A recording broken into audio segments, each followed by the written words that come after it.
Metal Gear is one of the greatest series of all time, but it's one I've never played until now. I've always wanted to see what these games were about, and after playing them, I can truly say that they are one of a kind. As always, the plan is to not only go through the Metal Gear series and discuss their stories so you know exactly what's going on in these games, but I'll also be critiquing them along the way. There are so many great themes and messages that the series has, but there's also a ton of unresolved plots, retcons, and changes to fit the current narrative, and much more. This is going to be a long one, so feel free to take this at your own pace, as I don't expect you to watch the whole video or even one game in one sitting. Regardless, like the video if you enjoy and subscribe if you're new, check out my other story critiques on games like Death Stranding, Dark Souls, Bioshock, and many more, and as always, let's get started. The first game we'll be discussing is 1998's Metal Gear Solid 1. Probably the first question many of you will have is the order of the video. As you can see from the chapters on the timeline, we're going in release order. For a first time playthrough, I always recommend the release order, as more often than not, there is a reason for this order. And this is especially true for Metal Gear Solid, given the small number of tweaks and retcons the series has, which is something we'll discuss later. You'll notice though that I left a few titles from this video, mainly Metal Gear 1 and 2, Metal Gear Acid 1 and 2, and Portable Ops. I didn't play Acid as I heard it wasn't canon, but I did play the others. I didn't give them their own sections in this video though, as there wasn't a whole lot to say about them. While I do want this video to be informative, I also want a nice balance of analysis in it as well, and I couldn't really do that with these games. That's not to say the games are bad by any means, I actually found them quite fun, but it doesn't make sense for me to dedicate time in the video for them. That being said, they will be helpful in patching up some holes in the story, so while I won't be talking about them in depth, we will occasionally reference their events throughout this video.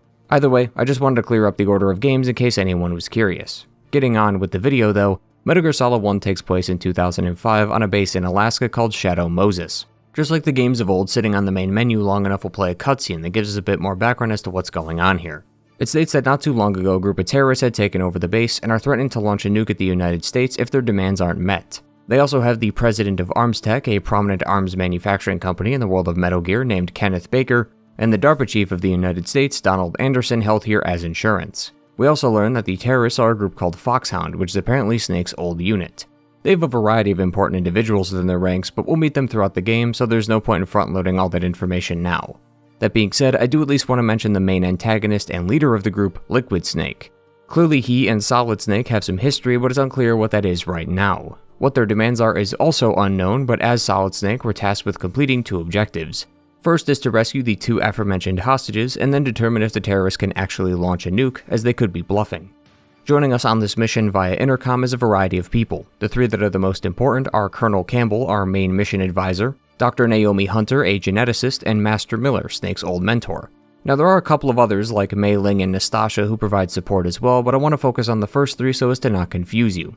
This is the main gist of the game so far, and already we're off to a great start. We have our mission and our objective laid out for us in clear detail. If you wanted to know more though, you could take a look at the briefing menu, which plays a videotape of Naomi, Campbell, and Snake in a dark room together. Dr. Naomi injected Snake with some kind of fluid that contained nanomachines. These are, for a lack of a better word, combat steroids that help his awareness and combat abilities. You get the sense that Snake was coerced into this mission by these two. Prior to this, he said that he had become a dog musher and was living out here in Alaska with his 50 huskies. It sounds like he had retired from his previous life, which we can assume was related to killing and espionage, but here he is again going back to that life. This is because Colonel Campbell has enough dirt on Snake to put him away for good if he doesn't comply. Snake sees it as blackmail, Campbell thinks of it as just helping Snake make a decision. Once we make it to the base though, the game will officially begin. For some odd reason, even though the world is about to be on the brink of war based on the actions of one man, they didn't opt to give Snake a gun, instead force him to scavenge one himself. It's definitely strange, but it does make sense when in the context of the gameplay at least. Metal Gear Solid 1 is a stealth game, but not the typical kind of stealth where we do sneaky takedowns from behind cover, but more along the lines of pacifism. You shouldn't kill anyone if you can help it, and by removing any means of attacking, minus your fists, it clues the player in as to how they should play the game. Overall, I felt the gameplay was solid for the most part, with my only gripe being the map. In the top right is a map that shows the locations of enemies and cameras, as well as their cones of vision. Due to how vital the map is, you'll often find yourself staring at the corner of your screen for the whole game, which really takes away from the beauty right in front of you. Outside of that though, and minus a few mechanical hiccups, the gameplay is quite impressive and very enjoyable. Snake then makes it to the cells where the DARPA chief is located, and he not only tells him that the terrorists can indeed launch a nuke if they wanted to, but that they also have the possession of a nuclear battle tank called Metal Gear. Metal Gear looks like a mech and is the most advanced piece of military equipment in the world. This specific Metal Gear is called Rex and is the most sophisticated one of its kind, as it can launch nukes via its railgun attachment. and due to it not requiring any specific chemical propellants to launch it, it's practically untraceable, meaning Rex can launch a nuke anywhere in the world and no one would know until it hit the ground. I don't think I need to explain how destructive that will be if it falls into the hands of Foxhound, so clearly we gotta do something about it. Thankfully, the Chief has a way for us to deactivate the mech.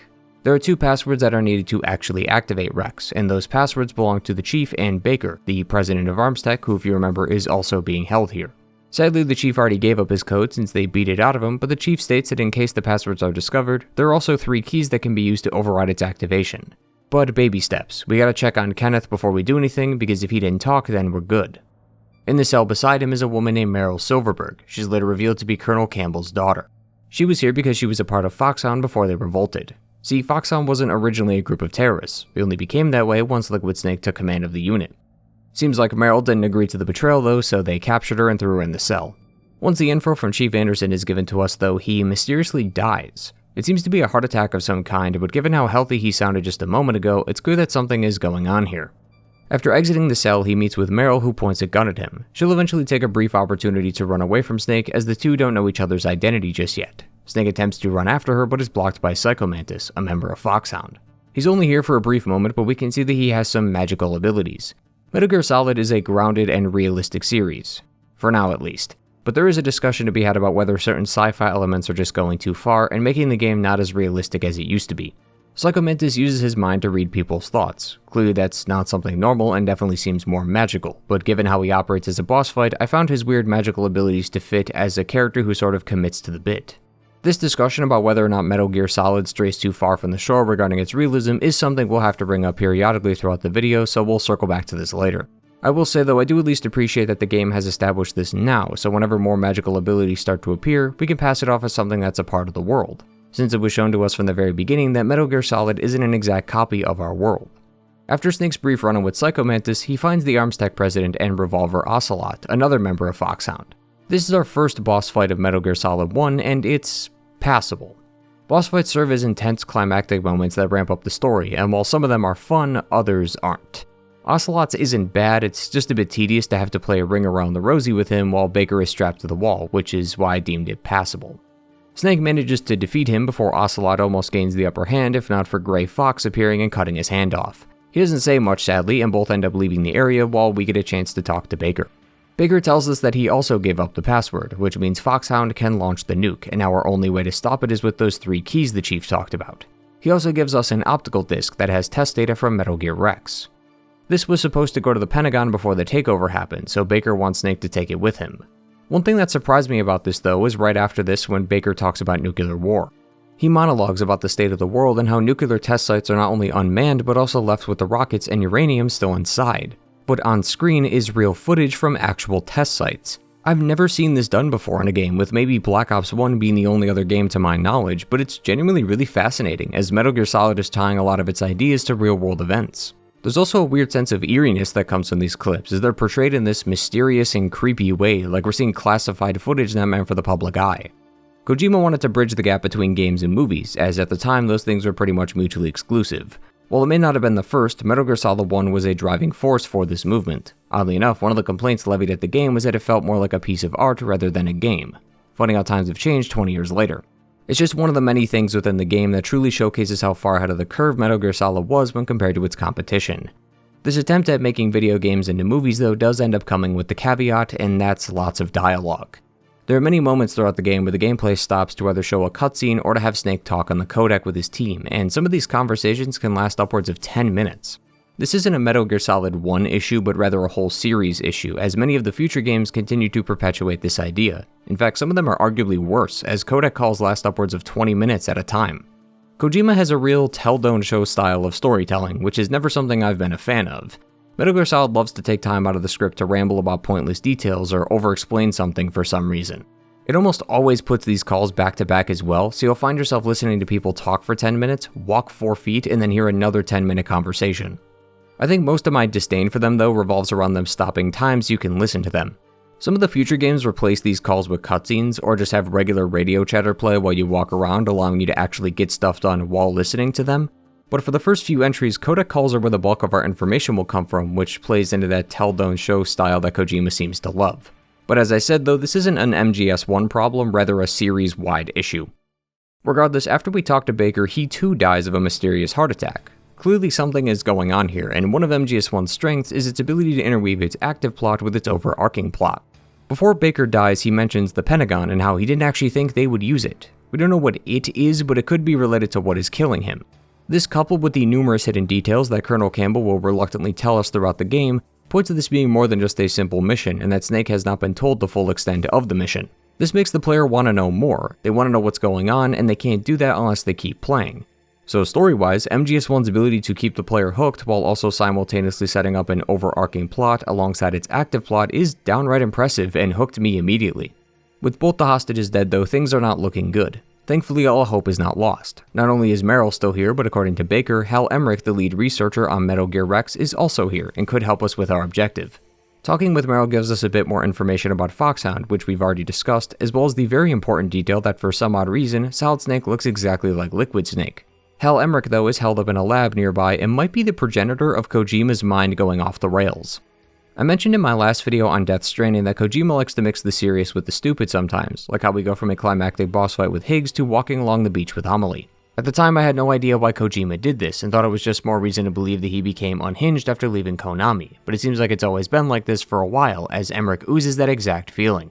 Take a listen as to why Emmerich's nickname is Otacon and why he's fascinated with Metal Gears. What's with these guys? It's like one of my Japanese animes. Forget it, Doctor. Call me Otacon. Otacon? It stands for Otaku Convention. An otaku's a guy like me who likes Japanimation. I became a scientist because I wanted to make robots like the ones in the Japanese animes. Really, it's true. It's just absurd that the majority of Emmerich's personality is based on how obsessed he is with anime.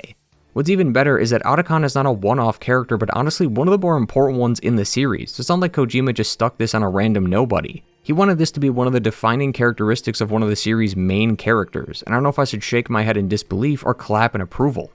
All the characters in this game have very deep personal backstories, like Snake, who's a grizzled war veteran who's done some terrible things and has to deal with the traumas of war. Or Nastasha, who grew up in Ukraine and was exposed to radiation when Chernobyl exploded, causing her family and many others to die. And then we have Otacon, who's so much of a weeb that he became obsessed with military mechs.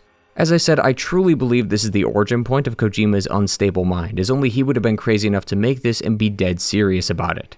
That being said, Otacon is very likable, and he plays the traditional role of the geeky nerd, and he plays it extremely well. He's scared of conflict, he wets his pants when Gray Fox corners him, and he cowers in fear when he and Snake start fighting. It's a classic archetype, but it works well, and that goes for a lot of characters in this game. Snake plays the standard military protagonist who's the only man for the job, Campbell is the deep voice officer who relays orders, and Meryl's sort of a damsel in distress and love interest, although it's not as basic as other media handle it. This won't be the last time I bring this up, but Metal Gear Solid 1 plays like a very generic action movie, which further reinforces Kojima's whole plan of bridging the gap between movies and games. Just a second ago I said that Gray Fox and Snake would fight, and that is happening right now. The fight changes up the mechanics a bit as you're supposed to fight him with your fists rather than your guns. I won't speak on Gray Fox too much for now, but it's revealed after a fight with him that he's an old war buddy of Snake's and that he was killed years ago, but clearly he's alive now, so he must have been revived. This is also a good time to bring up those retcons and inconsistencies I talked about earlier. As games go on, stories change and evolve, so it's only natural a few mistakes slip through the cracks. This is especially true for Metal Gear Solid, as Kojima's been quoted as saying that MGS3 was the last game. But due to fans demanding answers for what happened in MGS2, he had to create MGS4. At the time, Kojima likely had plot threads he wanted to leave unanswered or up to interpretation, but now that he had to make a new game, he needed answers to questions he likely didn't have answers to. This is how a lot of retcons and additions occur, and it's because of this I've developed a method to the madness. Basically, my rule for the series has been whatever the most recent game says is canon, is canon. These are the most recent works at the time, so they reflect Kojima's current mindset. Clearly he has a much better idea of where he wants to take the series in something like Metal Gear Solid 3 as opposed to Metal Gear 1, as it's hard to plan that far ahead, especially if you don't plan on making that many games in the first place. The reason I bring this up is because of this conversation with Naomi regarding Gray Fox. She says that Gray Fox was revived using gene therapy thanks to a Dr. Clark. She refers to Dr. Clark as a he, but we see Dr. Clark in Metal Gear Solid 3 and she's very clearly a woman. It's clear that the team either didn't remember this detail and made a mistake, or decided to change this rather inconsequential detail to fit the current narrative. Regardless, going back to the method, if we follow it, that means that Dr. Clark is and always has been a woman. Even though Naomi calls Dr. Clark a he, MGS3 shows them as female, so she's a woman. I'm definitely making this way more complicated than it needs to be, and don't worry, I won't be intentionally adding details only to retcon them myself later just to spare you the headache, but I felt like I should mention in case anyone has been or becomes confused regarding some of the events of the game, as there's a good chance that it was just retconned or changed in a future entry. Obviously, I'm not a huge fan of this and do wish some of the series details were less flimsy, but sometimes that's the difficulty of game design. You can't always plan ahead, and sometimes you're forced to make fewer or more games than you intend, which really throws a wrench in your story if you had a specific goal in mind. Getting back on track, once Snake defeats Grey Fox, he freaks out and disappears. The suit seems to be causing him to be mentally unstable, which is why he screams out in pain before cloaking and running away. Snake then talks to Otacon, who vows to help Snake, as he doesn't want his research to be used by terrorists. He also understands he has to take personal responsibility for this as he helped create Rex. So for the rest of the game, Otacon is going to be our helpful guide that will tell us how to get to certain parts of the base. Snake and Meryl then meet face to face again, but it's more friendly this time. The two also have quite a serious talk about war.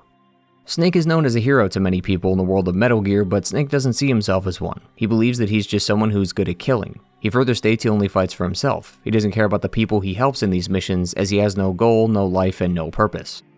Solid Snake depicts the perfect soldier, someone who's good at what they do and doesn't do anything but what they're told. He really should be called Hollow Snake because he's really just a shell of a man, and likely the main reason he joined this mission because he only feels alive on the battlefield.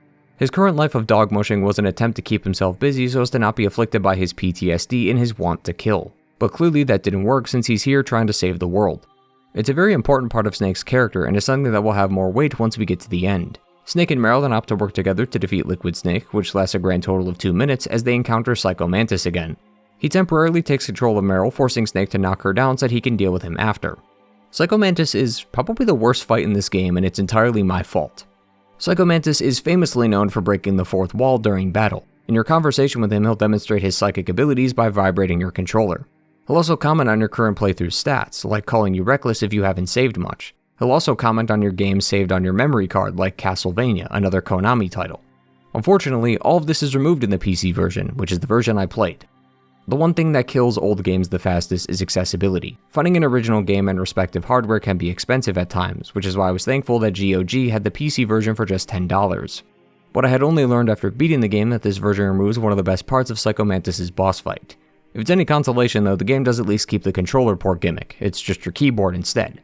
Psycho Mantis has the ability to read your mind, so he'll be able to dodge your attacks. Colonel Campbell says that to defeat Psycho Mantis, you have to switch your controller to the other port on the console, or for me it was using the keyboard instead of the controller I had plugged in. This allows you to clear your mind, preventing Mantis from predicting your moves and thus making the fight fairer. This isn't the only time the game forces you to do some out-of-the-box thinking either, as to contact Meryl you need to look at the back of the CD case. You might assume it's the optical disc we got from Baker, but it literally means the back of the game's case, as there's a picture of Meryl along with a frequency.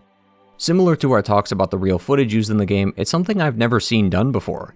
After playing both Death Stranding and Metal Gear Solid, I've really come to the conclusion that Kojima just likes making games. And I don't mean that in the obvious definition, but more so that he's not afraid to embrace what games can do. Many games want to keep the player immersed and try to remove as much of the game's system as possible, but Kojima fully embraces it by having you use things outside of the game to progress. Using a different port or looking at the back of the game's case is immersion breaking, but it's unique as no one would dare try to do this, especially nowadays. Due to how many games that try their hardest to keep the player immersed, the games that don't and embrace what they are remembered more fondly. If you've played Metal Gear Solid 1 and still remember this moment, then it worked, as without these fourth wall breaks, Psycho Mantis would just be another dead villain in the series, but this sets him apart from everyone else and stays in your mind as that one time you had to swap controllers to kill a boss. With Psycho Mantis dead, the two can't continue on, but we have a chance to talk to him before he passes. Metal Gear Solid 1 does this too with the other bosses, and it's definitely used as a way to humanize these villains and give us a chance to learn more about their life. Psycho Mantis had a pretty rough upbringing, as his mother died giving birth to him, which caused his father to resent him. He would then shortly discover his power to read minds, and when he read his father's and realized how much hatred he had for Mantis, fearing that he would be killed by his own father, he burned his village to the ground, killing him in the process. He also started wearing a mask around this time as a way to prevent unwanted thoughts from entering his mind. His final line is him revealing to us that he never cared for Liquid's goal, he just wanted to kill as many people as possible. Psycho Mantis is unsurprisingly a psycho, but his unique abilities forced unwanted feelings and thoughts into his mind which plagued him for years, so it's no wonder he ended up the way that he did. Mantis believes that all humans are born into this world to spread misery and pain instead of happiness. Furthermore, he believes that by nature we're designed to pass on our DNA to the next generation, which is why war exists. He has a very nihilistic view of the world, but like I said, it's hard not to see where he's coming from given his rough upbringing. Snake then puts his mask on, allowing Psycho Mantis to be by himself in his final moments. Despite being a hardened and emotionless person at the time, we can see that he does start to care for the people he's killing. Not in the sense that he sympathizes with them, but rather recognizes that they're all just soldiers and that none of them are really the true winners here, regardless of the outcome. Meryl and Snake then continue forward, and after, I'm not even joking, another 2 minutes, they come to blows with another member of Foxhound, Sniper Wolf. Wolf shoots Meryl in both legs and her left arm, leaving her to bleed out on the floor. This was done not to kill her, but to lure Snake out so that she could kill him. Snake recognizes this and determines that he needs a sniper in order to defeat her, which leads to the most confusing and infuriating 15 minutes I had with this game. Getting a sniper rifle requires us to go back to one of the earlier levels before we fought Ocelot, so that we can open a door, grab the sniper, and then go all the way back. Firstly, Meryl was shot by a high-powered sniper 3 times. I'm surprised she's not already dead. And secondly, doing this removes all the dramatic tension this brought to the table. This is literally like doing the final mission of a game, but then stopping right before the final boss fight to go grind side quests. You've just removed all the stakes by removing the player from the encounter entirely. The fight isn't even that fun either, and I already dread doing this again if I ever boot this game up in the future. The sniper can only be scoped in, so the game forces you to stay put and use the scope to see. The problem is that you can't aim and peek like a more modern game, so you have to step in her line of fire just to aim. This means you have very little time to aim and shoot her. To make things worse, not only does Snake's scope sway more than a drunk after happy hour, but if Wolf shoots you while scoped in, your aim jolts in a random direction. My strategy was to position myself facing her and then scope in with the hope that I find her. If I took too long and was shot, I would unequip the gun, face forward, and then re-equip it right after. This was the only reliable method I found that worked. There are some drugs that reduce the sway, which is almost a requirement to beat it, but that still doesn't get over the more important hurdle. The game also really rubbed the salt in my wound here, since you have to fight her again later and the same problems arise here too. Now, I have heard that you can use the 2 missile launchers to defeat her, but I didn't get a chance to test that out myself, so I can't say for certain. But what I can say is that this fight was a mechanical nightmare.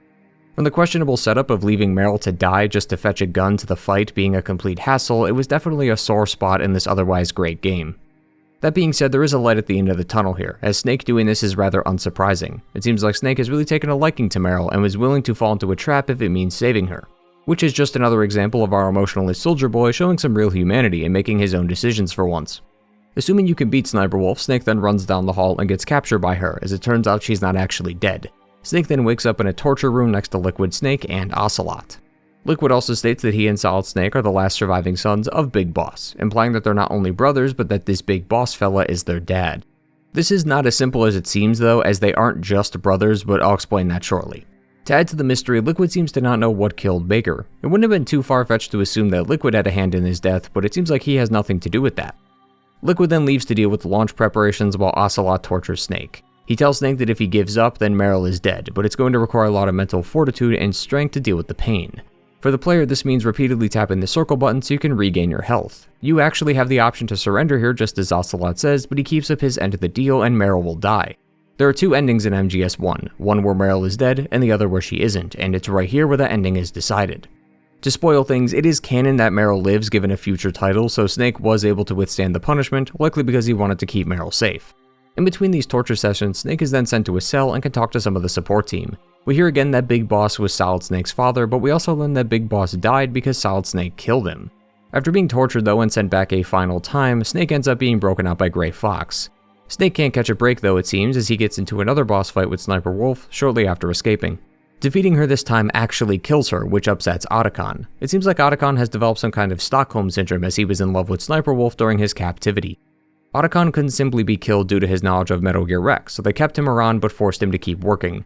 This was likely around the time he met Wolf and developed a connection with her, even if it was possibly one-sided. Otacon is very naive and very fragile. Mentally, I mean. He's troubled by everything that's going on here, and it's still hard for him to wrap his head around it, which is likely why he found comfort in Sniper Wolf. Just like with Mantis though, Sniper Wolf gives us her backstory before dying. She was born on the battlefield, and because of that, all she knew was war. Some days she would wake up and some of her family were dead. The governments of the world weren't able to help her or her country, so she felt helpless until Big Boss came and rescued her. She owed her life to him and would never forget it, but thanks to her newfound freedom, she lost sight of her purpose in life. She joined Liquid so she could take revenge on the world that wronged her, but that's not what she wanted. She just wanted to live, but she felt like she needed to do something about her underlying anger. This caused her to lose sight of her purpose and be the death of her, as it was just now that she realized that she was never waiting around to kill people, but rather waiting for someone to kill her. Shortly after this, and I'm starting to sound like a broken record here, but we're thrown into another boss fight, this time against Vulcan Raven. Now admittedly, it's not as badly paced as I'm making it out to be, it's just that a lot of stuff in between these fights are combat encounters, so there isn't much to discuss here. I will say though that the gameplay never got boring throughout its entire runtime, and the pace of the game felt well balanced.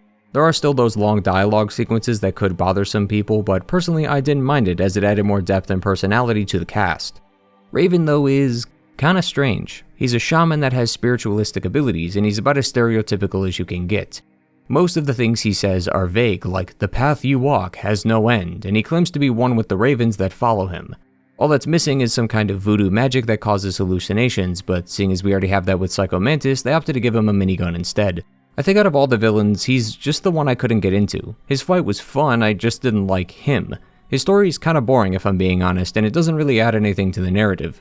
He says that Snake and Liquid are from another world and one he does not wish to know. Given what happens at the end, I understand what he means by this, but then why did he join Liquid in the first place, and why is he so keen on helping us? He gives us the keycard we need to actually deactivate Rex since we lost it earlier, and tells us that the DARPA chief was actually another member of Foxhound disguised as him. It's a bit out of character for someone like him, whereas Psycho Mantis and Wolf didn't spill any details on Liquid or his plan, but did mention how they only joined for their own personal gain. Circling back though, that plot twist was great. It's also possible to guess the twist before it happens, as after Psycho Mantis first appears, we see the DARPA chief in the torture room we were in earlier, but that doesn't make sense since he apparently died in that room, but he's also dead in his cell. On top of that, while in our cell, we see the corpse of the chief, and it seems more decomposed than it should be, seeing as he just died a few hours ago, meaning he's been dead a long time before we got here. The question then is, why did Decoy Octopus give us the details on how to stop Rex if he's working with Liquid? Well, he was lying to us too. Something that's very consistent across the series that the last few hours are full of answers, and it starts right about here. See, the key was not a deactivation, but rather an activation code. Psycho Mantis accidentally killed the DARPA chief before they could get his password, so they had Decoy Octopus trick Snake into thinking the key was to shut down Rex rather than activate it. But that still doesn't explain why he died after meeting with us. Well, do you remember when I told you Snake was injected with nanomachines before the mission? Well, inside the syringe was also something called Fox Dye, a virus that can kill specific people. Unbeknownst to Snake, he had carried this virus in him and unintentionally killed the members of Foxhound when he came in contact with them. The reason Baker was included seems to be related to its creators. The Pentagon was behind the virus as they wanted to kill the members of Foxhound along with those familiar with the Metal Gear project without any destruction so they could keep the facility and Metal Gear Rex intact. But Snake is also part of the unlucky few who will be killed by this thanks to Dr. Naomi altering the virus. Dr. Naomi wants to and doesn't want to kill Snake throughout the game. Since the beginning, her loyalties have been questionable since she worked for Foxhound, and the truth comes out during this time. Dr. Naomi's family was killed during a civil war when she was a girl, but she ended up being saved by a Frank Yeager, who we know as Gray Fox. Oddly enough, Gray Fox was the person who killed her family, but he couldn't deal with the guilt, so he decided to raise her instead. The two were then considered step-siblings who later moved to the United States thanks to the help of Big Boss. She has beef with Snake since he killed Big Boss and Gray Fox a few years ago. He killed the two most important people in her life, which is why she altered the virus to include Snake. She's also responsible for reviving Gray Fox so that he could fight him. He was originally taken from the battlefield and fixed up into a cybernetic suit, but Naomi helped him escape the facility. The problem is that this event made him unstable, and he started losing his mind and identity, which is why he freaks out after we beat him. Gray Fox didn't plan to kill Snake though. I mean, he did, but he didn't care. Gray Fox just wanted to fight Snake again so that he may die a warrior like how he was supposed to before he was revived. He's sort of like a ghost trying to find his place to die. Gray Fox will end up dying, but arguably in a much better way than originally intended, as he dies saving Snake rather than fighting him. Because right after inputting the keys, Snake realizes he's been tricked and Liquid takes the opportunity to pilot Rex. But the manipulation goes even further as Master Miller, Snake's mentor, was actually Liquid Snake the whole time. This one is admittedly a bit easier to spot as they both sound the same. Plus it was stated that the frequency of the call was short range, meaning Miller was nearby, which doesn't make any sense as the only thing nearby is the base. I really must express my gratitude. Sorry to have involved you in that silly shape memory alloy business. Liquid! Snake! Did you like my sunglasses? A big contributor to the notion that Metal Gear Solid is confusing is that it's a series of backstabs, double crosses, and plot twists all put together in a jumbled package. While it is all very confusing to decipher, especially when it happens in the span of 30 minutes, I found that the plot twists were handled quite well. I've always disliked when plot twists are just thrown in and you're expected to be surprised when that idea wasn't even on the table to begin with. But MGS1 teased the presence of Decoy Octopus and Liquid in a great way, one that's subtle enough to not draw your attention, but obvious enough to where once you hear it you think, how did I not get that the first time? Seeing as we made it to the finale though, it's time for even more answers, mainly the biggest one, the relationship between Liquid and Solid Snake. They are not just twins, but rather clones of Big Boss. In the 70s there was a project called Les Enfants Terribles, or the Terrible Children Project. The plan was to take Big Boss, the greatest soldier ever made, and clone his DNA to make soldiers just like him. This is very similar to the Human Genome Project, which the game actually references. The project's goal was to determine and map out the base pairs of DNA in our body. This could help with a variety of things like genotyping specific diseases as well as identifying mutations. But many feared though that this could create a societal problem where people are discriminated against based on their genetic makeup. In Metal Gear Solid, this was expanded upon, as society had found over 60 different soldier genes. These were genes that would be used to benefit soldiers like increased stamina and physical strength. The soldier genes were used to create the genome soldiers we faced throughout the game, while Big Boss's DNA was used to create the clones. They also made the clones unable to reproduce so as to not spread Big Boss's genes, and also made them age faster than normal humans so they wouldn't be able to rebel or in case someone had taken them for their own gain. Originally there were 8 of them, but 6 of the clones were aborted. The only 2 to survive were Solid and Liquid Snake. This is why we've never heard their real names before. I know we're skipping ahead a bit, but Big Boss's codename before being called Big Boss was Naked Snake. This is likely why Solid and Liquid Snake are called that, seeing as they're clones of Big Boss. But those are just codenames. We don't know their real names because they weren't designed to have one. Their purpose in life was to be soldiers, so who cares about extra formalities like names or family? Metal Gear Solid, alongside its plot, also has a theme or message that Kojima wants to convey to the player, and MGS1's theme is gene, as in your genetics. Solid Snake was created to be a soldier, that's his whole purpose, but the game is telling you that you shouldn't let your genes control your destiny. Solid Snake was created with some of the best soldier genes in the human body. He's supposed to be a soldier because genetically that's what he was made to do, but your genes do not make you who you are. That's the message of MGS1. We learned during the finale that Liquid Snake is superior to Solid Snake genetically, so by those metrics, Liquid Snake should win, but he doesn't. We defeat him, the inferior one wins. This proves your genes don't inherently make you a better person, and you shouldn't let your genes determine what you should do with your life. Dr. Naomi is another good example. She wasn't old enough to know much about her family or her past life, so she became a geneticist to learn more about herself so she could figure out what to do with her life. She realized though that this way of thinking is wrong and that she should be the one to determine her life, not her genetics. It's a simple message, but it works really well, and it uses elements of the game to explain it. If Solid Snake, a person born to be a soldier, can become more than what his genes tell him to be, then you can too. Liquid was someone who couldn't see past their genes, and they did what they were made to do. He tells us how he wanted to create a world where they needed soldiers like him. Soldiers are a dying breed, so he wanted to create endless conflicts that the world always needed soldiers, always needed people like him. But this isn't even his dream, it's actually the dying wish of Big Boss, he's just carrying the torch. But we obviously can't let that happen though. War may be an inevitable part of the human cycle, but that doesn't mean it's something that should be continued. Snake rejects this idea and says that he shouldn't follow what Big Boss says. Liquid finds this ironic, as if he truly believed that, then he wouldn't be here. Remember, Solid Snake is a soldier, and he said many times before that he likes the adrenaline of being in war. That's why he took the job, because he enjoys killing. Doing these missions makes him feel alive, or at least they used to. Snake has grown throughout the game thanks to Meryl, as for the first time he's found someone to live for. Otacon and Snake frequently have this talk about love and if it can truly bloom on the battlefield. This was mostly directed at Otacon's love for Sniper Wolf, but it was also talking about Snake and Meryl. Snake is not afraid to flirt with his female team members, but it felt different with Meryl, like it was more serious rather than playful. The two of them have grown a deep love for each other over the course of the game, and it's great to see Snake gain a purpose in life now. It's just a shame that his brother couldn't find one. Snake and Meryl then end up driving a Jeep out of the base because Campbell tells him that the US military is coming by to blow up the facility so they can cover up what happened here. Campbell's trying to call them off, but we need to leave now just in case. Meryl and Snake then leave, but Liquid is right behind them before they both crash just outside the tunnel leading out of the base. Liquid is about to kill Snake before succumbing to the Fox Dye virus. At the time, this is very concerning since we were told that the virus didn't affect Liquid, so Solid Snake should be fine since they're genetically similar, but Liquid Snake is dead, which means Snake will die too. Snake then asks Dr. Naomi when he'll die, but she doesn't tell him. She actually doesn't know because she altered it to be a random value, at least that's what this game says anyway, but she tells him that that's not important. What's more important is that you just live. Just like with the genome soldiers, you can input all the genetic information, but that doesn't make them into the strongest soldiers. The most we can say about DNA is that it governs a person's potential strengths, potential destiny. You mustn't allow yourself to be chained to fate, to be ruled by your genes. Humans can choose the type of life they want to live. Snake, whether or not you're in the Fox Dye program isn't important. The important thing is that you choose life. And then live.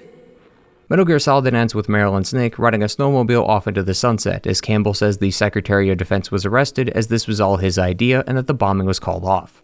In short, Liquid is dead and the world is safe, at least for now, as an after-credit scene shows Ocelot calling someone who is not only the third clone of Big Boss, Solidus Snake, but also the President of the United States.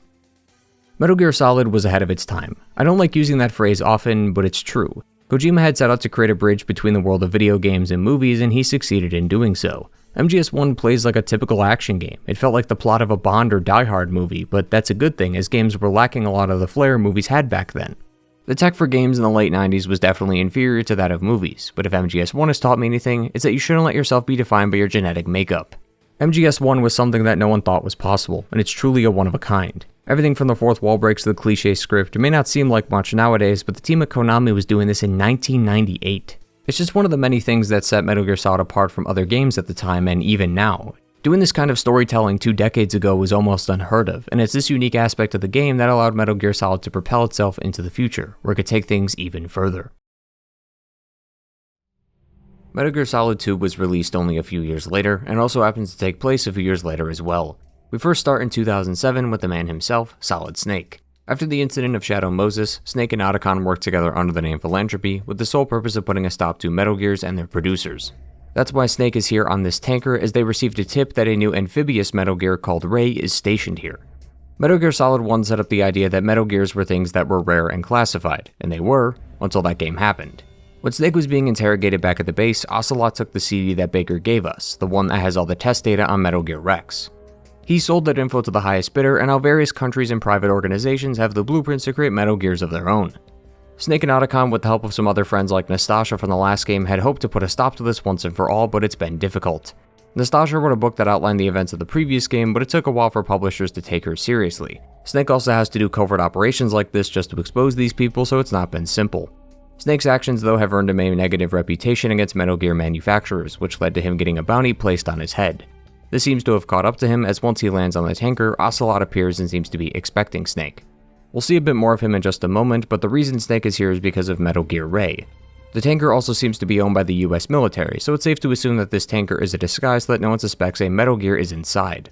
It seems like we weren't the only ones who saw through its illusion though, as some Spence and his soldiers arrive and take the tanker hostage. Their leader is Sergei Gurlukovich. We heard his name in passing back in MGS1 thanks to Ocelot, but other than that we haven't heard too much about him.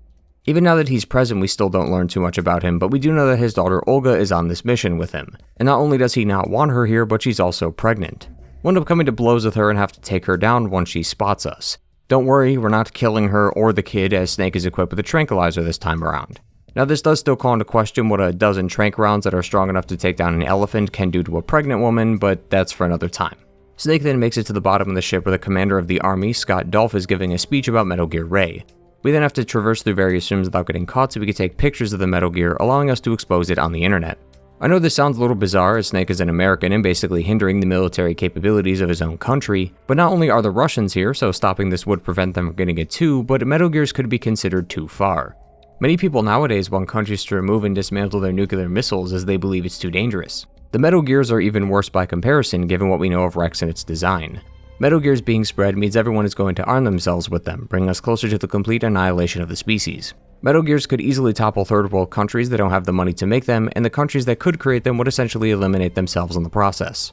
The proper term here would be mutually assured destruction. If Russia nukes the US would retaliate with their own nukes, and that would keep going until they both wipe themselves off the map.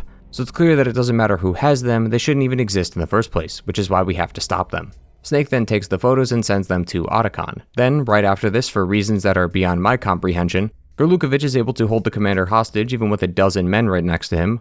Ocelot then shows up and says that he's taking the Metal Gear instead and shoots both the commander and Gurlukovich without so much as a shot fired back at him, then proceeds to put down only a couple of the few dozen soldiers in this room without being shot at once again, and then somehow walks to the Metal Gear while all the bullets miss him.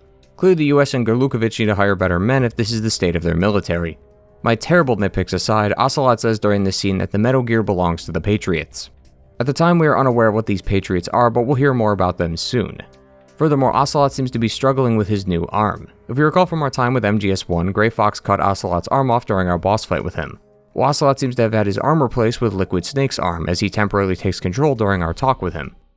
You know who I am. liquid? Not so young anymore, eh, Snake? God only knows how that's even possible, but shortly after this, the tanker will then explode, Metal Gear Ray escapes with Ocelot in control of the mech, and Snake is left to die in the middle of the ocean. We then skip ahead 2 years to 2009, where we're sent to investigate another terrorist takeover. A group called Dead Cell, along with some Russian Spencer seize control of a decontamination facility called Big Shell. Their official group name is called the Sons of Liberty. They're asking for $30 billion in cash as their main demand. As insurance, they also have the President of the United States, as well as other government employees as hostages. We are tasked with rescuing these hostages and stopping the terrorists from blowing up the Big Shell, but we won't be doing it with Snake. The terrorists call themselves Sons of Liberty. Sons of Liberty? The name of their leader is Solid Snake. The hero of Shadow Moses? So that's why you changed my code name. Right, but he can't be the Solid Snake. He died 2 years ago on that tanker after he blew it sky high. In addition to being a new character, Raiden is also the official protagonist going forward. Metal Gear Solid is a game about deception and lies. It's also about twos for some reason. It's game number 2 with 2 chapters, 2 different years, 2 main characters, and is also responsible for splitting the community into 2 groups. All those former statements are what contributed to the latter's reaction. This game lies to you constantly. Hell, even before the game was out, it was lying to you. It's definitely getting a bit ridiculous at this point, but if we were to add another 2, I would put The Last of Us Part 2. That's because this game and The Last of Us went through similar experiences. In the trailer for the game, Naughty Dog hid or outright replaced Joel in specific cutscenes so as to not spoil the plot. Kojima did the same by hiding Raiden from the general public. His name was never mentioned or teased until this moment, which caught a lot of players off guard since they likely bought the game to play as Snake. This also isn't a one-off mission either, as just like Abby, the player's going to be stuck with Raiden until the end, as he's the true protagonist of the game. As you would expect, both games received immense backlash for this decision, but I'd argue Raiden was even worse. Raiden was so poorly received that not only did the team add new missions called Snake Tales, allowing you to play as Snake in some of the following missions so the players can have that feeling of playing as Solid Snake again, but there's an entire character in MGS3 called Ivan Raydonovich Rykov, whose whole existence is to be a parody of him. To say he was poorly received is an understatement, but just like this game as a whole, I think it got better with age, as many people not only like Raiden as a character now, but also understand his role as the protagonist of MGS2. Obviously, I was shocked to see that we weren't playing as Solid Snake, but just like The Last of Us, I was willing to play along so I could at least understand why the switch was made. Raiden makes up at least 80% of the game, so this wasn't a decision that was cobbled up and put together in a day. It was a deliberate decision to make Raiden the protagonist. So I stuck by Kojima, hoping he proved to me why this bait and switch was necessary, and honestly, its implementation was nothing short of genius.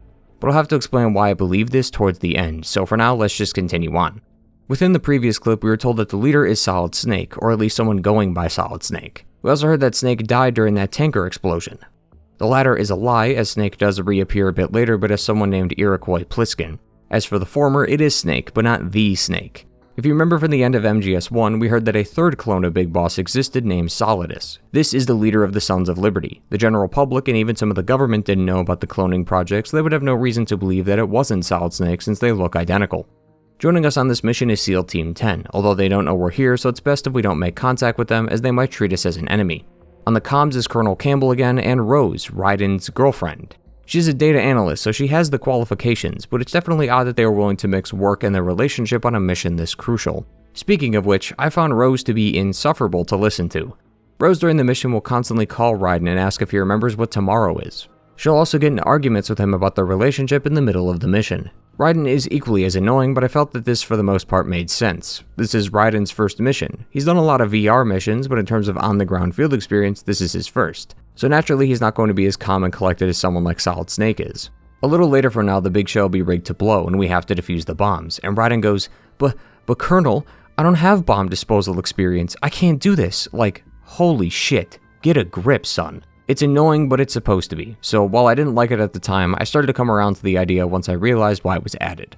On the other side of the coin though, Dead Cell is something I'm still unsure about. In terms of the role they play in the story, I like them, but as individuals, they're extremely puzzling. The group consists of 3 members, Fortune, Vamp, and Fatman. Fatman is a bomb expert who wears a bomb vest and rollerblades. Vamp is a vampire, although for some odd reason his name is not a reference to the word vampire, yet he acts like one because Kojima.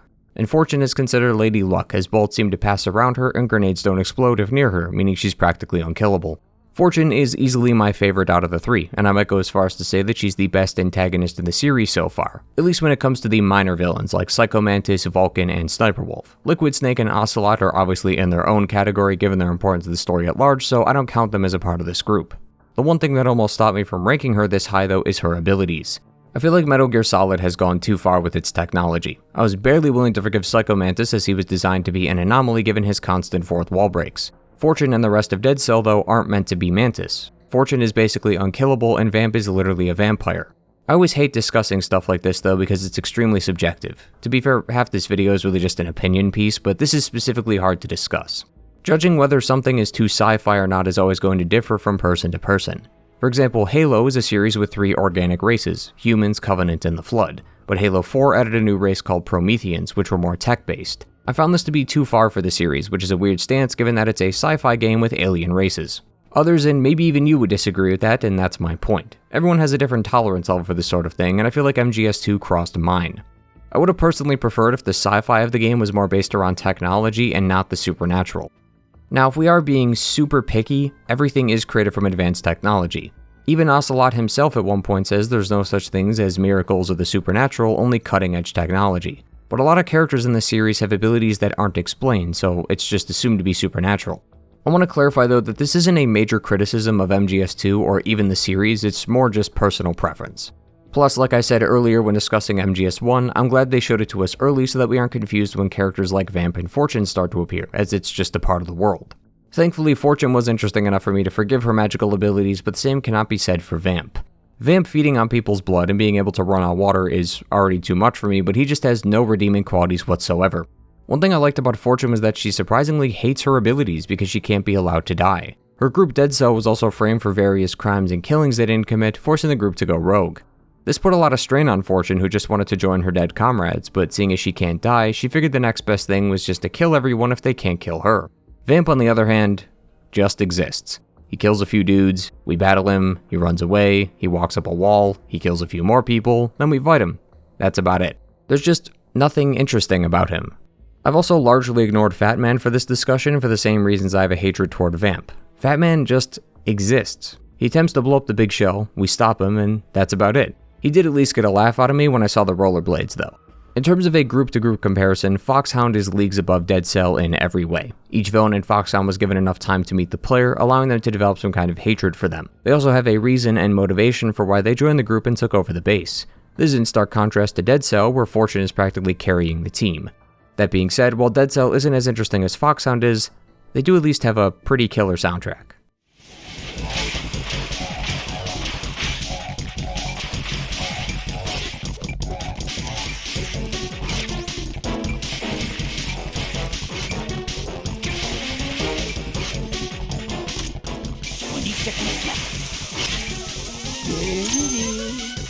Returning back to the story, as Raiden will patrol the first few areas of the Big Shell and come across Vamp and Fortune, allowing us to see their supernatural abilities. This is around the time we run into Snake, who's disguised as Iroquois Pliskin. The reason Snake is hiding his identity is because he was deemed a terrorist for his actions at the tanker 2 years ago, but that still doesn't explain why he's here at this facility. Well, given the fact that he and Otacon are part of an anti-Metal Gear organization, I think you could put 2 and 2 together. Snake is reluctant to share his mission details with us though, so for now let's focus on our mission. According to Snake, there was a bomb defusal expert named Stillman who came with the SEALs. We're going to need him since he'll teach us how to remove the bombs that the terrorists have just planted on the facility. The big shell is split into 2 shells, with 6 struts surrounding each shell. We're going to be taking shell 1, while Snake handles shell 2. There seems to be 12 bombs in total, so 1 for each strut. MGS2 also carries over the series tradition of long-winded cutscenes, and it's around here where I started to notice them. We go about 45 minutes without any actual gameplay around this point. If we're being technical, we do get to take control of Raiden during this time, but it's mainly just walking down a hallway or 2 before getting to the next cutscene. As I've stated before, long cutscenes are a staple of Kojima games. Whereas other games would prefer to get the player into the action as fast as possible, if Kojima wants you to sit through a 20-minute cutscene, then you will. Obviously, you can skip these, but if you want to know the story, then you just have to sit through it. Personally, as someone who enjoys the stories of games, I don't mind long cutscenes. It's not the length that bothers me, it's the content within them. And while I wasn't really interested in Stillman as a character, I can see how he fits into the game's story and its theme. Stillman taught Fat Man about explosives when he was a kid, but that's all he taught him. He never taught him other things that parental figures should be teaching kids. Stillman also screwed up a job a few years ago, which caused a church and nearby playground filled with people to be blown up. He didn't want to ruin his reputation though, so he faked having a leg injury from the explosions so that people could pity him. He ended up choosing to ignore his past rather than embrace and accept it as a part of his life. Passing the torch on to the next generation and being able to accept the past for what it was is a key part of this game's theme, so I appreciate its inclusion. I think a lot of my distaste for Stillman though stems from his mission for us. He wants us to defuse those bombs I talked about earlier, and at that point I'd rather have done literally anything but that. It just kind of feels like padding at this point. At the very least though, the moment-to-moment gameplay was enough to keep me entertained. The gameplay isn't that much different from MGS1 with the small addition of being able to shoot in first person. The problem of looking at the map 24/7 still exists, but the game forces you to activate nodes so you can get the map online, so you're looking at it a lot less than usual. While most of this section is focused on the gameplay, the few story beats we do discover are at least interesting enough to talk about, that being that Olga and Gray Fox are still alive. There is way too much going on here to explain all that right now, but just remember that Olga and Gray Fox are at the facility. We then get a momentary roadblock in the form of a boss fight with Fortune. Raiden attempts to shoot her, but it goes around her. However, this bodes well for him as it ends up hitting Vamp. Vamp isn't actually dead though, as for some odd reason he can't die, but it further reinforces Fortune's deteriorating mental state, as not only does her good luck prevent her from dying, but it also causes those around her to die instead. We don't end up killing her in this fight for obvious reasons, so instead Raiden will take the opportunity to escape. He will then immediately run into Fat Man, who gets put down shortly after. On top of the soundtrack, the boss fights themselves were actually quite fun. There wasn't a single fight in this game where it felt like the mechanics were fighting me alongside the boss. Some of the fights definitely required a bit more finesse and skill than others, especially one towards the end, but overall things felt fair, and it was the first time I didn't dread the thought of fighting a boss in this series. Once Fat Man is defeated, Raiden will then meet with Gray Fox, who tells them the location of a Secret Service agent named Ames. The main objective is still to reach the president, but we don't know where he is, so we have to talk to Ames first so that we can get his location. We also learn that there is a nuke on board the shell and that the terrorists have the case required to launch it. Fortunately, it's not as simple as it seems, as they need the president's vitals in order to access it. The case needs to check and recheck the president's DNA, blood, and heart rate, and only then can they actually launch it. Once we make it to Ames though, he'll tell us where the president is, as well as the detail that the ransom money has nothing to do with their objective. Their actual plan is to launch the nuke and detonate it into the air, causing an EMP blast to soar over Manhattan. Before we can learn more though, Ocelot comes by to interrupt our conversation, but Ames dies from a mysterious heart attack. Wonder where we've seen this before. Raiden's disguise is then discovered by Ocelot, but before he's killed, Gray Fox comes by and helps him escape. Raiden then gets thrown into another boss fight, but this time against Solidus Snake. One thing I will give to MGS2 is that they really toyed with me regarding the president's identity. At the end of MGS1, we heard that the president was the third clone of Big Boss, so I assumed that the president everyone kept talking about was Solidus the whole time. This was incorrect on my part, as Solidus was relieved of his position as president in between games, and another took his place, so props to the team for keeping the whole thing a mystery, even after revealing it in the last game. Solidus though claims to be the superior clone of Big Boss due to his genes. Solid Snake was given all of Big Boss's dominant genes, and Liquid was given all the recessive ones, but Solidus was given the best of both sets. To clarify, since this may confuse people, dominant doesn't mean better in the case of genetics, it just means more common. Solid Snake has all the dominant or most common genes, while Liquid has the recessive or least common ones. That's why Solid Snake and Big Boss have the same hair color while Liquid doesn't. Big Boss's dominant gene regarding his hair color is one that is darker. Solidus was given the best of each set, as in genetics the recessive gene might be better than the dominant one. So if the dominant one for example made you weaker but the recessive one made you stronger, Solidus would be implanted with the recessive one since it makes him stronger. So genetically speaking he is the superior one, but MGS1 taught us that your genes don't define who you are, and this is especially true as Raiden, someone who isn't even a clone of Big Boss, was able to defeat Solidus during this fight. We didn't kill him, just merely wounded him, but still we were set up to lose and somehow came out on top. I do like the fact that the theme of the previous game was carried over into this one, making it seem like the themes of the games are not just a part of a single entry but rather the series as a whole. They're just more pronounced within their respective entries. Defeating Solidus causes him to retreat by having Metal Gear Ray take him away, while Snake and Otacon arrive to provide support. The two have been working together for quite some time, so naturally Otacon would be here, but he has a personal stake in this mission, which is that his sister Emma is stationed here at the facility. Emma Emmerich is a computer engineer who specializes in AI. She was here because of the new Metal Gear that's placed underneath the facility that we'll see in just a moment. Before we meet with Emma, we have to go get the president, which we actually do this time. Finally. I'll be honest, while I think the message of Metal Gear Solid 2 is incredibly important and very thought-provoking, the story is lacking at times. It's not terrible, not even close, it's just that it only starts to get interesting about 2/3 of the way through the game. Everything we've done so far has just been busy work, and we haven't furthered the plot in any way. In MGS1, we had the objective of rescuing Baker and the DARPA chief. After we attempted to do that was when we were given more hints about what's going on here, which we learned had to do with the Pentagon and Fox Die. In Metal Gear Solid 2, we have a similar objective of rescuing a priority target, and we're 6 hours into the game and we just now found him. Along the way, we've been distracted with pointless busywork from fighting Dead Cell to defusing bombs. Look, I do genuinely enjoy Metal Gear Solid 2 and think it's a great game. It just took ages for me to finally get interested in what was going on, and this was the first time in the series where I wasn't as excited to progress in the narrative because we weren't really going anywhere.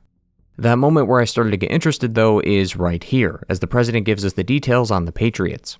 According to him, the Patriots are a secret shadow organization that controls the United States from behind closed doors. Everything from politics to military to the economy goes through them. They even elected the president, as President Johnson here is just a pawn that's being used by the Patriots. The group was made up of 12 men originally called the Wise Men's Committee, who control the country by telling the US government to do exactly as they say. President Johnson wanted power and thus pledged loyalty to the Patriots. He thought that by being the president he would get that power, until he realized he was just a pawn for them. The president wanted to use the new Metal Gear as a bargaining chip, but Solidus got in the way as he wanted to actually challenge them. President Johnson originally wanted to join Solidus in taking down the Patriots too, but he came to the realization that if the Patriots are gone, then the spot they leave open as the country's ruler would eventually be filled by someone else, which would cause chaos and civil unrest. He recognizes that the Patriots shouldn't rule the country, but now that they do, they can't be taken down, or the resulting alternative would be worse if they stayed in power. The president then goes on to say that Solidus went against the Patriots' wishes and was the sole reason the events of MGS1 even happened. He sent Ocelot to provoke Liquid Snake into taking over the base and subsequently Metal Gear Rex. The Patriots did not tell him to do this, so they took him out of office and replaced him with President Johnson. Solidus was supposed to be killed for going against the Patriots, but Ocelot was able to sneak him out unharmed. Solidus then vowed to defeat the Patriots, but needed help if he was going to pull it off. That's when he enlisted the help of Dead Cell and its members, since he created them, as well as Grlukovich's army, which is why they're here at the facility when we arrive. But having more men isn't enough to defeat the Patriots. He only called them to his aid so they could defend the facility while he finishes production on the new Metal Gear station down here, Arsenal Gear. Unlike the Metal Gears we've seen so far, Arsenal Gear is not only much larger than any of these mechs by a long shot, but its purpose is the most important aspect. Arsenal Gear is a mobile fortress fitted with over thousands of missiles and troops, but inside is an AI called GW that can censor, remove, and tamper with internet communications. The Patriots want to control the narrative of the world, so their identities can be hidden, in addition to policing what they deem is necessary for the public to see. It would essentially be a war on culture and information, and create censorship on a global scale, all to fit the agenda of the Patriots. It is, without a doubt, the single most dangerous creation in the history of the world. Can you see why I started to get interested now? I was just expecting another stronger Metal Gear with bigger guns, but a Metal Gear that can change the course of human history is not what I had anticipated. After this bombshell of information, the president gives us a disc with a virus that can stop Arsenal Gear if it's been activated. He then takes Raiden's gun and forces us to shoot him, as if he dies and they can't launch the nuke. Raiden struggles to make up his mind before Ocelot does it for him and shoots the president. If we recall our previous interactions with him, we heard him say that Metal Gear Ray belongs to the Patriots, which all but confirms that Ocelot is working for them and is most definitely going to betray Solidus. Raiden, still stunned by what just happened, allows Ocelot a chance to escape, so he decides to continue on with the mission and go find Emma. Once he does, Emma tells him a bit about herself, and apologies for repeating myself, but once again, for reasons that are genuinely beyond my comprehension, Kojima decided to make Emma's backstory, and by extension the Emmerich families, the most concerning and uncomfortable thing I've ever listened to. Emma and Otacon are step-siblings, and when they were younger they used to play house together, with Emma being the wife and Otacon being the husband. According to the wiki, Emma is 18, which I don't recall ever being mentioned, but none of that matters as she was easily no older than 6 during this time thanks to the family splitting up. That's because Otacon's stepmom, or Emma's biological mother, had seduced Otacon into having sex with her. Otacon's dad then learned of this and then attempted to kill himself via drowning in the family pool. Emma was also drowning along with him, but it's unclear if the father did it on purpose or she just happened to be dragged under the water. Regardless, Otacon's father died but was unsuccessful in taking Emma with him. Otacon naturally felt immense guilt over his actions and decided to leave the family and cut all contact from them. From Emma's point of view though, she thought Otacon had abandoned her, which is why she harbored such hatred for him. To make matters worse, when Emma's mom remarried, her new father ended up sexually assaulting her, which resulted in Emma attacking him in self-defense. To turn this story towards something more positive for once, Emma, like her stepbrother, was extremely talented when it came to computers and technology. So much so that her skills were recognized by the Patriots, which is how she came to create the GW AI they use for Arsenal Gear. Alright, so maybe not exactly positive, but it's a lot better than everything I've just said. Regardless, what the hell was that? This entire situation is not only weird, but extremely illegal. The playing house thing is not illegal per se, as they were kids and likely didn't know any better, but its inclusion is weird. Otacon also had to be no older than 15 or so at the time, so his stepmom seduced a minor. I think the weirdest part about all of this is somehow this actually matters. Originally, I thought this was just made for shock value. Part of me still believes that, but Kojima at least played into this backstory, as Otacon's questionable relationships and hookups could be attributed to his stepmom. Otacon obviously plays the geeky nerd, so to further fit the stereotype, Otacon likely has or had no friends and girlfriends. This makes his bond with Snake all the more important since they're two guys with no extended family that found solace in each other's company. But it also explains his relationship with Sniper Wolf. Having his first relationship be with his stepmom likely ruined a lot of his perception when it came to love, and could explain why he had felt a deep love towards Sniper Wolf even though it was likely one-sided. Otacon seems to be the kind of person who will jump straight into someone's arms if they so much as breathe in his direction, and probably can't tell if he's being manipulated, which is why he thought that him and Sniper Wolf had something together. This idea also comes back around when Dr. Naomi appears in the fourth game, but we'll talk about that later. Still, it seems to reinforce the aforementioned details, and also makes you care for Otacon more, by getting you to sympathize with his rather tragic backstory. I also like how before this conversation, Otacon reminded Emma of their family history and the dangers of continuing it. Otacon in MGS1 says that his family history has always been tied to nuclear weapons. His grandfather was a part of the Manhattan Project, which was a project that created the first nuclear weapons. Otacon's father created an AI weapon called the Basilisk that could launch nukes. Otacon himself contributed to the development of Metal Gear Rex, and Emma helped create an AI that be used for Arsenal gear. This entire family for generations has been connected to nuclear technology, and seeing Otacon break the family destiny is fantastic, as it not only shows genuine growth, but this destiny he's breaking is directly tied to the themes and story of Metal Gear Solid since it has to do with the nuclear weapons. This backstory of Otacon has always been my favorite part about him. This whole stepmom thing though, I don't want to touch with a 10-foot pole, which is unlucky for me as we'll have to talk about his father later, which is going to be a real treat. Thankfully, the whole thing ends in a much better way than it started, although not entirely, as while escorting Emma out of the building, she's stabbed and killed by Vamp. Emma and Otacon have one last talk before she succumbs to her wounds, but the trauma isn't over yet thanks to her pet parrot. Emma had a parrot with her at the facility, and since she didn't have any friends there, she would talk to the parrot. They're also commonly known to repeat words people say, and the parrot repeats various sentences like, "I miss my brother," and "I love you, Hal."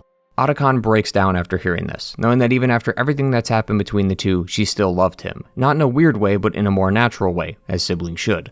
It makes you feel terrible for Otacon, and it hit me pretty hard too, as I was hoping to see the two siblings team up and maybe even take this partnership into future entries. I hated that she died shortly after we met her, but I'm not disappointed that I felt that way, as that was intentional, so huge props to the team for getting me to care about a character I'd only known for 20 minutes.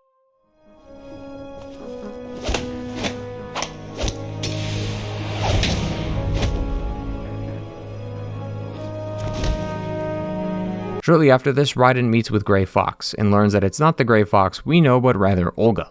As the tanker was exploding, Snake went and rescued Olga for some reason, and the two were able to survive. Olga's role is a bit hard to define, because she, like Naomi from the prior game, is working with and against us. After the tanker incident, she and her Russian mercenaries joined an illegal organization. Unbeknownst to her was that this was controlled by the Patriots. She was also about to give birth to her child around this time, so she went to a hospital that also happened to be owned by the Patriots. After she went into labor, they took her child and forced her to work for them, or she wouldn't be able to see her child again. Her job was to support Raiden on this mission and make sure things go smoothly, but that doesn't make any sense as we're supposed to be against the Patriots, and that's the twist. From here on out, things start to be a lot more clearer. The Patriots are behind everything that's happened on this mission as a part of their S3 plan. The S3 plan was the ultimate manipulation. The plan was to see how much they could coerce someone into doing what they say. This all starts to make sense once we talk to the Colonel. Olga has Raiden captured so that Snake can sneak into the Arsenal gear undetected. After he gets out, the Colonel comes back and starts acting strange. In fact, the whole game starts to act strange. The Colonel references previous events of MGS1 and Metal Gear 1. He even repeats exact quotes from the game and even tells us to turn off the console. There's also a video of a random woman that appears in the top right, and the Colonel states that Rose is cheating on Raiden with another man. The reason behind all this is that the Colonel was never actually real. It was the AI GW posing as the Colonel. Everything that has happened here at the oil rig has been carefully reconstructed by the Patriots in order to see how far they could push Raiden into doing what they want him to do. After the tanker from 2 years ago sank, they took another tanker, filled it with oil, and then sank it in that exact same spot. This caused oil to spread all over the harbor, so a cleanup facility was created to get rid of it, the Big Shell. But the Big Shell was never meant to clean it up, it was just a cover-up so that no one bothered to look underneath the site, which is where Arsenal gear was being produced. Solidus, after hearing that the Patriots tried to kill him, vowed to hunt them down. He was then joined by Olga and her mercenaries, as well as Dead Cell. But the Patriots had purposely framed Dead Cell for numerous attacks in order to force them to go rogue, and Olga was working for the Patriots because they have her child. Their final step though was the most important of all. They were to send a single soldier who would have the mission of taking down these terrorists, Raiden. Raiden's been working for the Patriots the whole time. The big shell is meant to mimic Shadow Moses so that they could push Raiden to his limits. Each place is located offshore. Both groups demanded money, even if the money this time was just a lie. Dead Cell is meant to be a stand-in for Foxhound. The Colonel and a cybernetic ninja appear in both missions, and at least 2 other smaller details like the fact that each one had hostages that we needed to rescue. Even Raiden himself is a connection, as his relationship to Solidus is like that of Big Boss and Solid Snake, as it's one that Solidus raised Raiden and made him a child soldier when he was just a boy. If you ever thought while playing, wow, this specific thing in this game is like that thing from MGS1, then you've fallen into the trap without even realizing it. While some games reuse assets, boss fights, or concepts to save time during development, Metal Gear Solid used it to sell a story. This is why Raiden, being the protagonist, was the smartest decision they could have ever made. Raiden is meant to be us. There's a point in the opening moments of the game where we can write our names and date of birth on a dog tag. This is supposed to connect us to Raiden. There was a slight disconnect in Metal Gear Solid 1 because we are a new player playing as the legendary Solid Snake. But in Metal Gear Solid 2, we and Raiden are on a level playing field. Both of us want to feel like an action hero, just like how we felt in MGS1 when we faced off against Liquid and Foxhound. The big shell mimics Shadow Moses even down to the emotions you felt when playing that game. Like the previous games, this twist is also one you could have seen coming if you paid attention. The Colonel keeps calling this mission a simulation, and mentions that Solid Snake was not a part of the simulation. This is also why Raiden is laughed at when talking about ransom money or about how the terrorists executed a hostage. None of that actually happened, it was just to see if Raiden would follow orders even when things started to go wrong. But this doesn't just extend to Raiden, but to the player as well. We are Raiden after all, that's the point of the dog tags, so the Patriots weren't just manipulating Raiden, but us as well, and we kept playing along.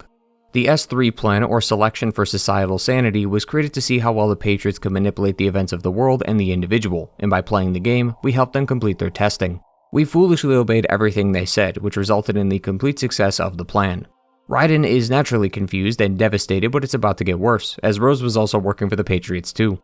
Rose meeting and falling in love with Raiden was not a coincidence, it was all set up by the Patriots. The only thing they didn't anticipate was that Rose would actually fall in love with him, so they set up another failsafe.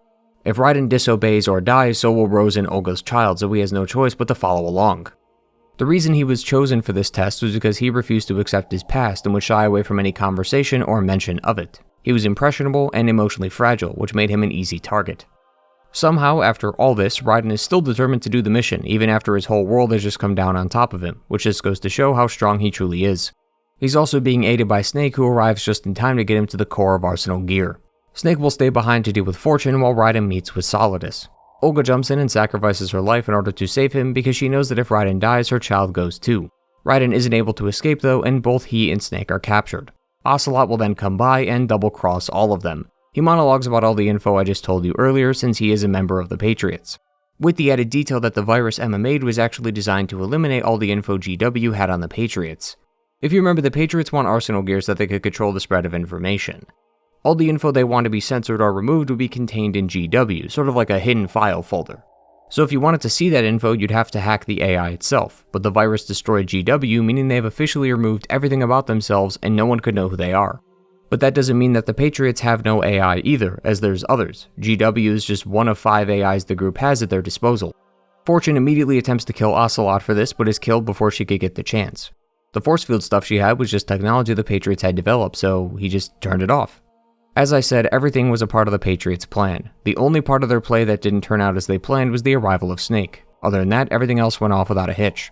Ocelot attempts to leave before being taken over by Liquid. Now it's a real proper family reunion, but the clones have never seen eye to eye, which is why Liquid wants to destroy Solid and Solidus so that he could be the real big boss and then eventually defeat the Patriots.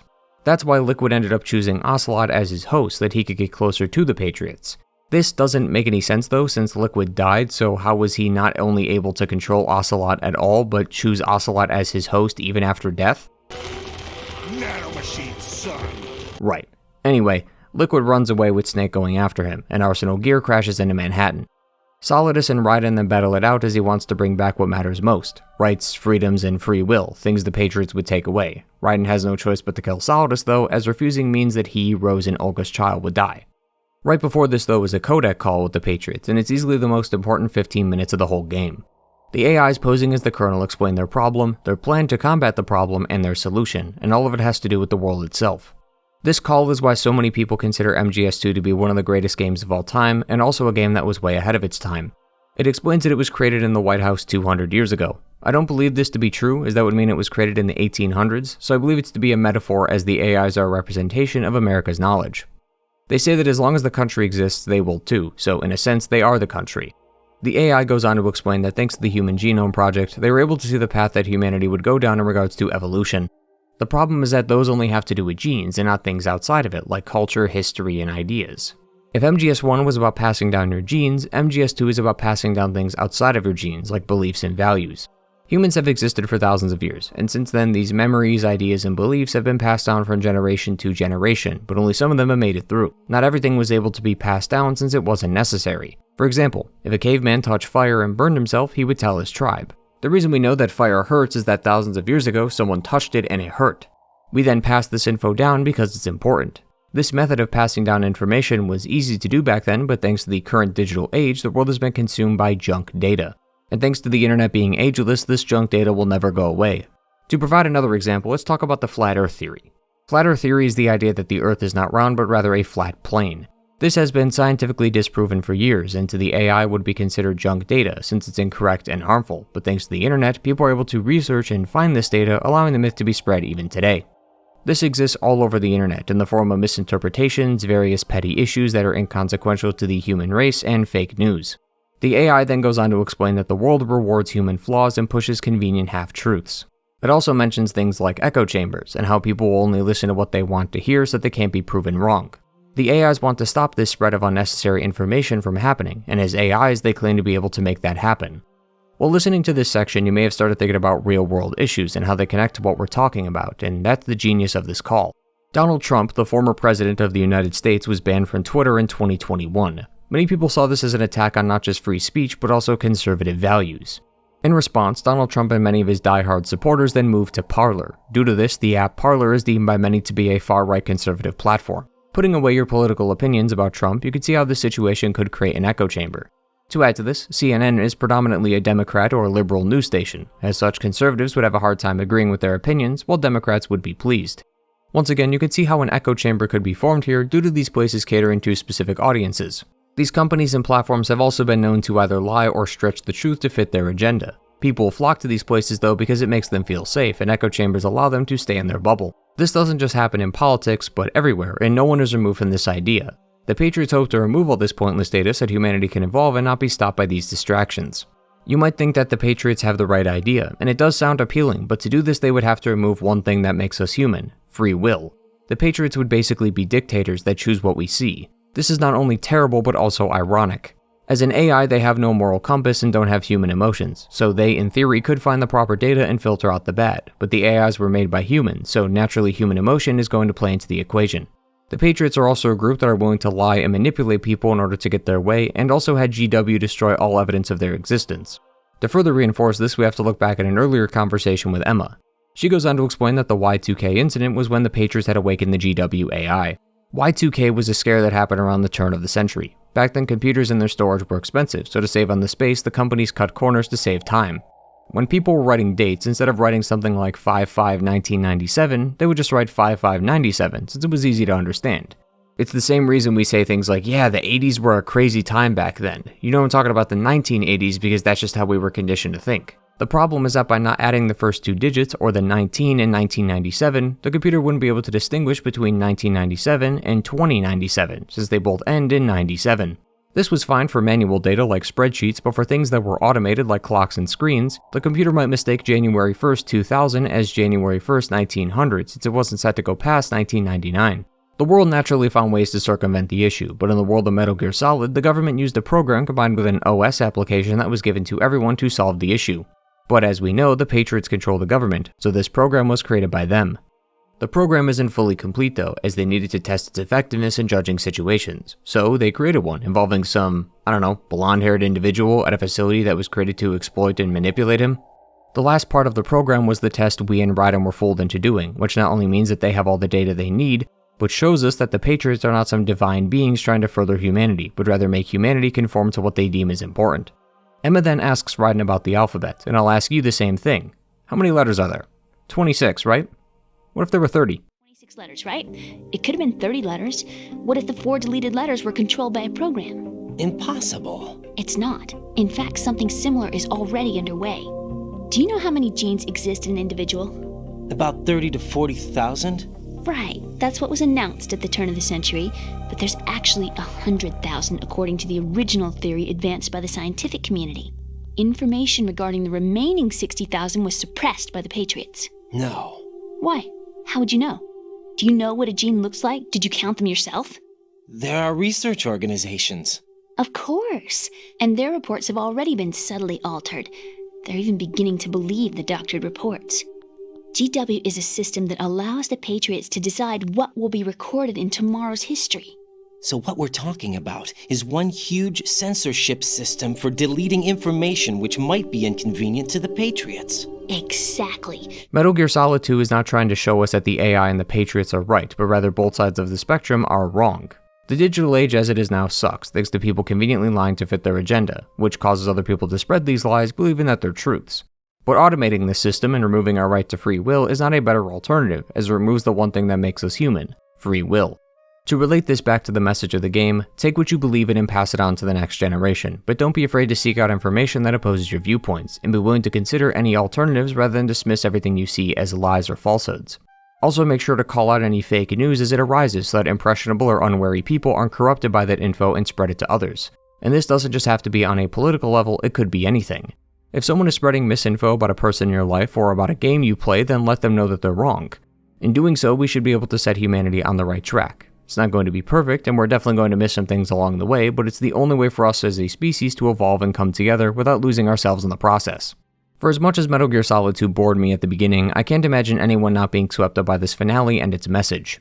This is one of the strongest and most fascinating messages I've ever seen, and this was all created in 2001. It's a message that's not only relevant to the story, but it's relevant to our real world both when it was released and even today. Thankfully, we don't have some AI cabal trying to run things, and also don't have to deal with a former president gone rogue. Oh yeah, back to that. Sorry, I got swept up in the message. Raiden will defeat Solidus, bringing an end to his plan. Sadly, the Patriots have concluded their testing, and thanks to Raiden it's been an overwhelming success.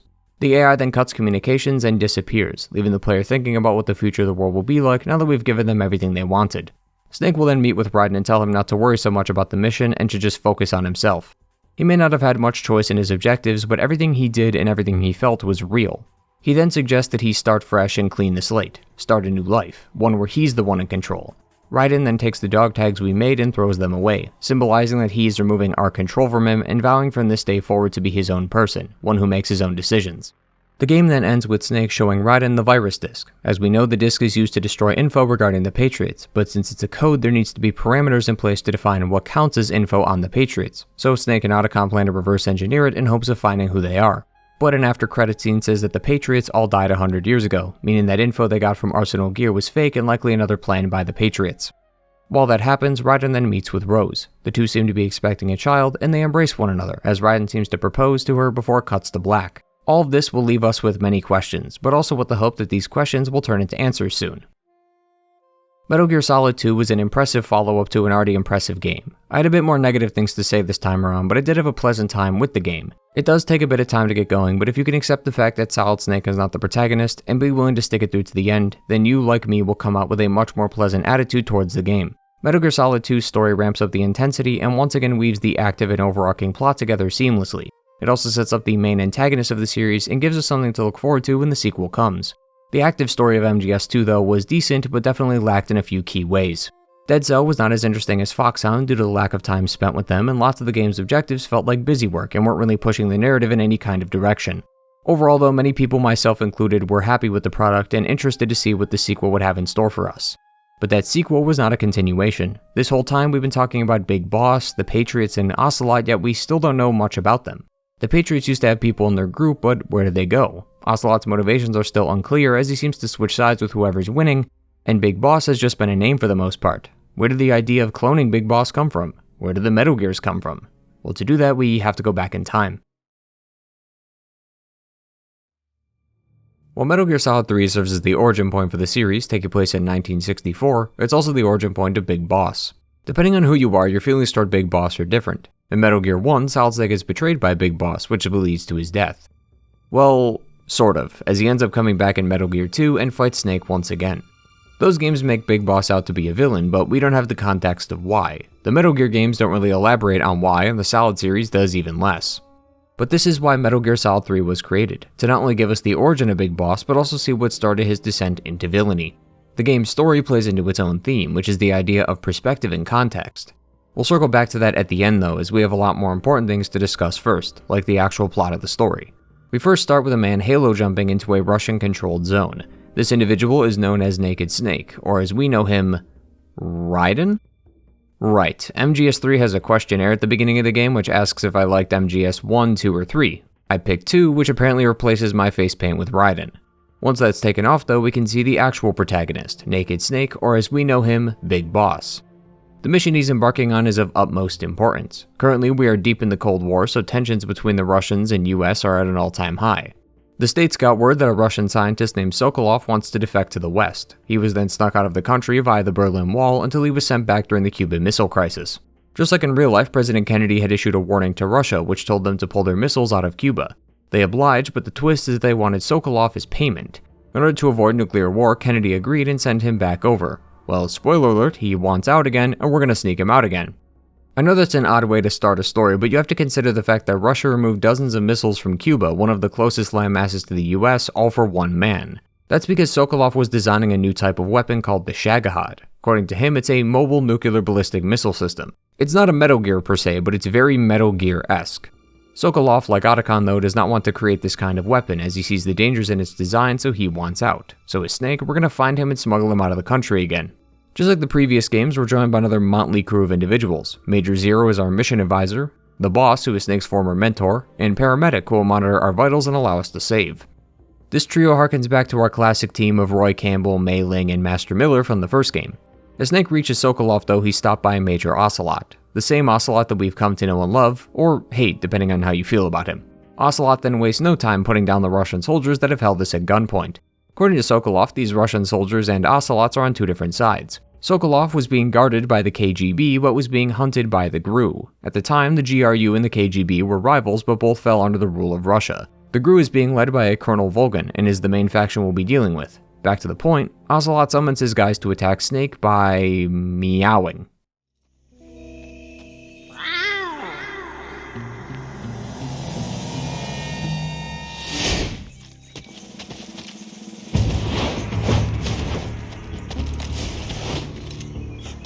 Operatives? I feel like MGS3 was a test to see how much Kojima could get away with. We had a few weird things happen in MGS 1 and 2, but the level of stupidity and silliness in this entry is unmatched. This isn't even the only bizarre thing that happens in this game either, and it also just so happens that Ocelot is somehow involved in most of it. For example, a little later we'll meet a girl named Eva who not only uses a staircase as a ramp to get onto the roof of a building, but also does a backflip on her bike using Ocelot's face as a wall. Surprisingly, not only do these elements of silly and serious blend extremely well with each other, it also serves to display certain personality quirks among a few characters. Ocelot completely revolves around this idea, as right when he's about to shoot Snake, his gun jams. Snake tells him that the techniques he uses are more suited for revolvers. He then comes back with a revolver, only to be stopped by Snake again because he didn't realize he shot all 6 rounds. Snake also tells him that the engraving he has is pointless because it serves no tactical advantage.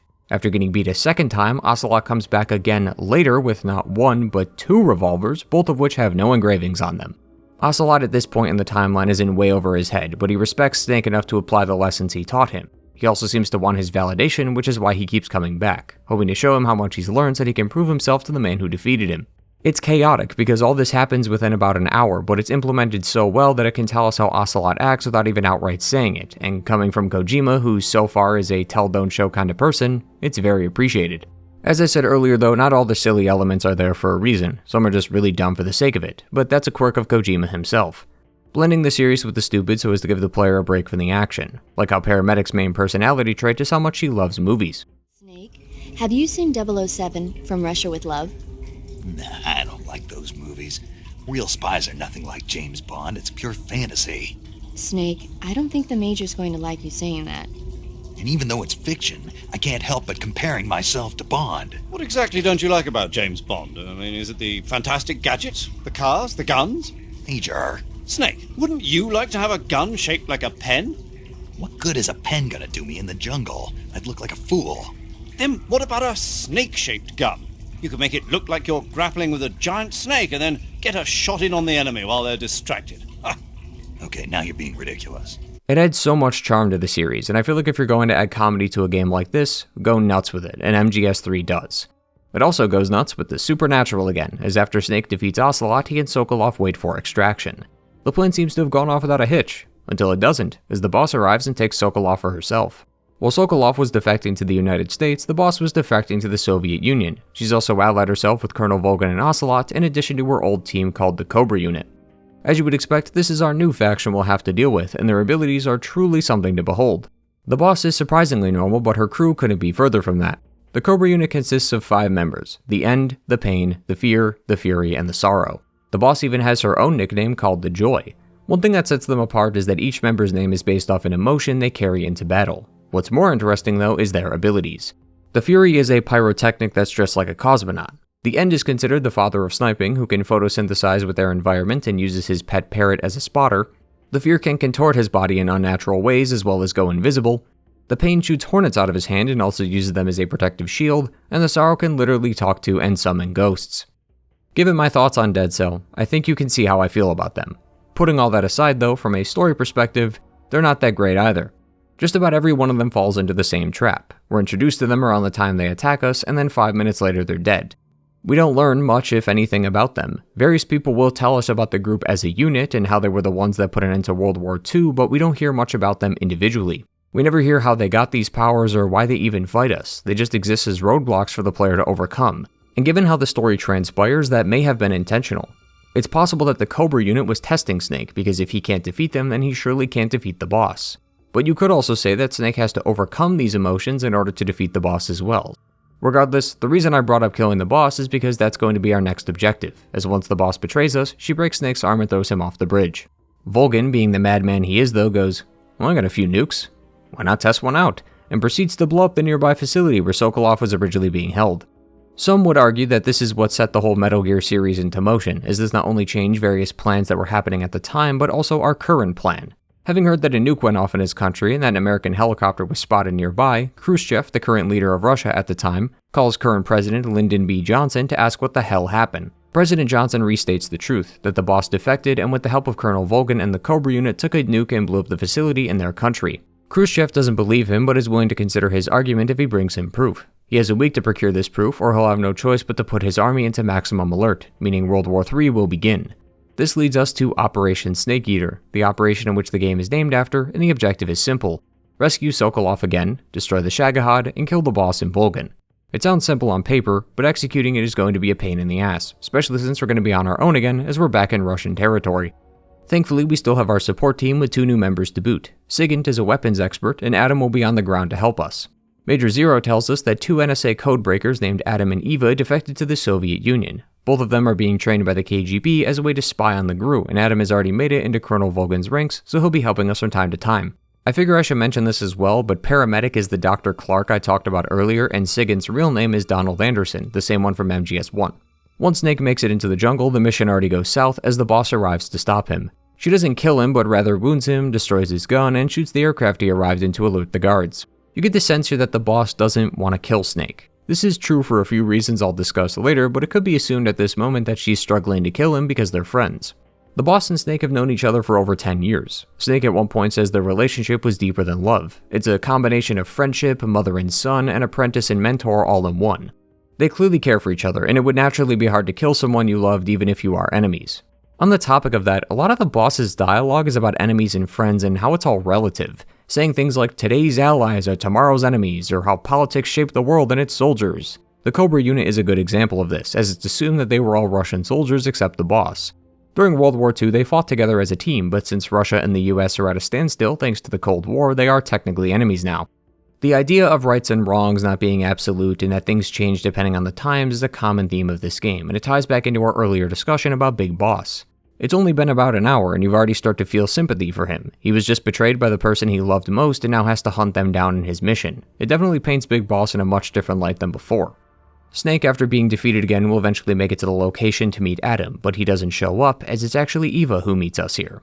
I'm going to clear this up now so as to not confuse you, but this isn't Eva either. The two codebreakers that defected were both men, and Eva here is clearly a woman. The real Eva is a guy. This person posing as Eva is a spy for someone else. Still, I'll be referring to her as Eva throughout the video since we never see the real one. The scene is also a great example of how the stupid moments in this series can actually be used to characterize its cast. Naked Snake is very intelligent when it comes to weaponry, and he never wastes an opportunity to compliment some fine craftsmanship. Do you like it? The feeding ramp is polished to a mirror sheen. The slide's been reinforced, and the interlock with the frame is tightened for added precision. The sight system is original too. The thumb safety is extended to make it easier on the finger. A long type trigger with non-slip grooves. A ring hammer. The base of the trigger guard's been filed down for a higher grip. And not only that, nearly every part of this gun has been expertly crafted and customized. Kojima has a history of over-explaining a lot of details in this series, and always feels like he does it in a specific way so that it makes him sound intelligent. Like when Major Zero goes into detail about the aircraft he's in, even though it provides no benefit to the story at all. But in the case of Naked Snake, it works, as he's known to be a very talented soldier. He is currently on a one-man mission that if failed will result in nuclear war, so clearly he has some impressive credentials, which is why his detailed analysis of a singular gun is not as bizarre as it seems. After this, Eva will tell Snake where to find Sokolov and the two split up. From here on, the game starts to open up and we get a real good look at the gameplay. MGS3 offers the biggest change to the series by far, and to me, out of all the games in this series, its gameplay is only outclassed by one. It seems like Kojima really wanted to commit to the idea of making Snake's mission one of survival. Snake now has a stamina bar that drains over time. The lower the bar, the worse your accuracy, so it's best to keep this topped off by eating food. You can find items like rations and ramen noodles lying around, but they're quite rare, so most of your food will be scavenged by yourself. You can kill snakes, rabbits, crocodiles, and other animals, allowing you to eat their flesh to gain stamina. Some food will be better than others though, so it's on you to experiment and make sure your inventory is filled with food that will help you rather than hinder you. MGS3 also has a camouflage system in the top right that shows you how concealed you are within your environment. Wearing green camo in an area with tall grass will keep you more hidden than if you wore something like white or blue. This helps you get the jump on enemies and also gives you a better chance of sneaking by them. Logically, it makes no sense how Snake can do this, but it is amusing to imagine that Snake is taking off his clothes and replacing it with a different colored set in battle every time he changes though. But inevitably something's going to go wrong and you'll be hurt, so they overhauled the healing system by making it more complicated. I personally found this to be more annoying than anything, as there's at least 7 or 8 items you can carry that all heal your wounds. You have to select the correct item in order to apply it, but if you pick the wrong ones, nothing happens, so instead of actually thinking about what to do, I just spammed all my options until it was gone. I do think the system has some merit to it though, mainly when you start getting hit with poison or fire attacks, but when it comes to normal gunshot wounds, there's just so much to do that I just spammed all my options until I finished the procedure. All the previous gameplay systems also tie into the boss fights as well, and while I'm not a huge fan of the Cobra unit narratively, they are some of my favorite fights in the series. Not only are the set pieces very well designed, like the fears being covered in trees or the ends being a lush forest, but the stamina bar completely changes the fight. The End is an old man, so it's highly advised that you drain his stamina bar with tranquilizers instead of killing him, since it'll be over faster. And the Fear drains his stamina fast thanks to his erratic movements. He replenishes this by eating any food he finds, but you can also drop food you know to be poisonous, which tricks him into eating it and applying the same effects. The game offers a lot of options to defeat them, and can also connect to what we said earlier about Snake overcoming them in order to defeat the boss. Each one challenges Snake in a very specific way, and could be cited as the reason that he is the soldier he is today. All of this though creates a surprising amount of complexity, which is why it's one of my favorite gameplay systems in the series. Getting back on track, Snake will make his way through the jungle and run into Ocelot, and it's probably the greatest 40 seconds in this entire game. Ocelots are proud creatures. They prefer to hunt alone.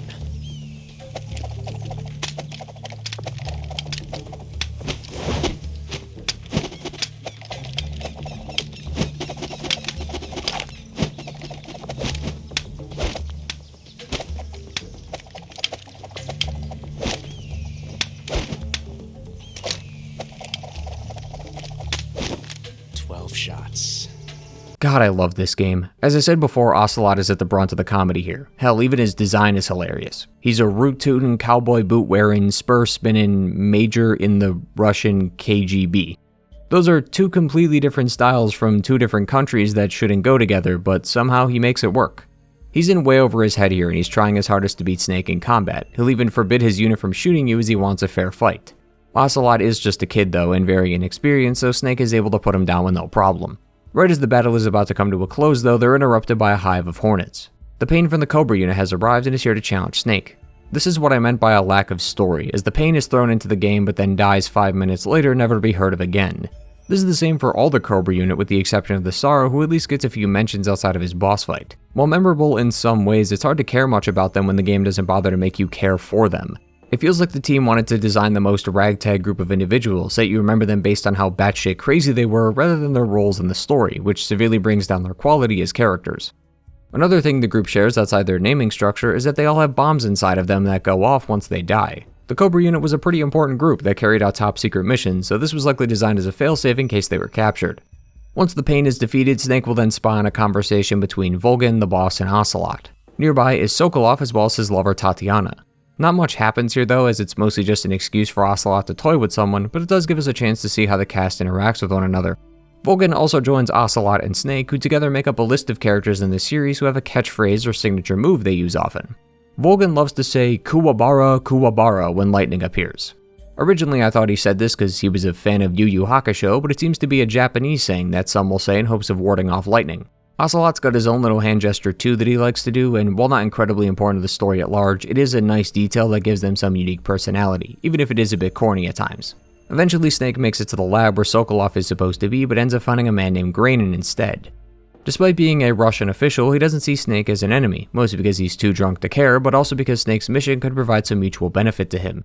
Granin was the original creator of the Metal Gear, and his design documents prove this. He'll eventually end up passing these documents over to a friend in the United States who we learn is Huey Emmerich, Otacon's father. Yeah, the same one. The reason he's doing this is because Colonel Volgin decided that Sokolov Shagahad was a much better project to put his time and money into, so he rejected Granin's idea. He'll end up giving us a key so that we can get closer to the facility where Sokolov is being held. The problem is that the facility is quite a ways away and will require us to go to the summit of a nearby mountain. On the way there, we'll also run into the Fear in the end, who get put down as well. More important than all that though is the boss fight right after this, a comically large ladder. It's not actually important, it's just really damn long for some reason. At the summit is where we meet Eva, who's in the middle of getting changed. Snake comments on her scars and she says that they are from Colonel Volgin, saying that he's a sadist that enjoys inflicting pain on others. After their talk and a bit of flirting, she'll give Snake a key and a look at the facility where Sokolov is located. The building we need to enter can only be accessed by Colonel Volgin and Major Ivan. That's the Raiden parody. We have to steal his outfit, but they never tell us how, so we can either kill him or knock him out if we want to. This choice was for those who hated Raiden and wanted to enact some form of pain on him. Before we can enter the base though, we have to battle the final member of the Cobras, the Fury. His fight goes about as you would expect. I know it seems like I'm just skipping over them on purpose to prove a point, but there really is nothing to talk about here. Each of them is just an obstacle, and that's all they provide to the plot. The Fury does at least tell us that he was sent into space at one point, but ended up seeing a world engulfed in flames, which is what contributed to his pyromania, but that's it. I mean, it's a story, not anything remotely interesting, and a far cry from the likes of Fortunate Foxhound, which is why I decided to put in as much effort as the game puts into them. Similar to MGS2, the game really started to lose me at this point. In fact, MGS3 has the same problem as 2. It takes at least 2/3 of the game to complete the first objective. All we've done for 6 hours is run around on a goose chase looking for Sokolov. We've done nothing to advance the plot in any way, and it really starts to drag down the quality immensely. I'll say now, just like MGS2, both games end on a great note, but both also take just as long, if not longer, in MGS3's case, to go somewhere. Most of this could be attributed to its length, as MGS3 is roughly a 10-hour game. So obviously it's not going to have as much time to really develop the characters, but for a series that's completely fine with having you listen to conversations about James Bond for 10 minutes, you would think the same effort would be put into the actual story itself, because, think about it, what have we learned so far? The Shagahad is still being worked on, the boss, Ocelot, and Colonel Volgin are still working together, and Sokolov still hasn't been found. Probably the most interesting piece of information that we found ever since the boss's defection is how the Metal Gear documents made it to the United States, which is something that isn't even related to the current story and rather recontextualizes past games' plots. Plus, if I want to be extremely picky, this information is also a retcon, as it was told to us in MGS1 that Otacon created Metal Gear Rex, not Granin, but MGS3 changed it to fit its narrative. Although to be fair, you could argue that create and design are two different things in this context. These bastards will live to regret this. And when they themselves become the targets of my creation, they will know my true greatness. I don't need you. I just need your brain. I created Rex. It's my right, my duty to destroy him. Regardless, it was quite frustrating playing this game at times, as it felt like things weren't going anywhere and I was just being dragged along and told to do pointless side objectives for no reason. Thankfully though, it does get a little bit better after this. Once Snake deals with the Raiden parody, he'll make it to the base and meet with Sokolov. Sokolov then tells him about the details of the Shagohod, and how once Phase 2 is complete, he'll likely be killed by Colonel Volgin since he won't be needed anymore, so we have to hurry. Volgin also plans to mass-produce the Shagohod and ship it to some of the Soviet Union's eastern allies, as well as some other third world countries, to likely cause an all-out war, the likes of which we've never seen.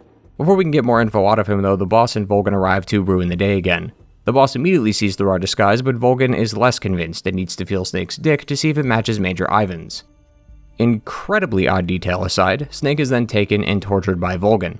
The scene where Volgin beats up Snake is great, as it displays the sheer difference in power between these two, and could in a very roundabout way show how much he cares about Ivan, since he has no idea what we did to get this outfit, which means to Volgin, his lover's possibly dead. He absolutely manhandles Snake here, and his subsequent torture is going to be even worse. Volgin firmly believes that Snake is here because of the Philosopher's legacy, and then he just spills out the entire plot in grave detail. He basically says, the legacy, the Philosopher's legacy, the legacy with $100 billion, the one made from the 3 great superpowers, the one I have hidden in my vault under Groznygrad. Like he's just asking to get it taken from him, and it's a poor attempt at explaining to the player what this object even is because Volgin should not be saying this. Plus, this scene is absolutely hilarious in hindsight given who's in the room with him. Now you could say this is a 200 IQ play from Volgin to lure out the spy, as he does know there is a spy within his ranks, but this is also the same dude who shot a nuke at his own countrymen, so I find that hard to believe. The game also pretty much confirms a detail most players saw coming, as right after he says where it's hidden, Tatiana and the boss look at each other. Both of them right before they leave also talk to Snake in private. The boss tells him to run, and Tatiana tells him how to escape. This confirms that the former doesn't plan on killing Snake and/or wants him to succeed in his mission, and that the latter was Eva all along.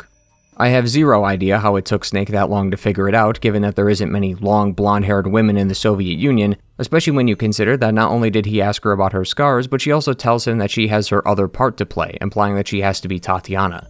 I guess all his intelligence went towards survival tactics rather than common sense, although maybe if he wasn't looking at her tits the whole time, he probably could have noticed how similar they look. But by far my favorite part of this scene though is when Snake is attacked so much that he drops a transmitter. According to the boss, she placed a transmitter on him so that she could keep track of his movements. When Colonel Volgin asks for proof that she's not working for Snake, she challenges him and Volgin backs away. The dude is very clearly scared of her, which just shows how terrifying the boss is. Not only was she the leader of a unit that has supernatural powers when she herself has none, but she's also able to intimidate Volgin. These are the kind of things I love to see in this series, small details that aren't mentioned but just shown to the player. There's no need to bring attention to it since the scene does a good enough job on its own, and I'm glad that something like this was included. Ocelot will then take the opportunity to screw with Eva by doing his Russian roulette thing again and ends up shooting Snake in the eye. Luckily it missed his brain, but now he's permanently missing an eye. Snake is now locked up in prison and needs to escape. However, if you went in first person when the boss was leaving though, you would have seen the Sorrow who gives him the code frequency that opens the door. We'll be meeting the Sorrow in just a moment as Snake manages to escape only to be cornered by Ocelot and his squad. He then takes the opportunity to toy with him before Snake jumps, realizing he has no way out.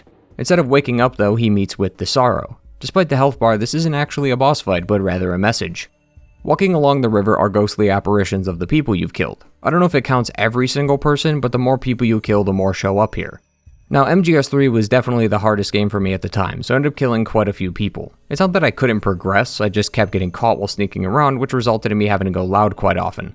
To escape though, you need to use a fake death pill along with your revival tooth, which is an item you were given at the beginning of the game. It has other practical uses outside of this boss fight, but it's nice to see that your equipment was taken into account here. While walking along the river, the Sorrow will comment on Snake and your performance. It's not as bizarre as Psycho Mantis, but it's just to get the player to think about the lives they've taken. The ghosts walking through the river also hurt you, so I can imagine this being quite the difficult fight on the harder difficulties, as it forces you to not kill as many people prior to this fight, so that the walk downstream isn't impossible. The Sorrow will also mention that Snake will be killed by his son in the future, referring to Solid Snake killing him in Metal Gear 2. As Snake wakes up though, he hears the final memory of the Sorrow, and it shows us that the boss killed the Sorrow in the past, which is why he's dead in the present. The boss and the Sorrow were not only allies but also lovers at one point, as the two had a child. She would end up giving birth to him in the middle of a battlefield, but her child was taken by a group called the Philosophers. She and the Sorrow would then end up being on opposing sides thanks to the Cold War, and was forced to kill him or the child would die instead. This is what leads me to believe that the Sorrow and by extension all the Cobra unit are trying to help Snake given his relationship to the boss. They want to teach him how to survive while also going out in a blaze of glory as they likely don't have a purpose anymore. Snake then makes his way to a nearby cave and talks to Eva, who gives him some explosives that he'll need to destroy the Shagohod. The two also take some time to relax and hang out before getting back to the mission. Eva is ultimately still a spy, but she does love Snake to an extent. It's quite the adorable relationship they have going on, but their time is going to be cut short as they have a mission to complete. I will say though, Eva is a fantastic character and was very well written as the attractive double-crossing spy. She toys with the player quite a bit, as you know she's not loyal to the US and likely has her own motives, so you know she's just teasing you, but she is very charismatic at times. Snake seems to like Eva as well, but he doesn't seem to show any sort of affection towards her because of the mission. I wouldn't say that it's the mission as a whole though, but rather what it entails, as he's being told to kill someone he's known and loved for years, that he's still trying to grapple with the fact that she betrayed him in the first place. For as much as he puts on this strong, cocky face, he's very broken and hasn't had much time to come to terms with what's going on, so naturally he's more focused on that than Eva.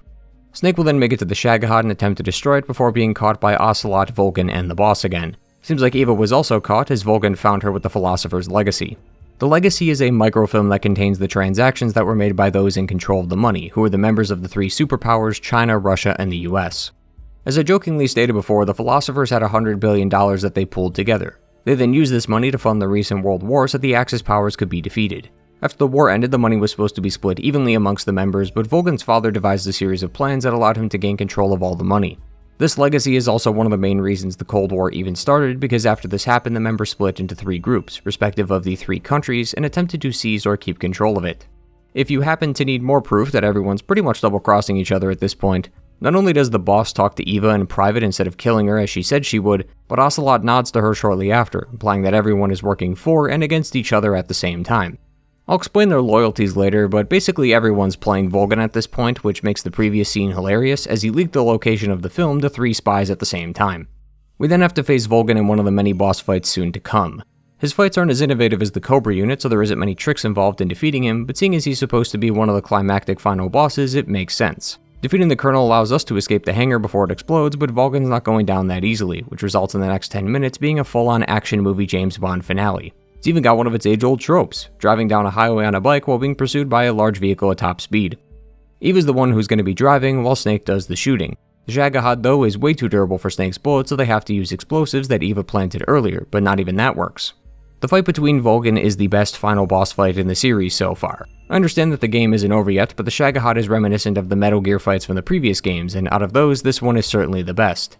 I think for the time those fights worked, but things should definitely be escalating now, so I'm glad they added multiple phases and set pieces to really drive home how dangerous these weapons are. But as I said, this isn't the final fight.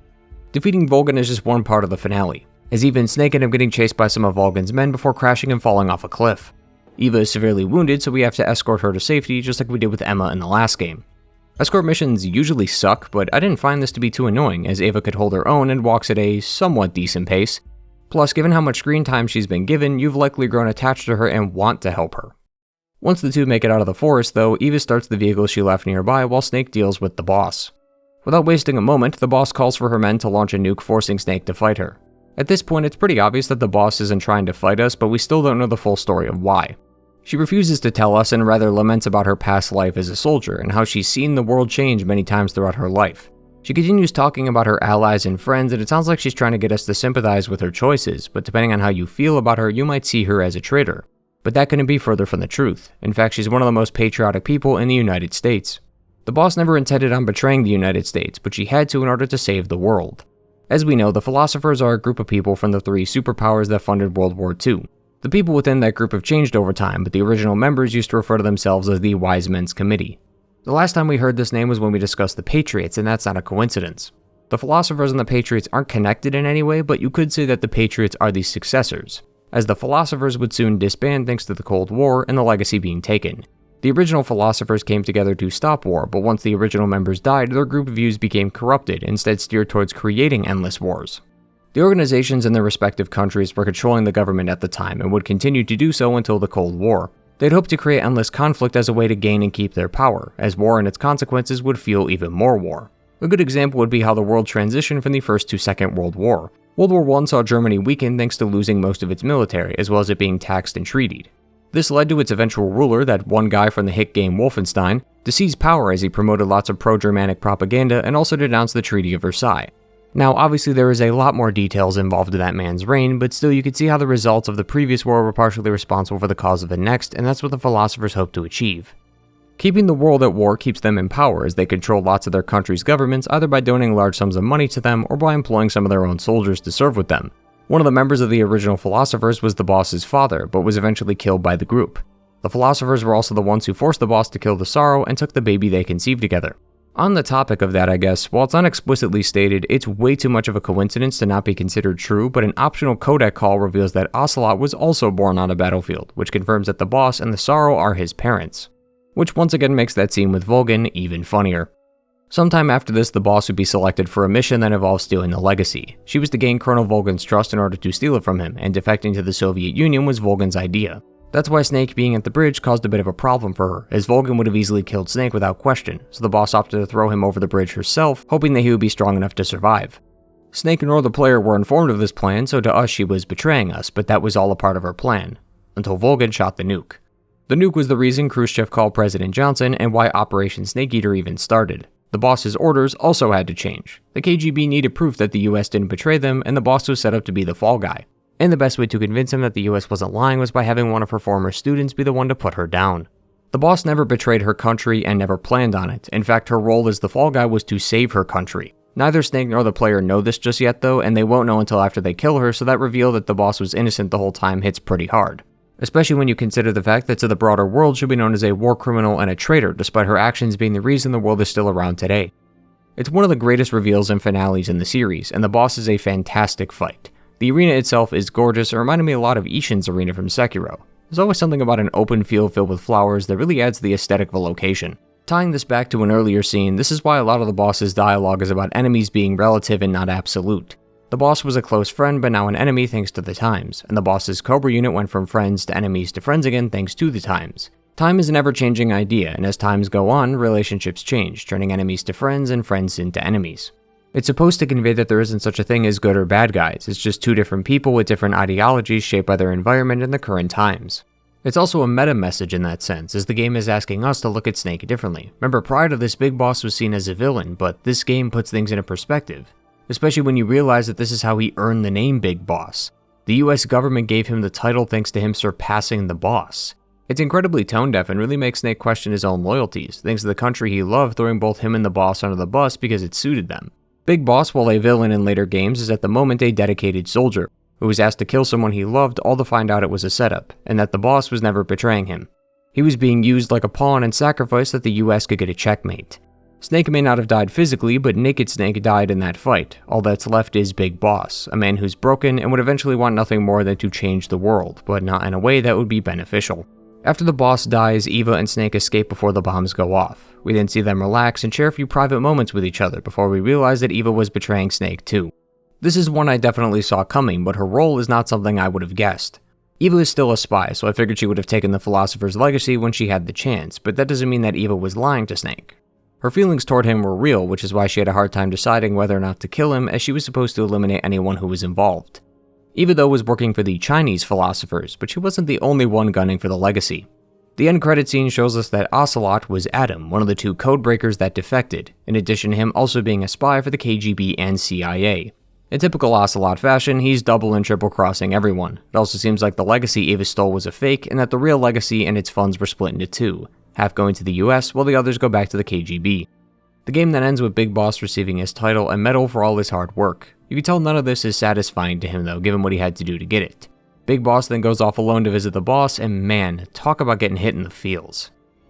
She was a real hero. She was a true patriot.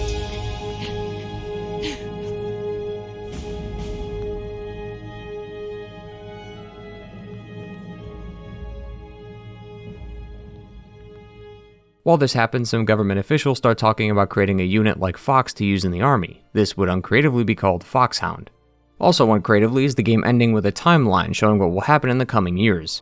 The only real important details is that Major Zero is disbanding Fox, the US philosophers rename themselves to be the Patriots, and that Big Boss carried on the legacy of Fox by leading Foxhound. It's a bit of an odd way to end the game, especially after the emotional ceremony and tribute to the boss, but seeing as this was supposed to be the end of the series, I guess it makes sense. Besides, it's not like it takes away from the finale, which is easily one of MGS3's strongest acts. The beginning and the end, just like MGS2, are the best parts of the series' third entry, but just like its predecessor, its middle is extremely weak, even more so with MGS3, as the Cobra unit only serves to be pace changers for the gameplay alone. Story-wise, they don't serve much purpose, and further delay the story from going anywhere. This was an issue that plagued MGS2 as well, but I think MGS3 takes it even further, as finding Sokolov, our first objective, takes way too long, and it makes you feel like you're just walking around and killing people without any sense of direction. Overall though, this game, like its siblings, is incredible, and had the series ended here, it would have left us with a lot of questions, but it wouldn't have been on a bad note. Metal Gear Solid was ahead of its time in both gameplay and story, and its themes and messages are conveyed exceptionally well, and are very thought-provoking even today. Getting to learn more about the world of Metal Gear Solid through these 3 games was fantastic, and something I wish I'd done earlier. Each game expands your brain a bit as you start to really listen to the messages of these games and really listen to what Kojima is talking about. He may be a madman at times, but he's got some good points every now and then. Putting all this together though, it's no wonder why the series took off the way it did and managed to garner such a devoted fan base. But much to some fans and even Kojima's surprise, the series was nowhere near finished yet.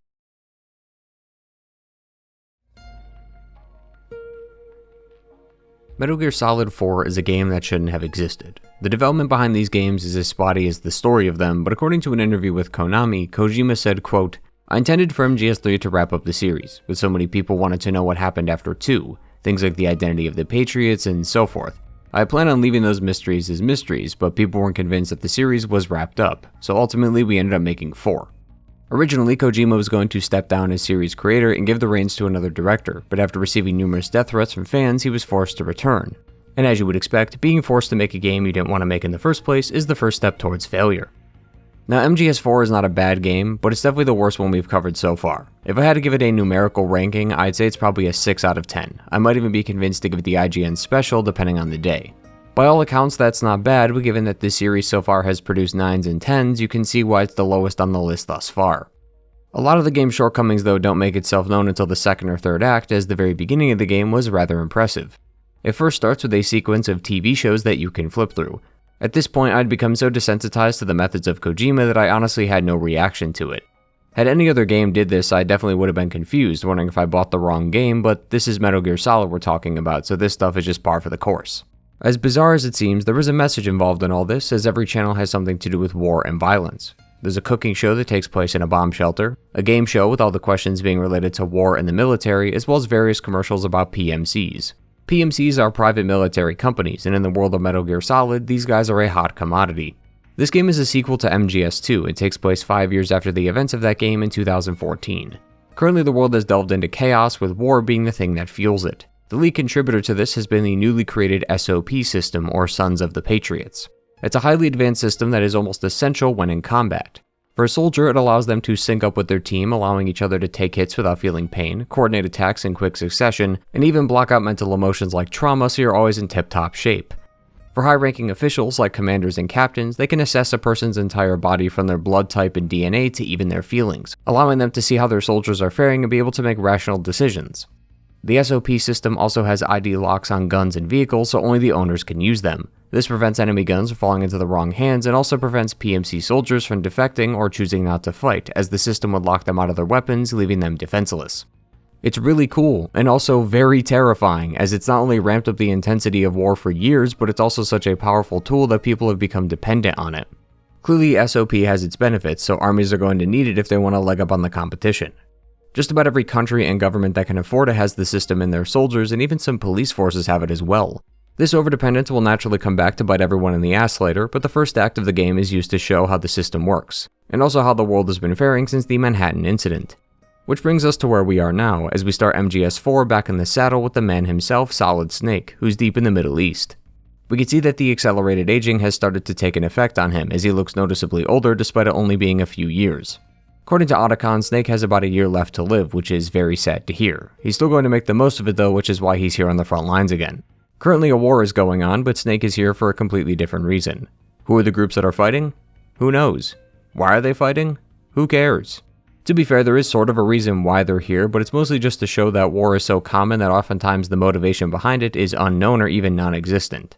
Thanks to the SOP system and the Patriots, the world has become reliant on war as a way to balance the economy. Many governments have also started hiring PMCs in order to fight proxy wars for them.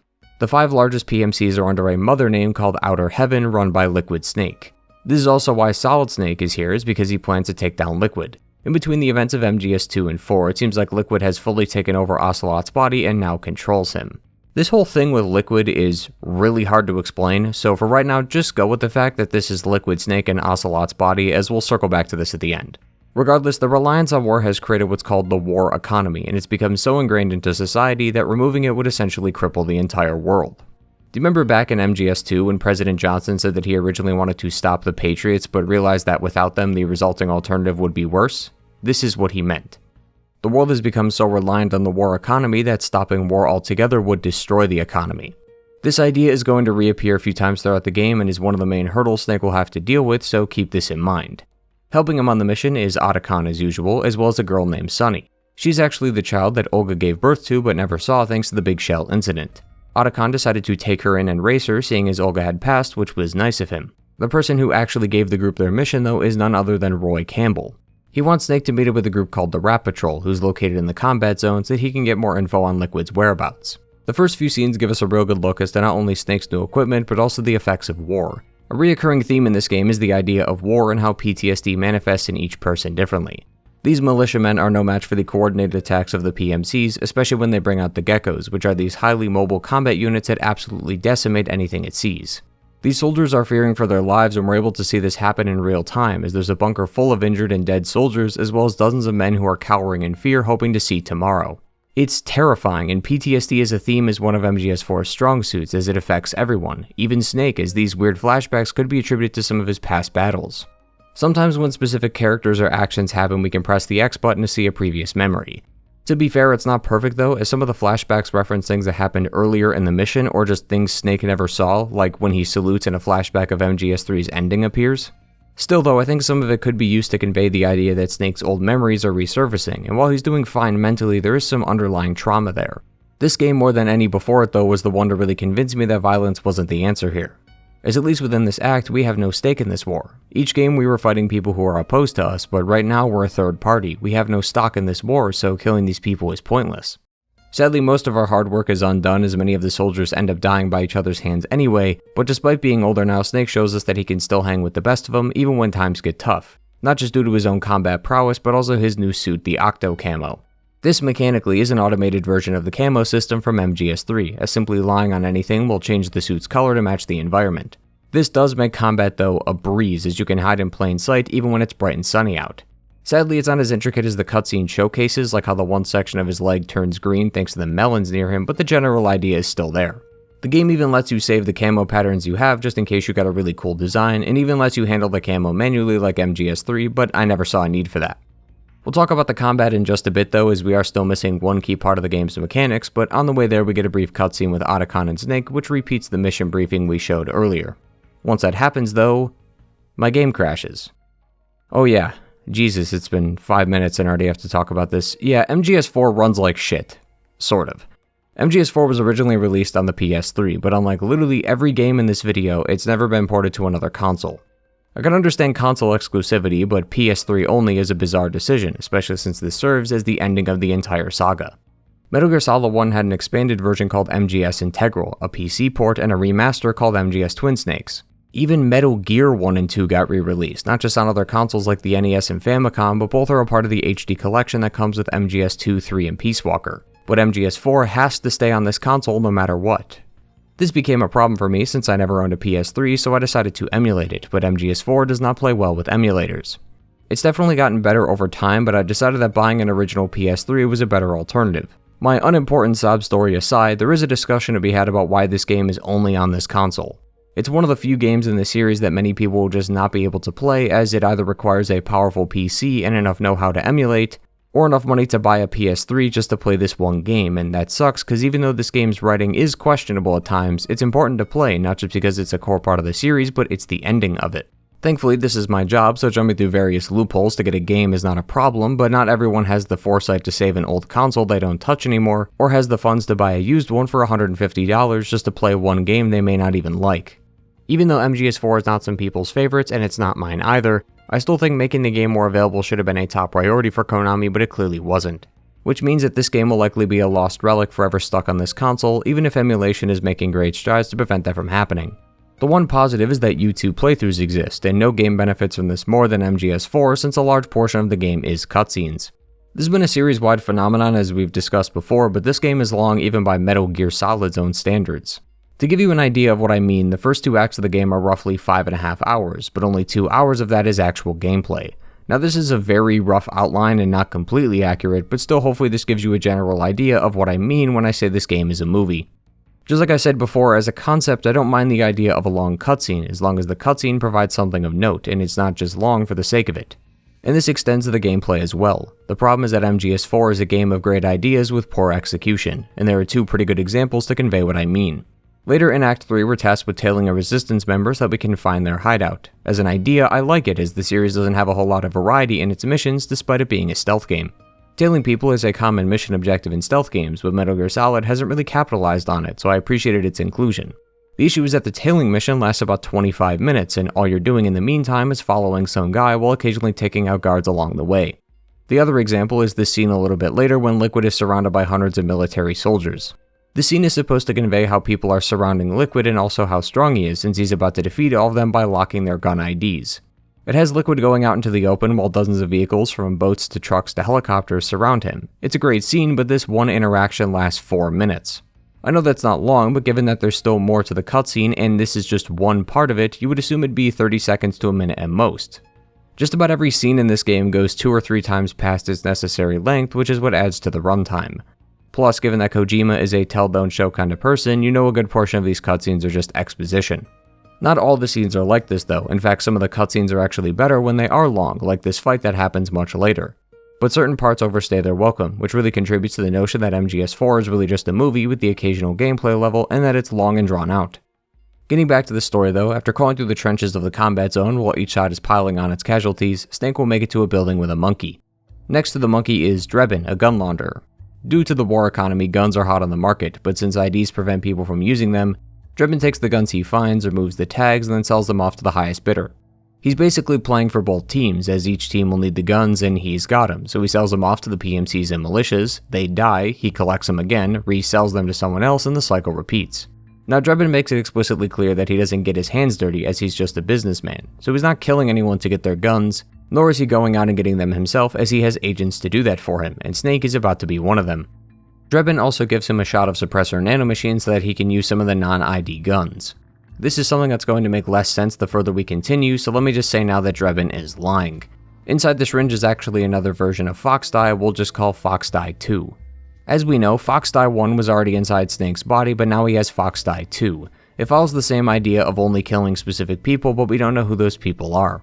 The only reason Drebin was given this was because he was working for someone. Given the major players that play here, it's not really hard to assume who he's working for, but he doesn't seem to be hostile to Snake despite this. He's still a businessman through and through, and will make sure Snake's life is not in danger as he's a valuable customer, but his bosses clearly have it out for Snake. Regardless, Drebin and his shop are a core part of MGS4's gameplay. He kinda reminds me of the RE4 merchant, except Drebin can be accessed from the menu at any time and doesn't have any set locations. He says that if you pick up any guns off the ground, you'll get Drebin points that you can use to cash in for ammo, guns, or attachments. So what you'll be doing is scavenging battlefields for guns that you can get his points to use them in his shop. Honestly, I was kinda hoping that MGS4 was really gonna go further with its stealth gameplay since ID guns means we can't pick them off the ground, thus forcing the player to play more passively as you won't be able to use any old assault rifle to deal with your problems. This system completely flips it on its head though, as I'd argue the game actually encourages you to kill people and doesn't shy away from putting you in dramatic action scenes. There's this whole bike chase scene like the one at the end of MGS3, there's another one but this time on Drebin's APC, numerous combat encounters where you're forced to go loud, and don't even get me started on the Metal Gear fight later.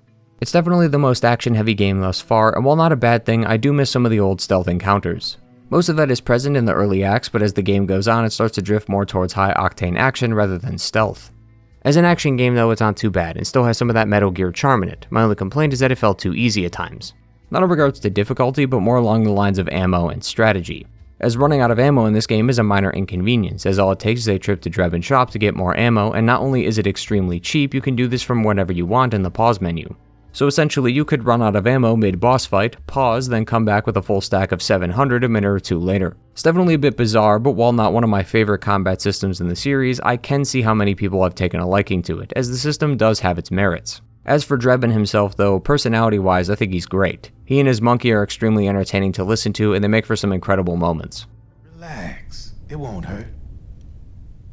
You're scared of needles or something?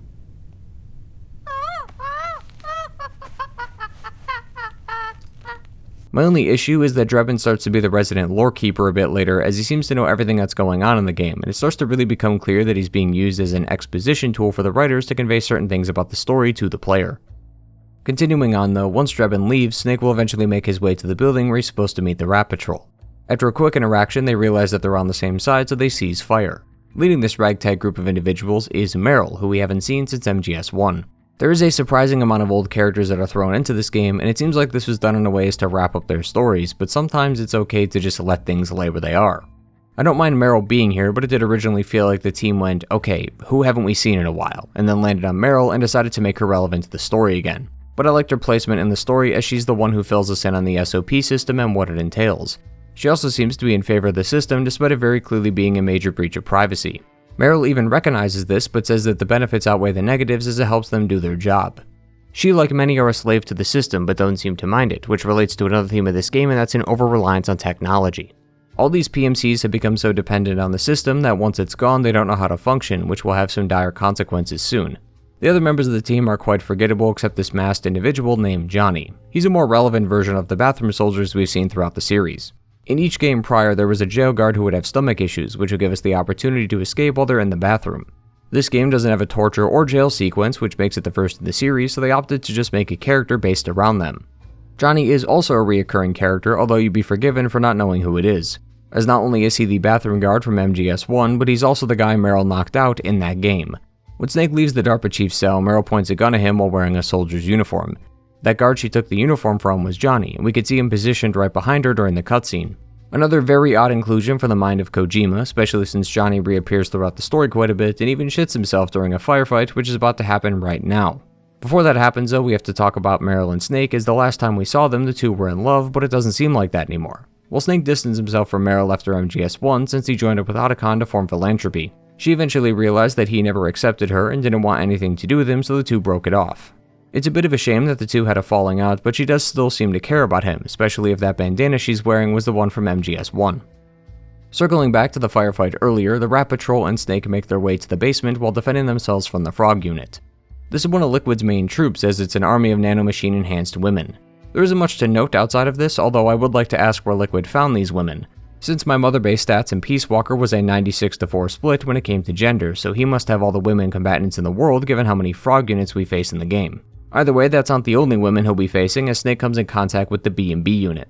B&B, or Beauty and Beast, is a group of 4 deeply traumatized women who fight for Liquid, and whose sole purpose is to hunt down Solid Snake as they believe that killing him will set their minds free. In terms of an introduction, they have one of the strongest in the series, as they're seen completely wiping out a squad without any issue. The battle also shows us their strengths as each one attacks in ways that are beneficial to them. Their introduction is wonderful, everything else about them is questionable. Firstly, the members of the group are Laughing Octopus, Raging Raven, Crying Wolf, and Screaming Mantis. Their group name references their 2 different forms, their outside bestial form and their inner beauty form once the beast form is destroyed. Personally though, I think the name should be changed to the Fanservice Unit, not the traditional definition, mind you, the other one that references Easter eggs and homages, as the B&B unit is an amalgamation of the 3 previous groups put together. Each member has 2 words in their name. The first one represents an emotion similar to that of the Cobra unit, the second word is a reference to someone from Foxhound, and the weapons they use are ones wielded by the members of Dead Cell. For example, we can look at Laughing Octopus. Laughing is a happy emotion, similar to the Joy, which was the boss's name. The octopus is a reference to Decoy Octopus from Foxhound, and she uses a P90 and tentacles to attack you like Solidus does. This same idea can be applied to the other 3 members without fail, which begs the question, if they're just the 3 previous factions put together, what makes them different and separates them from the groups that they make up? Well, that would be the other definition of fanservice. This might be the most puzzling aspect of this group, as it's done in a way that's not only harmful, but also takes away from the unit's message. Fanservice as a concept is not an issue, it's just the specific people it's being used on, and the order in which it's being used here is the problem. Each member of the unit is based on 4 real-life models that help provide the motion capture for them. This fits given that they're supposed to be both beauties and beasts, but then the game delves into full-on fanservice once their beauty form has been unleashed. The game positions the camera so you can get a good long look at their bodies, as well as a few first-person POVs that also focus on their assets. Furthermore, they're not only wearing extremely tight clothing so as to show off their physique, but they walk rather seductively towards the player. Once they do catch up to Snake, they damage him by rubbing up against and hugging him. To top it all off, if you wait a few minutes during this phase of the fight, then you'll be transported into a clear white room where you can take pictures on your camera and have them pose for you, or play music off your iPod, which has them sing like the leader of an idol group. It's both bizarre and very confusing, as it conflicts with the message of this unit greatly. Now, I'm not willing to cast aside the room since it's in the game, and the way to access the room is one of the easiest things in the world, as the women in the beauty phase are very easy to defeat. So Kojima clearly wanted the player to see this, but even if we did ignore this detail, the framing and design of the unit goes against exactly what the unit is about.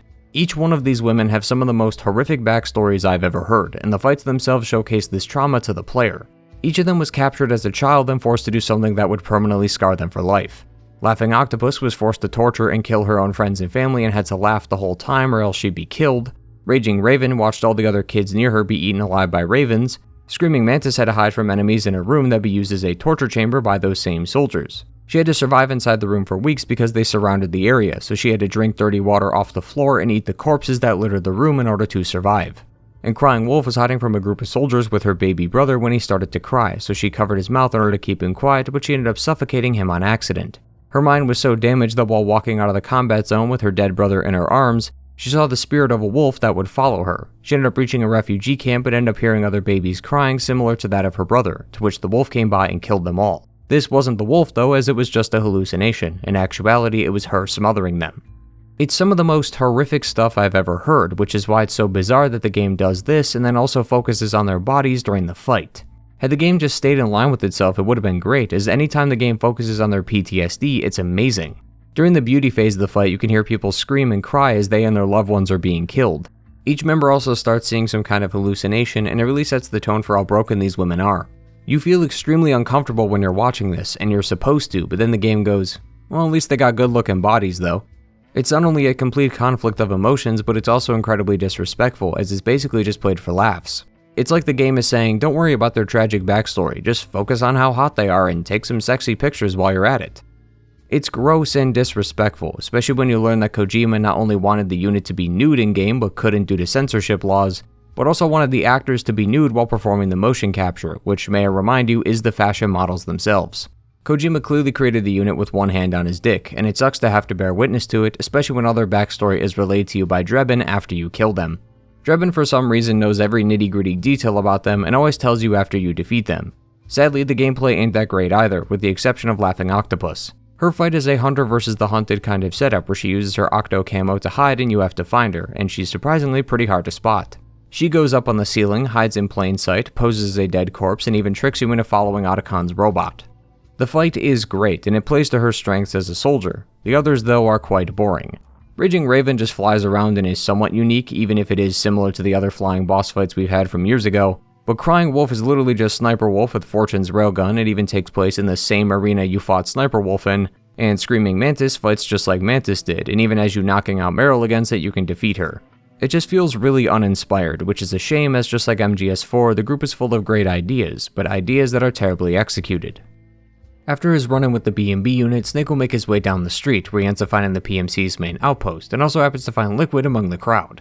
Meryl and the Rat Patrol are also here too, but before any of them can make a move on Liquid, he activates something, which causes all the soldiers to start acting strange. Earlier I said the SOP system blocks out any mental and physical pain so that the soldiers can continue to operate.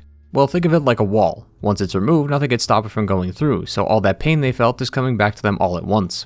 Snake is also affected by this, but to a lesser degree, as he's already had experience. Many of these soldiers haven't experienced any kind of pain that comes from war thanks to SOP, but Snake has been fighting way before this was implemented, so he's more resistant to its effects.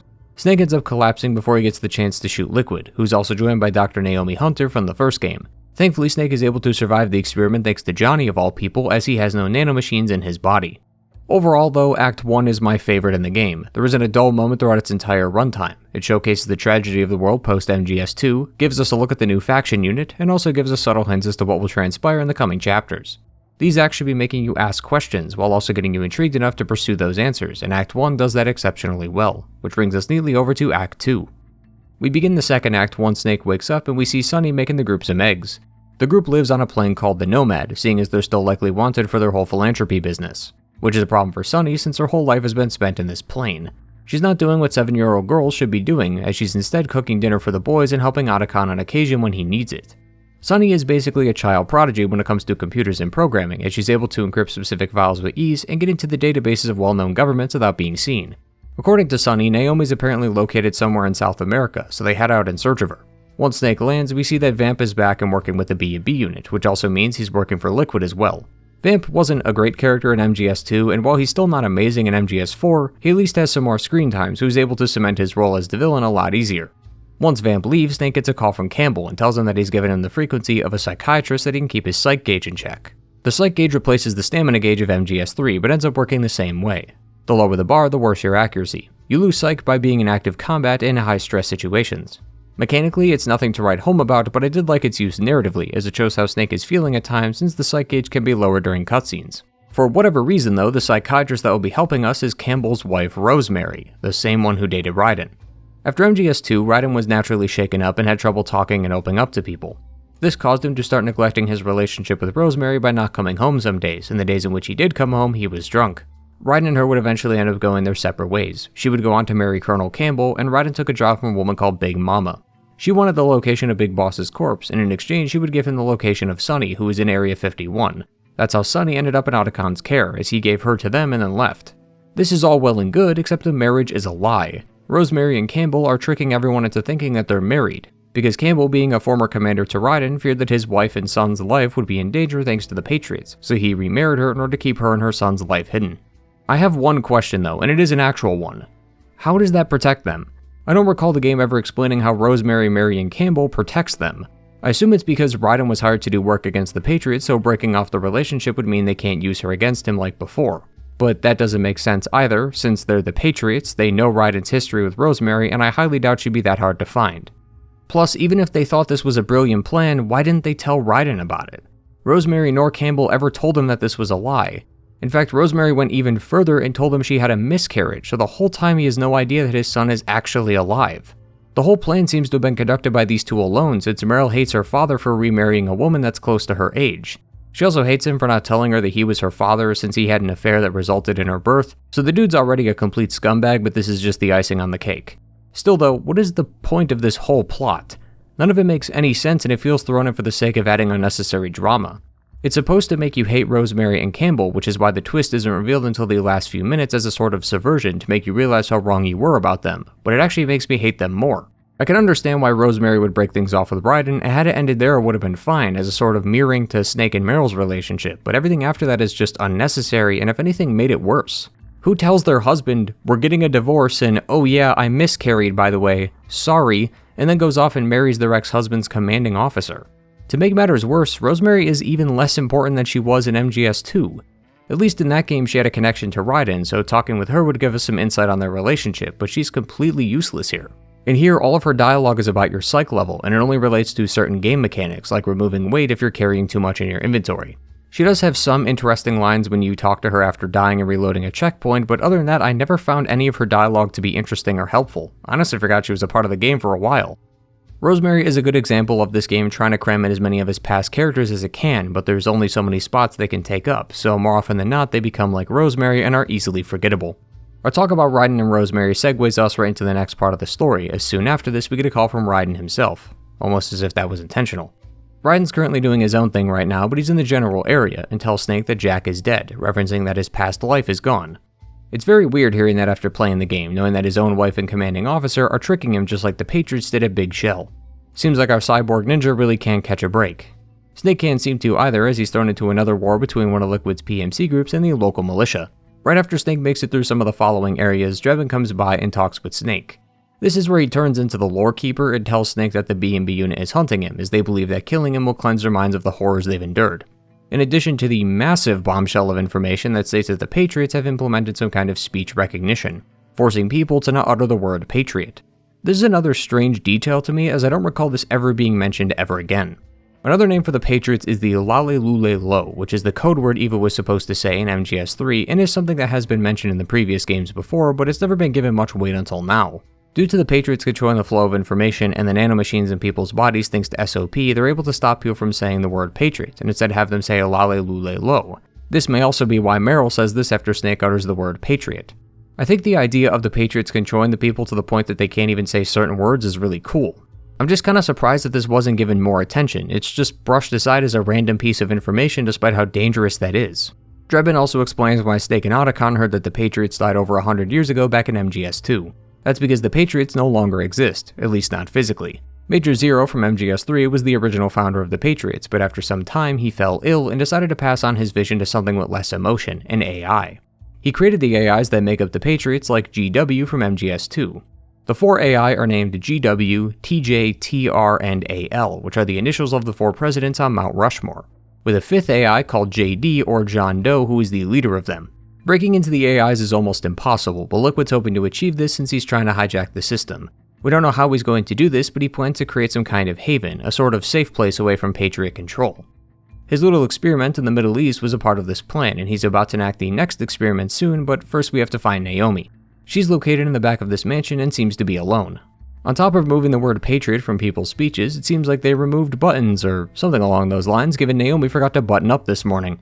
Despite that, she's able to remember quite a bit about Liquid's plan. She goes on to tell us that Liquid and her discovered that SOP was not able to control soldiers, but also control their emotions, which is what we discussed earlier. Naomi likens the idea to what happened to Gray Fox back in MGS1, but twice as worse. But both she and Snake are confused though, because Snake was affected by this despite not being in the system, so she wants to study him and see what happened. He then takes off the Octo camo, and man does he look rough. His physique is still rather impressive for someone his age, but it's still odd to think that 6 years ago he looked like this. To clarify, it's not just the visual change either, he's actually aging faster than normal, so he has the pains of someone in their 50s and 60s. Snake even hits his back on occasion due to his constant back pain. It's quite a scary thing to imagine living a full human life in half the time, and that's exactly what he's going through. Age really came at him fast, and it puts things into perspective now that he realizes he doesn't have much time left. She further goes on to state that the reason Snake hasn't died to Fox Die yet was because his DNA in Liquid's was too different, so it only targeted Liquid and not Snake. This is one of a couple details that's changed constantly in the series so as to fit the current narrative at the time, and it's definitely something I'm not a fan of. Ocelot hypothesized in MGS1 that Snake would die soon after Shadow Moses, but he ends up coming back in MGS2, so the game had to change the story by adding that Naomi set it to a random value, so it might kill him in a month, a year, or a decade from now. By now it's been altered to be that it was never going to kill him in the first place due to having different DNA. Metal Gear Solid 4 also does this with the whole Liquid Ocelot thing, which is why I'm going to talk about it later. But it's just really annoying to have these details set in stone only for them to be changed in the next game because the writers decided their new idea was cooler. This isn't the last time this happens either, not just in this series but also this game, so sorry to disappoint you, but we're not done with this conversation yet. Moving on though, the final thing she mentions that not only is there a new Fox Die in him, which is that Fox Die 2 he got from Drebin, but also that the original Fox Die is mutating. Fox Die is supposed to only kill people with a specific genetic code, which is why only specific people died back at Shadow Moses.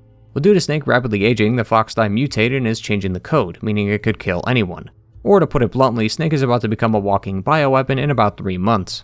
The only solution is to kill the host, aka Snake himself, so not only is his age catching up to him, but now he's going to become a bioweapon if he doesn't do something. It really lays on Snake's mind as it finally starts to hit him that he's running out of time. Around the time their talk comes to a close, Laughing Octopus comes by to attack Snake. We've already talked about her at length, so I won't reiterate my earlier points, but once she's dealt with, Snake will chase after Naomi as she's taken by some PMCs while Snake was distracted. He'll eventually rescue Naomi from Vamp's hands before Drebin comes by to pick them up as the geckos have arrived to stop them. Once they leave, we see the soldiers act a bit strange as they start walking like zombies. This is Liquid's second experiment, and it seems to have failed as well. As we know, Liquid's plan is to try and take over the SOP system. If we remember his speech from MGS2, Liquid wanted to defeat the Patriots, and he can do that by hijacking SOP. For some reason though, he needs the genetic code of Big Boss in order to access it, but he figured that since he was a clone, he'd be able to circumvent the issue, which is what that experiment in the Middle East was. He was hoping that he could take control of the system, but it just ended up killing the soldiers. So we decided that Snake's blood might be the key, since he's also a clone of Big Boss, but his blood caused the zombie-like soldiers we see. He was only able to procure this blood thanks to our meeting with Naomi just a second ago. Just like MGS1, her loyalties are questionable. I'll talk about it more towards the end, but I'll say now that she's working for Liquid of her own volition, because the Patriots are a threat to everyone. She knows that Liquid shouldn't rule over the system, but she also doesn't want the Patriots to keep their rule either, so she's hoping to put a stop to the Patriots, and she can only do that by helping Liquid. Eventually, the APC will crash near a small village that's surrounded by geckos, until Raiden shows up to deal with them. He's clearly gotten some upgrades since we last saw him, and he's also a lot more confident with his sword fighting abilities. This is what I meant by earlier when I said some of the cutscenes are much better when they're longer. I have no issue watching Raiden kick ass for over 10 minutes, hell I wish it was longer. One thing to note though is that when Vamp arrives and stabs Raiden, his chest bleeds white. During his mission to capture Big Boss's corpse, he was captured himself and experimented on by the Patriots. It seems like he went through the same process Gray Fox went through when he was revived, and just like him, Raiden was able to escape thanks to Big Mama and her resistance.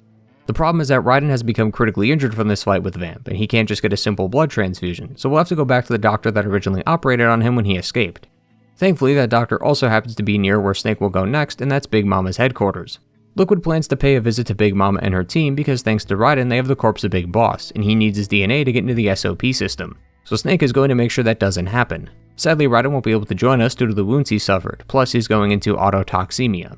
If Death Stranding has taught me anything though, then a simple shake should be able to fix him, but I guess they didn't think of that. This means that while Sunny and Naomi go meet with the doctor that fixed up Raiden, Snake will then go find Big Mama, which is where that tailing mission comes in.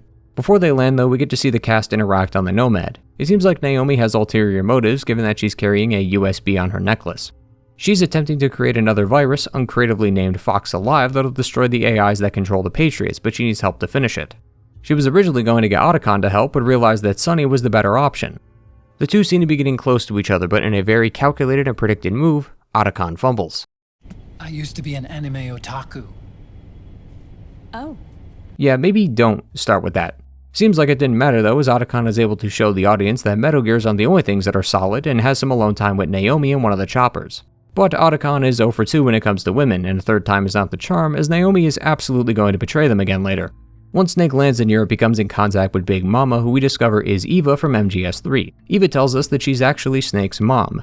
The clones of Big Boss weren't grown in test tubes or rather birthed naturally. This is rather strange given that there used to be 8 kids, but 6 were aborted so as to encourage the other 2 to grow faster, but that just doesn't make sense to me. It isn't uncommon to give birth to twins, but I felt like the whole thing about 8 fetuses makes more sense if they were grown in test tubes. Either way, Eva goes into a long exposition about the Patriots, Major Zero, and Liquid. She says that Liquid has fully taken over Ocelot's body and is now trying to take on Zero. Major Zero, as we know, is the original founder of the Patriots, but alongside him was Eva, Big Boss, Ocelot, Sigint, and Paramedic, who we all know from MGS3. Zero used Big Boss in his status to push the power of the Patriots. He would even lie or exaggerate old stories to drum up more fame for the group. Big Boss disliked being the group's Uncle Sam though, so he left, which created some tensions between Big Boss and Zero's ideals. Each one wanted to carry out the will of the boss and change the world for the better, but each one had a different interpretation. Zero saw a world without borders to mean a world under one border or complete unification, which is why he created the Patriots. Big Boss interpreted this as a place without any borders. He wanted to make a world that would be a safe haven for soldiers, a place where they weren't discriminated or used. This isn't the full truth though, as Peace Walker and MGS5 evolved his original idea, but regardless the two had a falling out and were at odds with one another. Once Big Boss left, the Patriots realized that they needed another poster boy, which is what led to the Terrible Children project and the creation of the Snake clones. Zero also realized that humanity would not be able to carry on his idea of the will, which is why he made the AIs do it for him. But what ended up happening is that the AIs went against his original idea, which is why the world is in ruin. Zero was struck with an illness in the 80s. We don't know what the cause is, as MGS5 will clear that up, but the effect was that the AIs were instructed to carry on his will, but deviated from his original plan, as they lacked empathy and also saw the war economy as more beneficial. This means that everything the Patriots have done in MGS2 and 4 has come from the AIs. She then ends the conversation saying that she and Ocelot had went up against Zero and allied themselves with Big Boss. And in doing so, she used Gray Fox to kill Paramedic and had Ocelot kill the DARPA chief Donald Anderson, who we know is Sigint. This is quite a lot of information and is naturally conveyed to us through a 10-minute slideshow because of course it is. That being said, the info is helpful and gives us a bit more context as to what happened after MGS3. Right after this, one of the B&B unit arrives alongside a few dozen PMC mercs in an attempt to steal Big Boss's corpse. The plan is to get him out of the country, and to do this we're going to help them escape. His body though is looking less than ideal and definitely brings up the question about whether or not this is even morally right. He doesn't seem to be conscious, but this is still not a pleasant way to live even if he can't tell that he's alive to begin with. Right on cue though, Otacon calls Snake and tells him that Naomi dipped and is likely trying to meet up with Liquid. Snake will then ride with Eva and the rest of the Resistance in hopes of escaping the PMCs. This section is exactly like the end of MGS3 and is definitely an homage to that last level. This is also where the game starts to dip into full-on action, which I didn't mind as it was a fun level. It also shows how impressive the game looks. MGS4 came out in 2008 and is easily one of the best looking games of that year. This is the same year that produced games like GTA 4, Fallout 3, Dead Space, and DMC4. Yet MGS4 manages to lead the competition in graphical fidelity, with the only games that are close competition to it, at least out of the ones that I'm aware of anyway, being Gears of War 2 and Mirror's Edge. The team was really pushing the game to its limits, and you can feel it in the gameplay as a lot of scenes drop frames quite often. which is a bit disappointing, but this thing's practically putting the PS3 on its knees as is, so it's to be expected. Towards the end of the chase scene, the two fall off the bike and Eva is injured, in the same spot as before. It's a bit of a weird nod to the previous game, but it is an attempt at showing how much Eva cares for and misses Big Boss, as she starts to see a lot of him in Solid Snake. Sadly, we won't be getting an escort mission like the last game, as we have to handle one of the B&B members, Raging Raven. While that happens, and I know this is a very odd time to bring this up, but the history of Eva's voice acting is fascinating to me. Her original VA in MGS3 was a Suzette Minette, who you won't recognize because she doesn't exist. That name is a fake used by the actress likely to hide her identity. To this day, it seems like no one actually knows who voiced her, but it's interesting how the voice actress is using a fake name, and then playing a character whose whole job was to spy on people and use a fake identity. In MGS4 though, she's voiced by Lee Merriweather, who is not only one of the original Catwoman from the 1960s, but also won Miss America in 1955. And I find the fact that Eva is now voiced by a woman such as her to be very fitting for her character. Minor tangent aside, defeating Raging Raven allows the two to press forward, but they end up running into Liquid Snake soon after. He, without a moment's notice, defeats Snake and then burns the boat that houses Big Boss's corpse. This and the following scene are rather confusing because once Liquid gets out of the water, he's surrounded by the military. He doesn't seem fazed though, as he lets all of them get close and then turns off all their technology. Liquid has officially succeeded in assuming control of the Sons of the Patriot system, now called the Guns of the Patriots. The game's finale will reveal the real truth, but basically that is not Big Boss's corpse, it's Solid as Snake from MGS2. I have no idea how he's not dead given what happened at the end of MGS2, but he's apparently being kept alive by nanomachines, and it seems like Liquid figured this out as he burned the corpse. Now that he has complete control of the SOP, Liquid's able to turn off all the guns and vehicles the US military used, and then let his frog unit attack the defenseless army. Meryl and her crew are here too, but fortunately they live the attack. Eva won't be so lucky though, as she slowly succumbs to her wounds. It almost seems like Snake and everyone else is about to die too, but Lore Keeper now turned Deus Ex Machina is back and helps Snake out once more. I know that Drebin has a tracker of sorts on him, so it makes sense why he keeps showing up, but I just don't understand why he can't just be a gun merchant. The writers are trying to throw in a dozen characters and then give them all an important role in the story, but most of them suffer from it, and while Drebin has a wonderful personality, I just can't get over the fact that his whole existence is based around being the thing that moves the story or the game forward, whether that's rescuing Snake when he's almost dead, or revealing any kind of info he needs right when he needs it. Thanks to Drebin though, the team is able to reconvene and discuss the next steps. Otacon was able to sneak the Metal Gear MK2 robot he uses onto the ship and discovers that Liquid is trying to destroy JD. Despite being destroyed 5 years ago, Liquid is able to reconstruct GW. The AI is now under his control, but he needs to take away control from JD, the leader AI, in order to remove the Patriots' control from their own system. The SOP system is under Liquid's control, but JD still has supreme authority over it, meaning he'll need to destroy JD. The problem is that JD is a satellite in space, so the only way to destroy it is to use a nuke, but the system has ID locked most nukes except one specific creation made and abandoned before the system was created. Liquid plans to use the railgun of Metal Gear Rex to launch a nuke at JD, which means we're going back to Shadow Moses. MGS4 is a game for the fans, in more ways than one, seeing as this game was made because of fan death threats, but mainly that the references and homages to the previous games are for the fans that love the series. From the past characters to amalgamations of past units to the flashbacks to the full-on recreations of old areas, MGS4 is a love letter to the fans. And for the most part, it works well. Most of it doesn't seem tacked on for the sake of nostalgia, and Shadow Moses is a decent example. It's a very important time in Snake and Otacon's life as it's the first time they met and could be considered a tragic moment in their lives given what went on there. The game also pays homage to that game by having you go through the first area again but in the old PlayStation 1 style. After the small encounter though, we're dropped into Shadow Moses for real this time, and the layout is pretty much identical. All the classical areas are there, like the helipad, the room where we fight Grey Fox, the other room where we have to launch that guided missile across an electric floor, and dozens of others. The game will also bring mention to those moments back then, and I couldn't help but smile whenever I heard them. Amazing. Almost makes me nostalgic for the days when you needed a key card for every door. Yep. It's been 9 years. Hold it, Snake. Time to change the disc.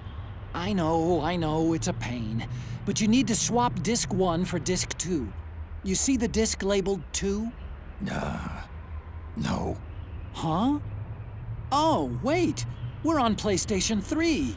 It's a Blu-ray disc. Dual layered, too. No need to swap. Damn it, Otacon! Get a grip! Yeah, what an age we live in, huh, Snake? Wonder what they'll think of next. The trip through Shadow Moses is nice, and it was cool to revisit the place again, especially given its modern graphical touch-up, but I do wish there was something more here, gameplay-wise at least. Most of it is just walking through old locations, and outside of Crying Wolf's boss fight, it's all mechanical enemies. Despite these moments being nostalgic for the player though, I'd argue they're quite traumatic for Snake. A lot of things happened here, and for Snake to be forced back here after all these years, it's no wonder his mind is starting to conjure up those memories, both good and bad. He also has to find Metal Gear Rex again, which was a core reason why the events of that game even happened. Sadly, he won't be able to just walk in and out as Vamp is here to stop him. Vamp is a fairly simple fight, but his difficulty comes from figuring out how to kill him. To do this, you need to use the syringe Naomi gave you earlier and use it on Vamp when he gets back up. This suppresses the nanomachines in his body and allows him to be quote-unquote mortal again. We won't be able to deliver the killing blow though, as Raiden has come here to challenge him. We'll have to defend him from an army of suicide geckos while he deals with Vamp. I do like the change in perspective during this fight, although it does suck that you can't watch most of it since you're too focused on the geckos. Once he's defeated though, Naomi comes by to stab him with another syringe, which kills Vamp for good. Shortly after, she stabs herself with the same syringe. Naomi has had cancer for quite a while, but the nanomachines kept it at bay. Using the syringe stopped the nanomachines, meaning she'll succumb to the cancer. I have no idea how it killed her this quickly, but her reasons for doing so are fairly sound. Naomi's loyalties have always been hard to pinpoint throughout most of the series, and that's true even now. Naomi was responsible for a lot of dangerous experiments, like Fox Die, and was also the same reason Vamp is able to survive his wounds. She can't erase her past, which is why she's been trying to atone for her mistakes. It's sad to see her go, but the likely reaction to this is confusion rather than sadness, given how much she flip-flops between sides. Plot twists and double crosses are a staple of the series, but Naomi's never felt satisfying to me. Her change of attitude in MGS1 made sense, and she originally wanted to kill Snake, but then felt bad about it later after realizing he's not the monster she made him out to be. In Metal Gear Solid 4 though, we don't even know what she's doing, as at face value she joined Liquid, joined us, joined Liquid, killed Vamp, then killed herself. We don't even know what she's trying to do, as that Fox Alive stuff I talked about earlier doesn't come up until the act after this. There's also no build-up or chance to catch on to what she's doing because she never even explains what she's doing in the first place, which ultimately makes the scene more confusing than anything. I also really tried to take this scene seriously, but seeing Naomi hug the robot and having Otacon cry on the camera was a little funny. To be fair though, it does suck that another woman he loved died, furthering the idea that Otacon's life sucks and isn't getting any better. Once she dies though, Snake, Otacon, and Raiden will then use Rex to escape before being ambushed by Liquid, who's inside Metal Gear Ray. This is the first time we've ever been able to pilot a Metal Gear and also fight another while inside one, and for what it's worth, it's pretty cool. Given that MGS4 was designed to be an action game, I'm glad they decided to add this as it perfectly fits with the tone of the gameplay. Once Ray is defeated, the two brothers both come out injured, with Liquid racing to his warship Outer Haven, not to be confused with his PMC company Outer Heaven. Snake tries to catch up to him, but it's too late. Liquid then takes the opportunity to kill Snake, but thankfully he's a moron, as instead of using the hundreds of guns on his ship, he spins it around and rams it into the pier.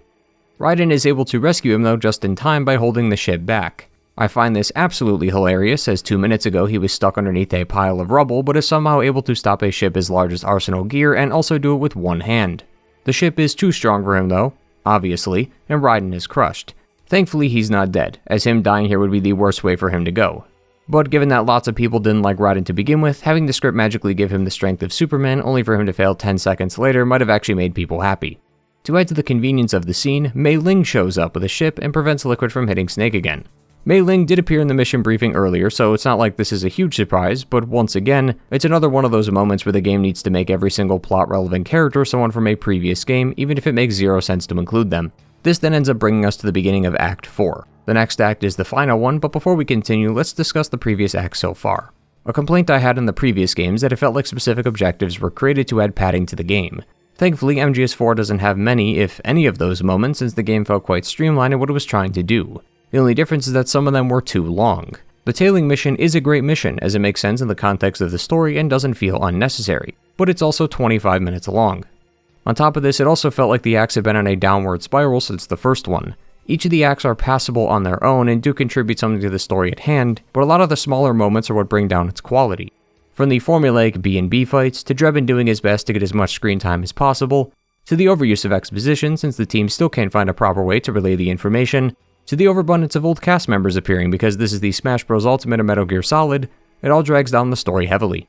There was no need to add in every character in an effort to wrap up their story. Mei Ling could have easily just been a character in one game and there's no reason to bring her back.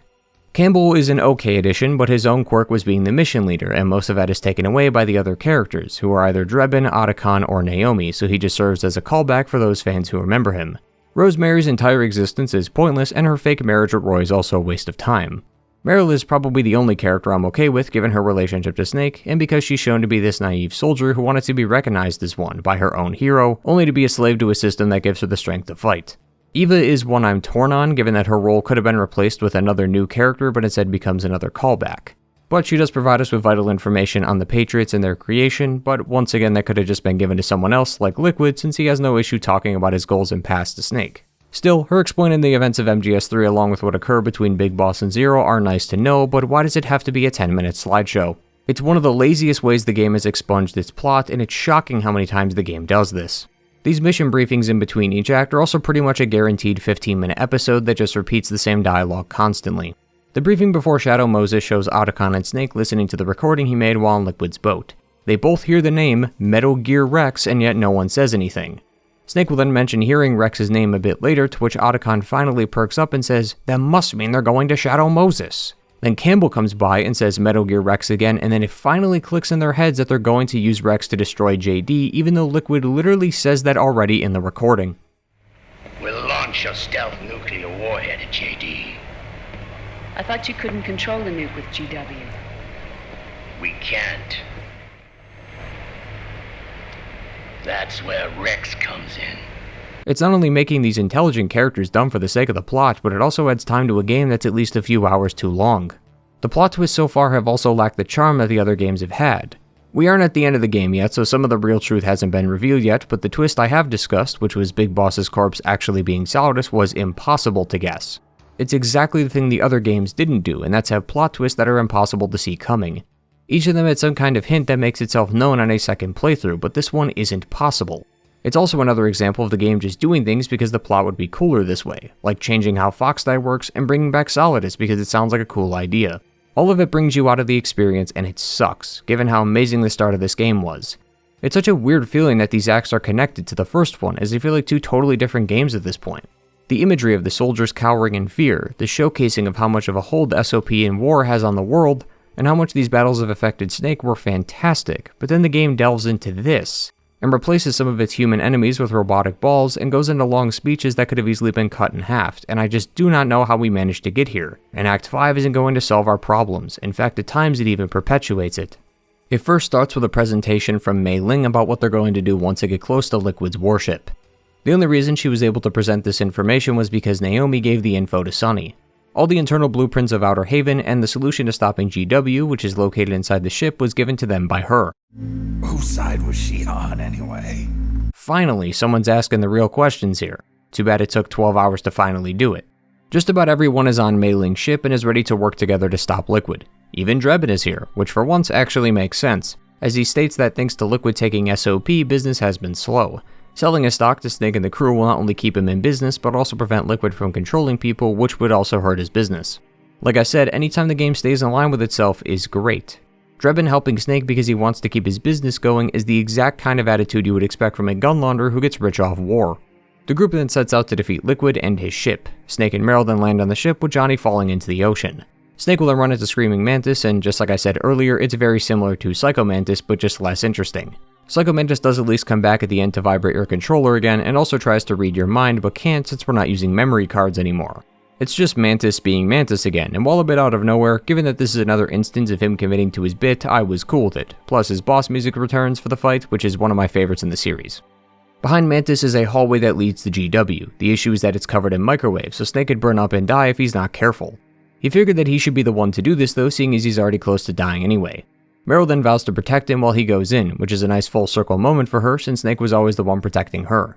Joining her is Johnny, and the two have quite the weird conversation. Johnny ends up confessing his love to her while they're killing hundreds of frog members, and then asks her to marry him.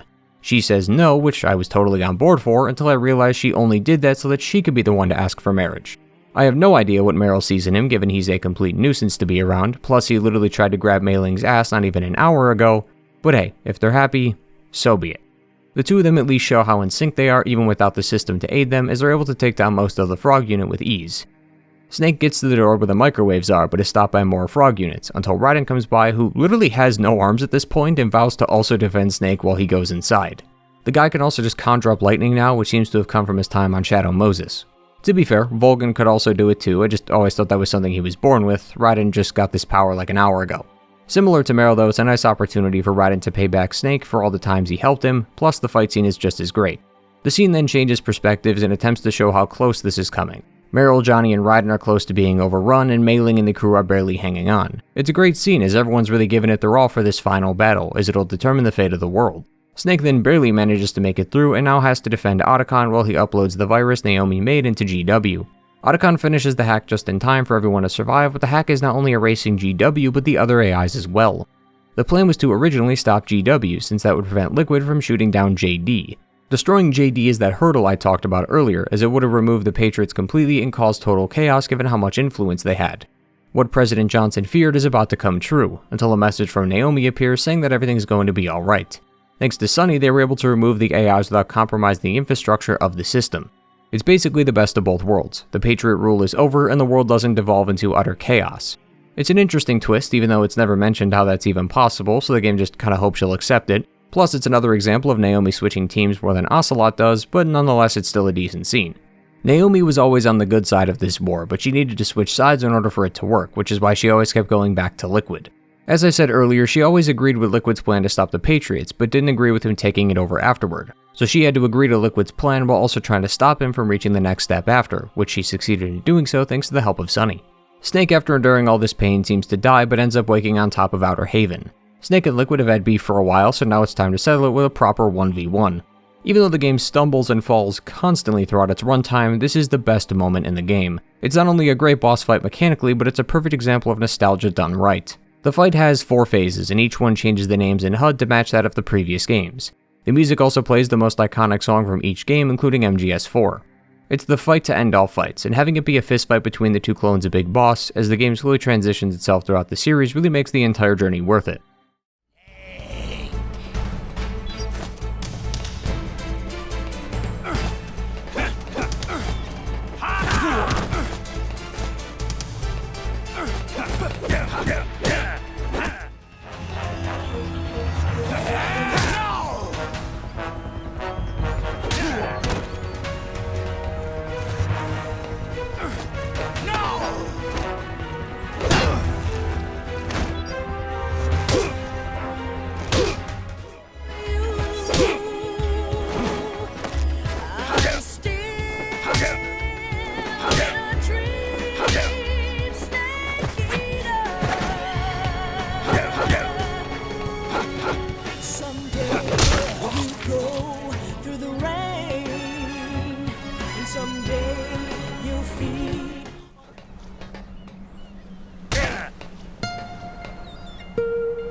After a grueling fight, Snake is able to beat the Liquid out of him. Literally, as Liquid loses control of Ocelot and the man comes back to deliver one last hand gesture to send off the series.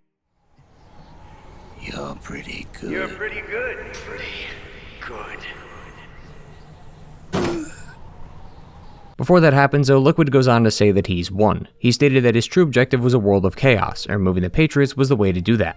At the end of MGS1, Liquid said he wanted to make a world where soldiers like him were always wanted. He wanted the world to delve into chaos thanks to the Patriots losing control of the US, but as we know, Sunny was able to make it so that didn't happen. Liquid was somehow outsmarted by a 7-year-old, which kinda leaves the game off on a lukewarm note, but the fight was glorious. Too bad we're not even close to done, as despite this being the last thing the player will do, we still have another 70 minutes to go. It's not only the longest cutscene in the game and series, but also ever, as it won a Guinness World Record for it. Too bad it is terrible and ruins the game immensely. I dislike just about everything that happens in the last 70 minutes, with the exception of a couple scenes. It first starts with Meryl getting married to Johnny. They are really moving things along. Roy has come by to congratulate his daughter, but as we know, Meryl is still upset with him, but she tells him that this is the time to make up for it. May I remind you, one of the reasons she's angry at him is for remarrying another woman, even though it was all a complete lie. At the reception is Otacon and Drebin, who then reveals that his employers were the Patriots and was instructed by them to help Snake out on his mission. He also says that Meryl and her Rat Patrol were also under the same orders, but it's unclear if they knew that from the start. The Patriots wanted to help Snake since Liquid was going to destroy them, and they realized that that was their only option. But it kinda takes away all the hard work the team went through, since once again it's all the will of the Patriots. The scene after this is where Raiden learns that Rosemary was lying, and that she not only still loved him, but her miscarriage never happened. I'm happy for the guy, but I still think a lot of this was unnecessary. Plus, thanks to Rosemary and Campbell being completely irrelevant to the story, we never get a real answer as to why getting married would have protected the family. The final scene is Snake sitting at the cemetery with a gun in his hand. The fox die is still mutating and he's going to become a bioweapon soon, so he decides that now is the time to end it. He pulls the trigger, and the game ends. Except it doesn't, because this is a Metal Gear Solid game and we needed a last-minute twist. And that comes up during the credits as it shows Big Boss's name, despite him not being present in this game. And he wasn't, until now. Right after this, Big Boss shows up and greets Snake. Let me repeat that again. Big Boss, the man who's been dead for years at this point, is back. To add to the absurdity, Major Zero is here too. I, for the life of me, cannot figure out why this is even here. The game plays this off as one of the greatest twists of all time, but these two have been a complete non-factor not just for this game, but the series as a whole. Zero is the worst example of this, as all he's done is be the mission advisor for Snake in MGS3 and that's it. Yes, he's the founder of the Patriots, but we only know that because of Eva's long exposition and a post-credit timeline from MGS3. Plus, anything regarding the Patriots has been done without Zero's will because he passed it off to the AIs before MGS 1 and 2 even happened. So he's irrelevant in the one thing that makes him a relevant character. Big Boss has some amount of screen time, but once again he goes from a soldier who felt betrayed to a mercenary to just showing up here. Chronologically, he hasn't been seen since Metal Gear 2, and not only does that mean he survived a second time as he was supposed to die in both Metal Gear games, but his role has been completely unseen. Most of what we know about him regarding his time in between MGS3 and now has been through the same means as Zero, a post-credit timeline and exposition by Eva. Even now their roles are pointless, as Zero is in a vegetative state and is about to die in a few minutes, and Big Boss is only here to give a 20-minute speech that pretty much removes half the story we just went through. This last 20 minutes is where we learn that the body Liquid burned was Solidus and not Big Boss. We also learned that Big Boss was also being kept alive like Solidus, but somewhere else. He couldn't escape though thanks to the Patriots holding his body hostage. To get Big Boss to wake up, the Patriot system needed to be destroyed, which is what Liquid was trying to accomplish, as Liquid was never actually Liquid. Ocelot and Eva had two goals: kill Zero and rescue Big Boss. Ocelot then decides to trick the AI system by becoming Liquid. Just like with Fox Die, this is another twist the game changes for the sake of the current story. MGS2's explanation was that Liquid took his body over by supernatural means, which is why Liquid came out at the most inopportune of times. MGS4 says that Ocelot took nanomachines and enhanced hypnotherapy to become a doppelganger. This being in MGS4 was always Ocelot, but he made everyone believe he was Liquid by adopting his mannerisms and speech patterns. This clearly doesn't make sense when comparing it to MGS2, as if that was the case, then why would Liquid just appear when Ocelot lost control of his body? This means that it's another rewrite. The plot twist is also incredibly contrived for no reason, as this means that Eva knew Liquid was Ocelot acting as Liquid, which also meant that she knew this body was Solidus and not Big Boss. From what I can tell, it seems like Ocelot went so far in his Liquid persona that he fully believed he was Liquid, which is why we knocked the delusion out of him at the fight. But still, what a completely unnecessary twist, and that's not even the end of it, as Big Boss was told by Naomi to tell Snake that Fox Die 2 isn't going to make him a bioweapon anymore. Apparently Fox Die 2 was eating away at Fox Die 1, so it was actually removing the mutation instead of spreading it.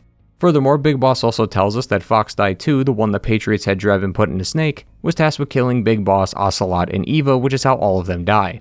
Eva and Ocelot didn't succumb to their wounds, they died to Fox Die 2, and Big Boss is about to die soon as well. I can see why Zero would try to target them, as he's trying to kill Big Boss and his allies while they try to kill him, but not only does that lessen the impact of their deaths, but it also removes the plot of Snake being a bioweapon. The only time it's mentioned in the story is when it's introduced with Naomi and right now. It's the worst story beat in the game as it goes nowhere. It's taken out of the story hours after it's introduced as a way to scare the player into thinking Snake would die when it was never going to happen in the first place. Plus, there's also the fact that Big Boss of all people knows this information, which is something I still don't understand. He claims to have been comatose like Solidus and was only awoken after the system went down. Meaning this moment right here is when Big Boss was sprung back to life, which is after Naomi and Eva had died, yet Naomi had the foresight to record a message for Big Boss that explains everything. Once again, it's all relayed to us through a 20-minute speech, despite the fact that Fox Die 2 should be kicking in right now and killing him. I cannot understand this, but this scene literally just keeps going on. We meet with Big Boss, then we meet with Zero. Zero dies, and then Big Boss seems to be joining him. He falls to his knees while trying to make it to the boss's grave. He leans up against the tombstone and talks for like 8 minutes about Fox Die and how the original one won't kill Snake and how the new one's killing him.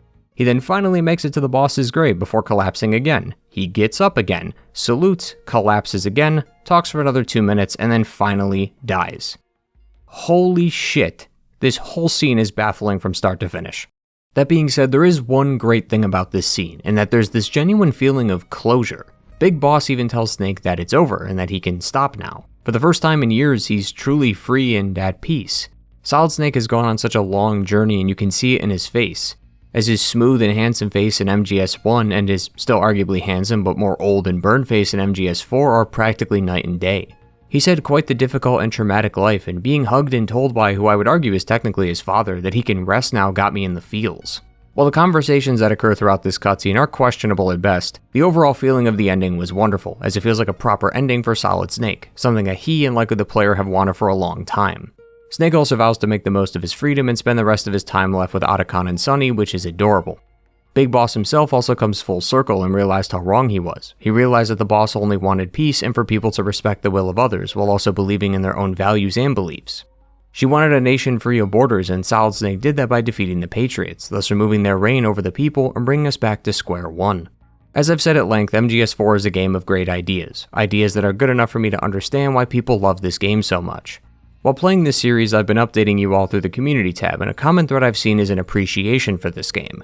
While it's definitely not my favorite in the series, I'm not naive enough to not see how people could like this game, as there really is nothing like it. Metal Gear Solid as a whole is a unique series, but MGS4 is an outlier in a series full of them. You can't really find something like this anywhere, and even with all of its faults, its message is still an important and well-conveyed one. As I've mentioned before, I don't consider MGS4 to be a bad game, I just personally think the other Metal Gear games are better than it. There is a lot of great things about it, but there's also a lot of things that stop me from ranking it as high as the others, and a large contributor to that was how it did Big Boss. Which is why I'm glad I'm not the only one to have recognized this. MGS4 seems to have lit something under Kojima, as the next two games he would create, Peace Walker and MGS5, all center around Big Boss, and attempt to bridge the much-needed gap between his antics in MGS3, his mercenary role in Metal Gear 1 and 2, and his full-circle realization here in MGS4. Peace Walker would be the first game to explain what happened to Big Boss, and in release order, minus Portable Ops, it's the next game in the series after MGS3. It starts 10 years after that game in 1974, and we can see that Big Boss has started his own merc outfit called MSF, or Soldiers Without Borders. Thanks to MGS4, we know that Big Boss would start a new merc outfit after leaving the Patriots, and this is the start of that group. MSF was created to give soldiers a home, a place that accepts them for who they are. But this isn't some kind of retirement home or living quarters. They're still going to be fighting, but they won't be affiliated with a specific government, especially one that throws its soldiers under the bus. It sounds like Big Boss is going against the boss's will by creating this team, and he kind of is, but he's got a strict moral code and won't fight for anyone just because they have large sums of money to throw at them. It's also not like he's forgotten the boss. In fact, I'd say it's quite the opposite. He can't stop thinking about her. He thinks about his past mission every night and even has a similar scar pattern on his chest to remind him of her. It's clearly taken a toll on him, and this merc group is likely his way of carrying on her will while also ignoring the past. Among the soldiers is another leader of MSF, Kazuhira Miller. We know him though as Master Miller from MGS1. He led a team of his own in Portable Ops, but when Big Boss defeated him, he was offered a spot on the team, to which Miller accepted. Next to him is a teacher named Galvez and one of his students, Paz. It's learned very quickly though that Professor Galvez is not a professor, but actually a member of the KGB. According to him, the CIA are encroaching on Costa Rica, likely in an attempt to take it over, as this game still takes place within the Cold War. After learning that he's KGB, Galvez further explains that controlling Central America is vital to winning the Cold War, and the KGB want Costa Rica so they can set up a base near the North American border. They also tried to rally some of the local militia, mainly the Sandinista Liberation Front, to get them to help by pitting them against the Sozama regime. In the 70s, there was a proxy war between the Somozas and the Sandinistas, which was later called the Nicaraguan Revolution. Peace Walker takes this exact incident, but also adds MSF into the mix and has them ally with the Sandinistas. Big Boss is reluctant to fight for them though, as this cause isn't worth his time, but Galvez provides more info. More specifically, a cassette tape that plays an audio recording of Paz and her friend. According to the audio, the two were looking around for birds when they were captured by some soldiers. The audio also plays the sound of a horse and a woman nearby, that specific woman being the boss. Somehow the boss is alive in Costa Rica and no one knows how. Big Boss then immediately decides to take the mission. He claims that it's for Paz's sake, but it's definitely because of the boss. His reasoning does end up changing though, as once he makes it to the nearby military base, he discovers that the CIA is bringing in nukes to Costa Rica, and it's here where the game officially starts. Already we have another great start for the series. The threat of nuclear war is not anything original in the Metal Gear Solid series, but that's not a bad thing as it's consistent with its themes. Metal Gear Solid is an anti-war game, and nuclear war is the deadliest version of war, so hearing that it was another nuclear threat didn't bother me as it's par for the course. Plus, Metal Gear Solid always likes to mix things up by adding in different ways of enacting that war, and Peace Walker might actually have one of my favorite iterations of it. I'll admit, I didn't have many high expectations for Peace Walker, mainly because the game was originally released on the PSP, so I figured the quality wouldn't be as high as the previous titles. That being said, it's not as bad as I thought it would be, but I also wouldn't rank it amongst the greats of the series either. I have the same opinion about this game as I do God of War's PSP titles. Its biggest strength is its novelty, a portable Metal Gear Solid game that you could take on the go. Portable Ops was also a PSP game, but I think Peace Walker is much better in this department. As such though, the gameplay is going to be at the forefront, and the story quality is always going to be a downgrade when compared to the previous games. But while it's not one of my favorites story-wise, the gameplay is actually incredible, and I could have definitely seen myself sinking lots of hours into it had MGS5 not taken this system and made it better in every way. As thanks for helping, Galvez gives us an offshore plant as a home base called Mother Base. This plays into the gameplay of Peace Walker as you build up your base by snatching up prisoners and enemies and recruiting them into your team. Each soldier has specific grades in each stat, meaning some characters will be suited for different departments. Characters like Huey Emmerich and Dr. Strangelove are scientists, so their R&D skill is higher than any other, so putting them anywhere but the R&D unit would be a waste of resources. Each unit also has its own benefits. The combat unit can take their own missions called Outer Ops or even be controlled by you in Extra Ops, and the R&D unit can research new weapons and equipment for you to use. There is a couple other units as well, but I think you get the gist. The gameplay was genuinely really fun, and there's enough ops to take part in that it could take you a while to 100% the game, assuming you want to go down that route. Peace Walker though is just one of those games I'd play for the gameplay and not the story. Doing these kinds of videos can be difficult because I can like a game for the gameplay but also have to scrutinize it for the story and thus make it look bad.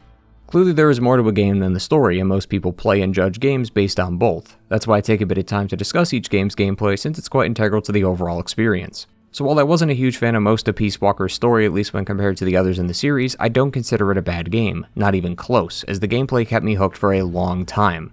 I think its biggest strength is that it's the first link that bridges MGS3 and the rest of the series, and when it focuses on those elements, it's a really good game. Everything else though is somewhat disappointing, like some of its characters.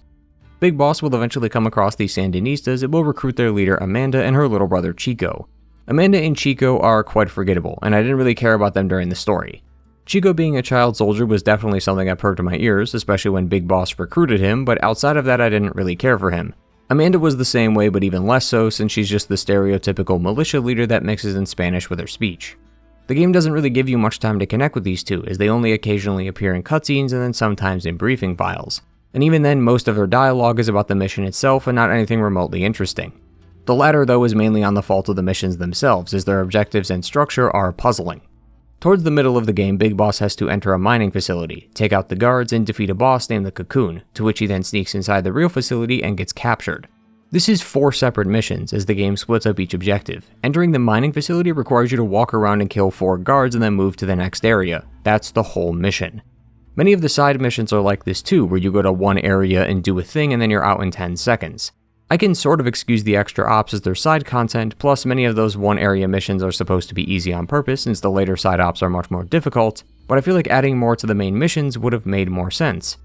I think the reason why they did this is because there's no checkpoint, so you have to restart the whole mission when you die. Personally, I didn't really consider the game to be that hard, quite the opposite actually, but I feel like the solution would have been to, I don't know, add checkpoints maybe? Like it's not a foreign concept that can easily work with the hardware of the PSP, and by not adding this, they inadvertently end up disrupting the story, as the game always stops before each boss fight so that the next mission can only be about the boss fight, so as to not force players to prep for both the fight and the guys before it.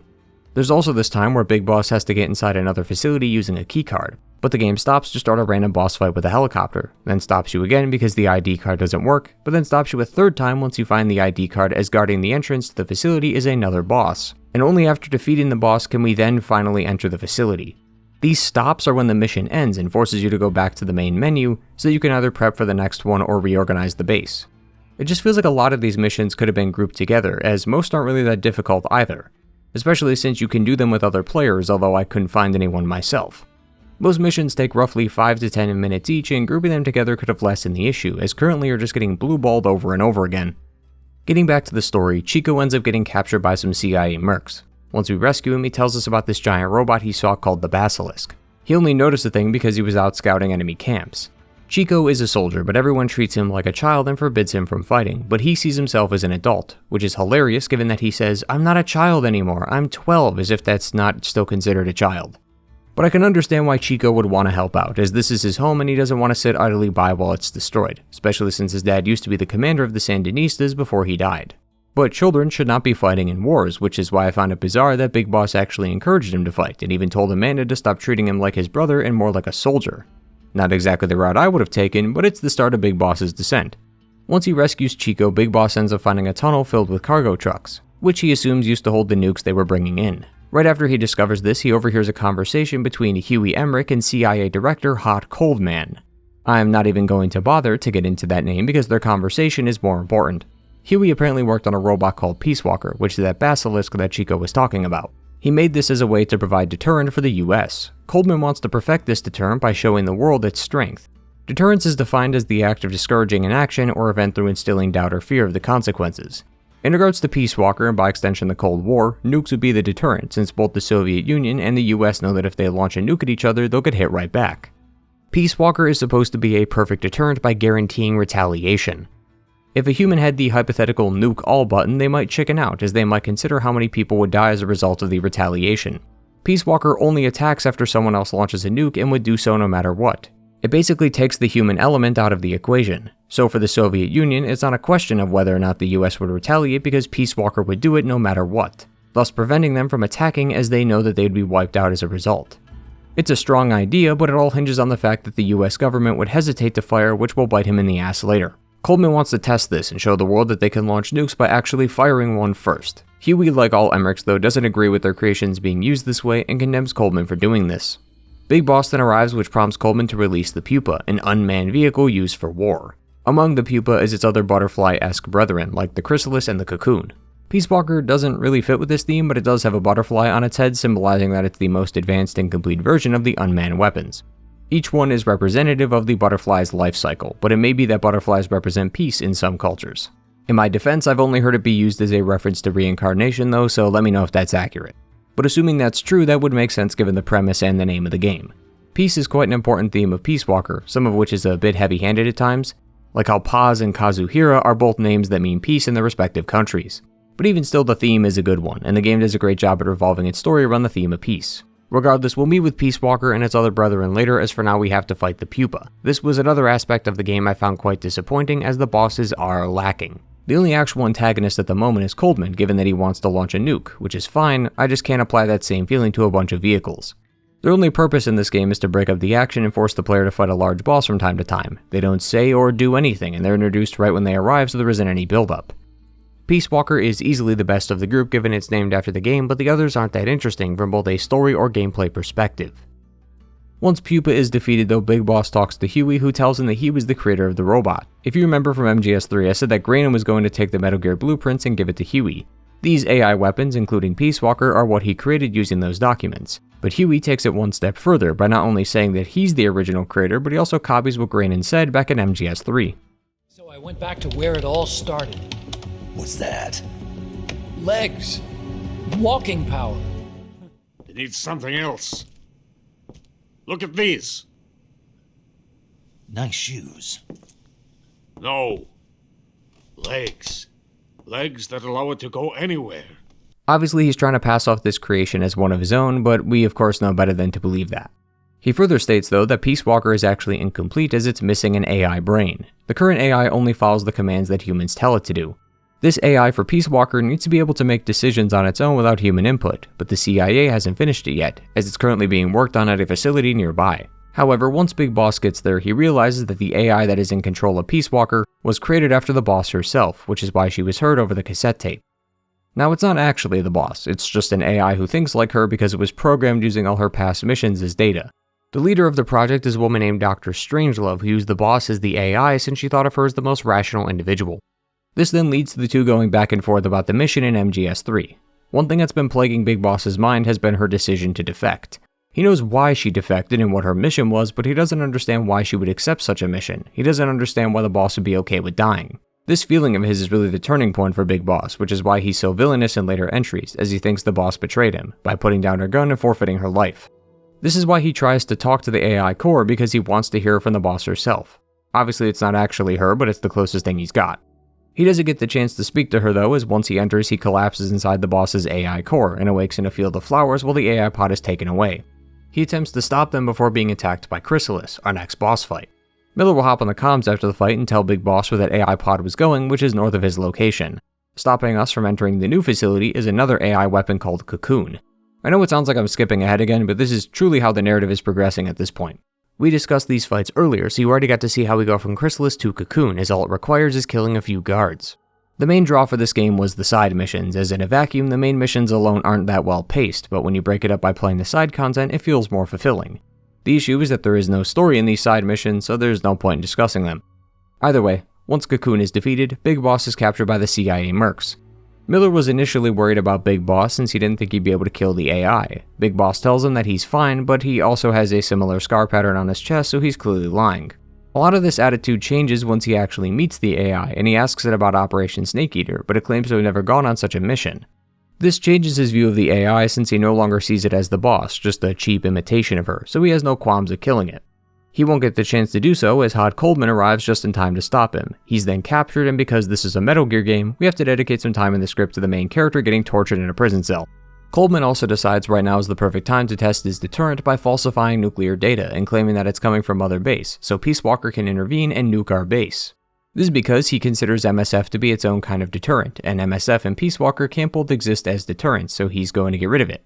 To make matters worse, he also has Paz, so we need to get her back and stop him. Big Boss really has his work cut out for him here, but he's able to overcome Peace Walker with minimal issue. Sadly, the damage that was done didn't hurt it, more like pissed it off, so it decides to run off and head for the border. Big Boss wasn't quick enough to stop it though, and now both Peace Walker and Paz are gone. But both Miller and Big Boss are still trying to wrap their heads around why Paz was taken, as she's just a kid.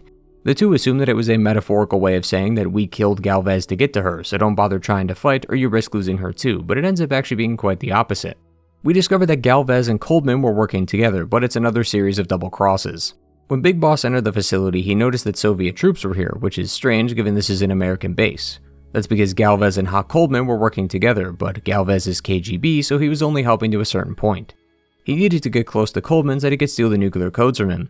He would then point the nuke at Cuba, and since Cuba is an ally of the Soviet Union, it would look like an American attack on Soviet soil, thus making all of Latin America enemies of the US.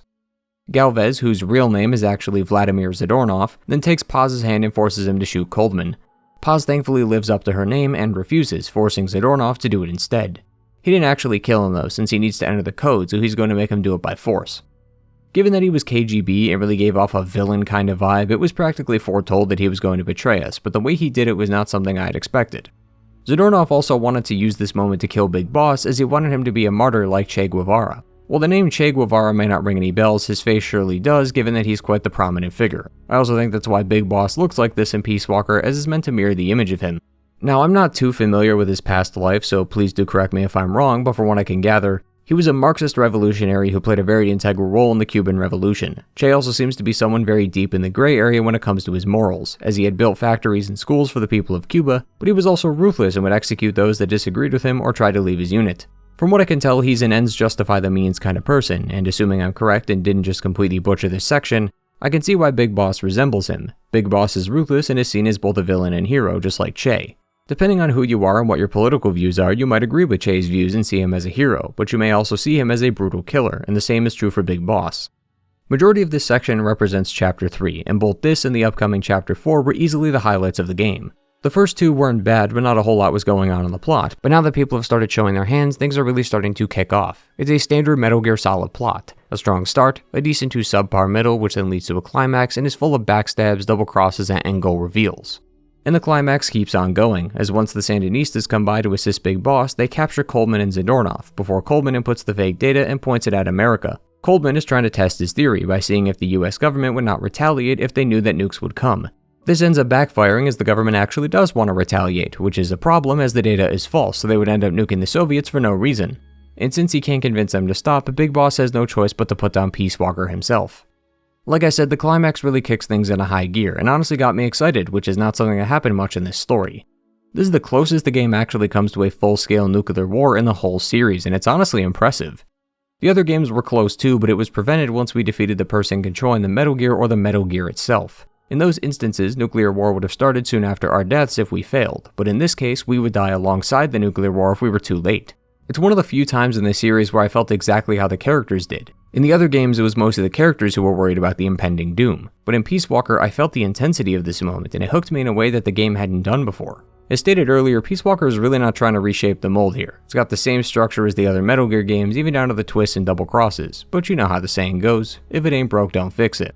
And while it's clear that the formula works, I'm glad the game didn't just outright copy its own methods and actually attempted to be something different. Big Boss then defeats Peace Walker, but the data is still live, so Peace Walker has no choice but to attack in self-defense. But by some miracle, the boss AI is able to gain some amount of control again and uses its last few minutes to drown itself in the ocean, permanently putting an end to Peace Walker for good. I still don't really get the science behind how that's possible, but thematically it's one of the strongest scenes in the series. As the boss AI, an AI that thinks like the boss, decided to sacrifice itself for peace again, which mirrors her mission in MGS3 and also proves her innocence in a way, by showing us and the world that peace can only be achieved not by fighting but by putting down our guns and accepting each other. This officially stops Peace Walker and removes the false data, proving that it was all fake, and once again, the boss has sacrificed herself to prevent nuclear war. Due to those aforementioned technical issues I had with MGS4, I ended up playing this game first as it was the next one in release order, and I think that ended up being the better decision because playing these two back-to-back leads to this moment, and it's one of the best in the series. The boss sacrificed everything for peace. Even after being betrayed and used by her own government numerous times so they could win the Cold War, she still cared about her country and the world because she still hoped that peace would eventually come. This is why the boss died. She died for peace. She died to stop nuclear war during Snake Eater. And her AI version, a being using only rational thought, also determined that dying for peace was the most logical outcome. Peace Walker might have one of the best endings out of all the games, and I was very surprised how fast the quality of the script had changed by the end. It would be such a shame though if this wasn't the actual ending, it was just a ruse to get us to play one more chapter, which may have some of the worst content I've ever played in my entire life. Chapter 5 sucks. The missions are terrible and removes all the thematic weight that Chapter 4 had. It's a prime example of doing too much. There was no need to go above and beyond. Too many cooks spoil the broth, and too many chapters ruin an otherwise great story. Initially, I thought Chapter 5 was one of those typical chapters in RPGs, where it's designed to be a post-game chapter so you can finish up the extra content you missed. But that changed after I did a few extra missions, as Miller calls Big Boss and tells him that Zadornov has escaped. He at the time was put in a jail cell in Mother Base, but he somehow managed to get out without anyone noticing. So now we have to go find him and toss him back in his cell. While not a terrible mission, it was quite strange that it was saved for the final chapter and is considered part of the main story. And then it happened again. And again. And again. And again. Zadornov escapes 6 times during this chapter, and each one plays out the same way. You do a few extra ops, then he escapes. You get him back, you do a few more missions, he escapes again. This repeats 6 times, and I can't for the life of me figure out how anyone thought this was a good idea.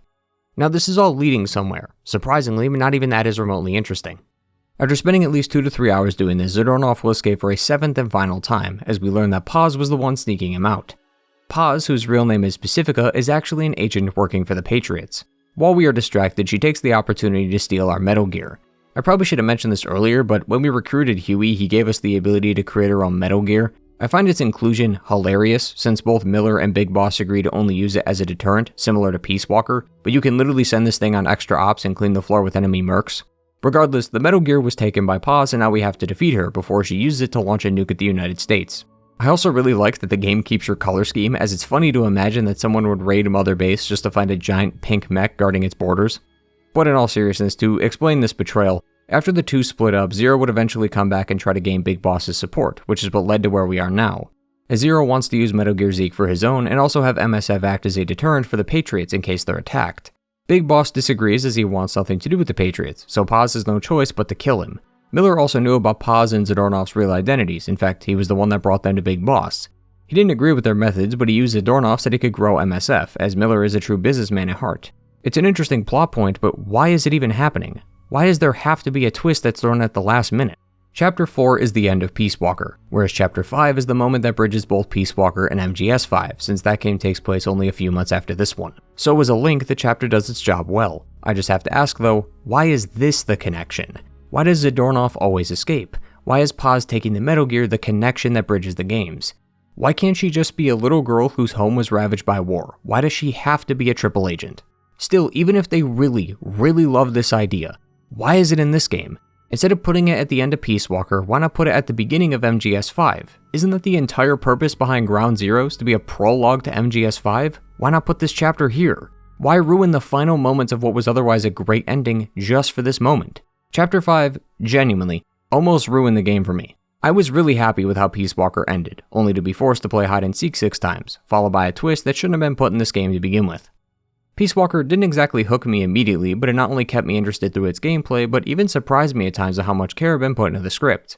The intensity of the last mission and the final send-off of the boss AI is one of the greatest moments in this series, and coming from a PSP title that many probably have written off by now, that's extremely impressive. While it's definitely not my favorite game in the series, it's definitely not as bad as I originally thought it was going to be. But that final chapter killed all the weight and momentum this game had, just so it could connect itself to the next project. Which makes this even worse, as we wouldn't see that project for another 5 years, so Peace Walker had this really weird ending for years and no one knew where it was going. After some time though, it did release, but not before another studio was given the IP, which would result in it going in a very, very different direction.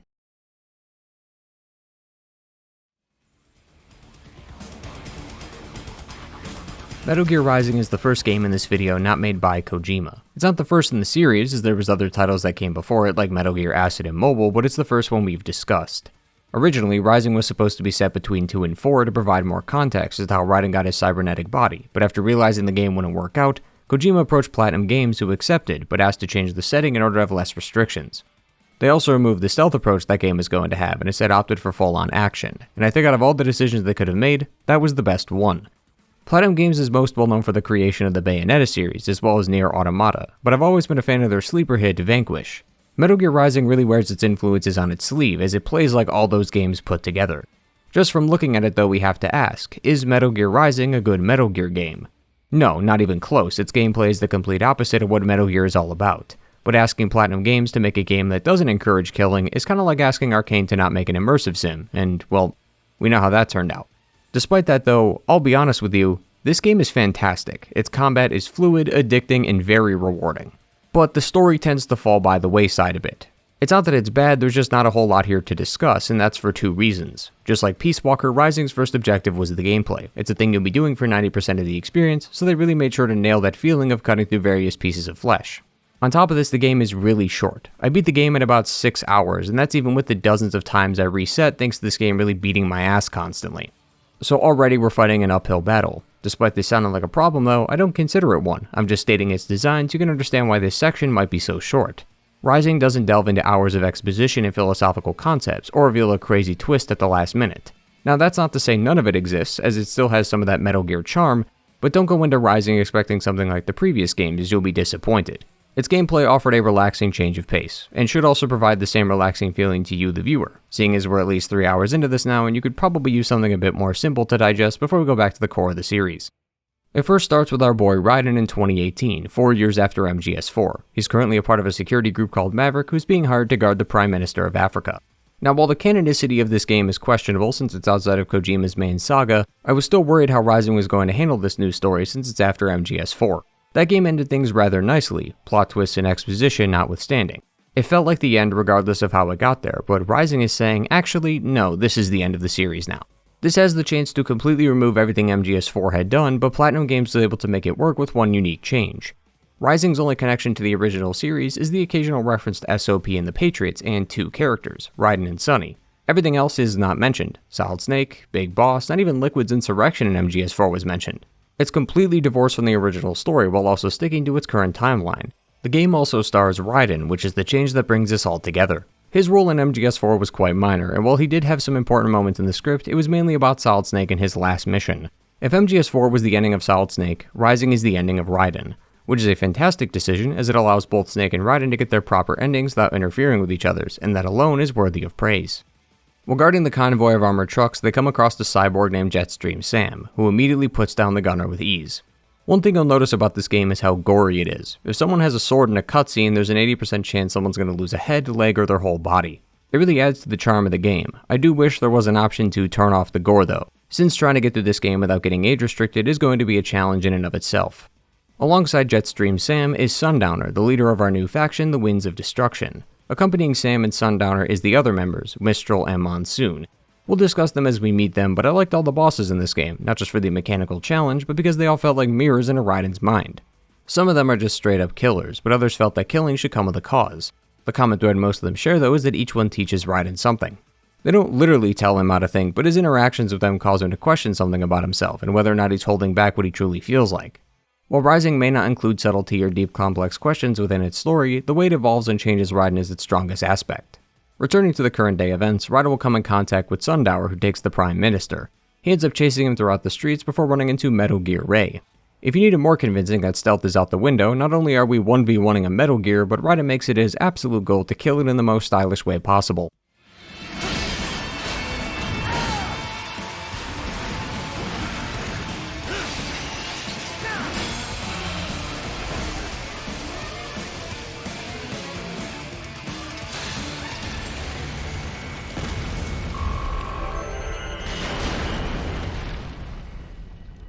Eventually, he'll catch up to Sundowner, who's also joined by Sam. He's too late though, as the Prime Minister is killed.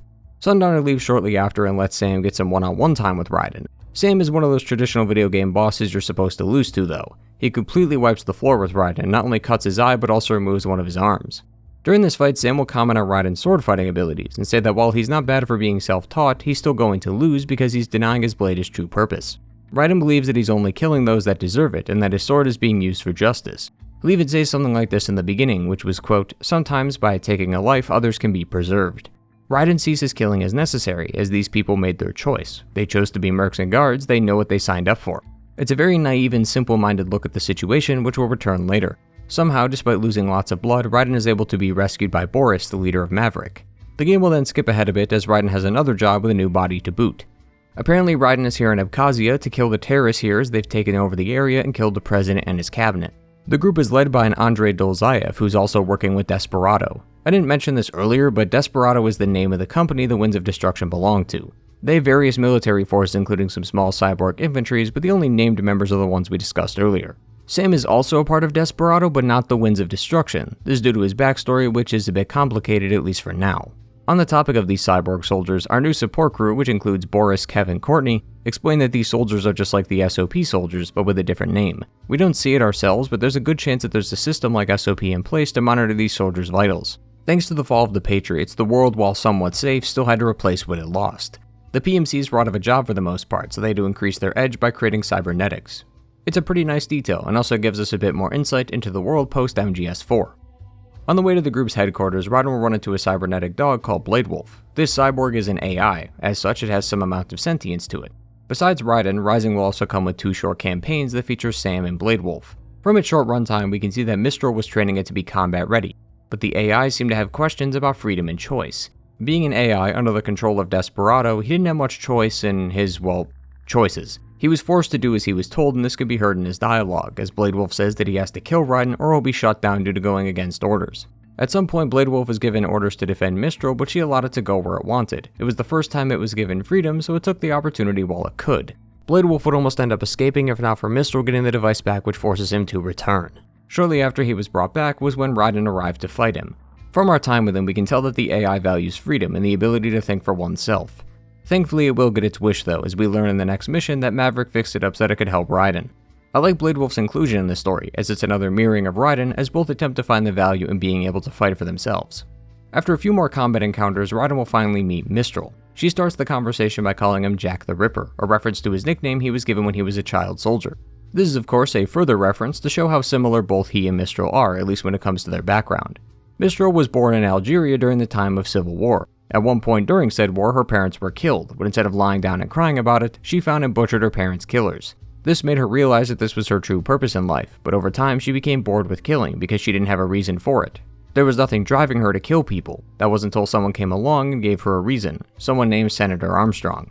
At the moment he's not been named yet, but as the game goes on he starts to become more involved with the script, so we'll circle back to him later. Before they fight, Mr. will ask him what his ideals are and what he fights for. He says that he fights to protect the weak, once again reinforcing his earlier comment about using his sword as a tool of justice. With that discussion though, we've come to our first boss fight, and I must say, it's pretty great. Technically Metal Gear Ray and Blade Wolf were boss fights, but Mistral felt like the first proper one to me. Honestly, I don't have a single issue with any of these fights. Some are more annoying than others, but each one felt fair and forced me to meet the game on its own terms. I do have a soft spot for Mistral though, since you can use each boss's weapon when they die, and hers is my personal favorite. This thing is really handy for when you're in a pinch. Overall though, she wasn't too difficult, but looking back at the footage, I realized how much I sucked at this point in the game. I didn't realize you could lock onto bosses until Sam's fight, so all of them were pretty much done through free cam, which wasn't exactly helpful, and it took me longer than I want to admit to realize what this blue screen was for. It's supposed to be for the manual blade mode feature so you can cut down enemies as you see fit, but I didn't know that at the time, so it kinda just looked like this for a good portion of the game. There's also the fact that I couldn't land parries, which would be a bit problematic for Monsoon, but I have some positives to say about that issue later. One interesting detail about these bosses though is the music. Not only are the theme songs great to listen to, but the lyrics are related to the bosses in some way. One of the lyrics in Mistral's theme is, "I finally found what I was looking for, a place where I can be without remorse." This connects to her earlier discussion about trying to find a reason to fight. It's a nice touch, as it's not often that I have to look into the lyrics of a song to analyze a character. I wouldn't have even known this though if the song wasn't so damn good. A lot of the music is great, it's action-packed and very intense, just like the fights.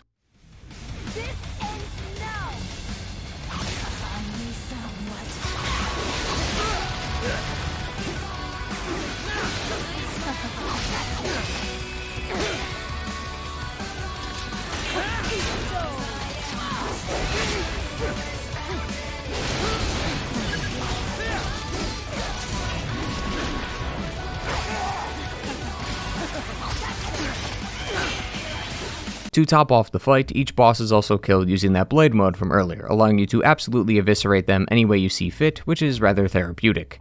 Defeating Mistral sees Raiden getting a call from her, which is weird given she's in a million pieces at this point, but okay.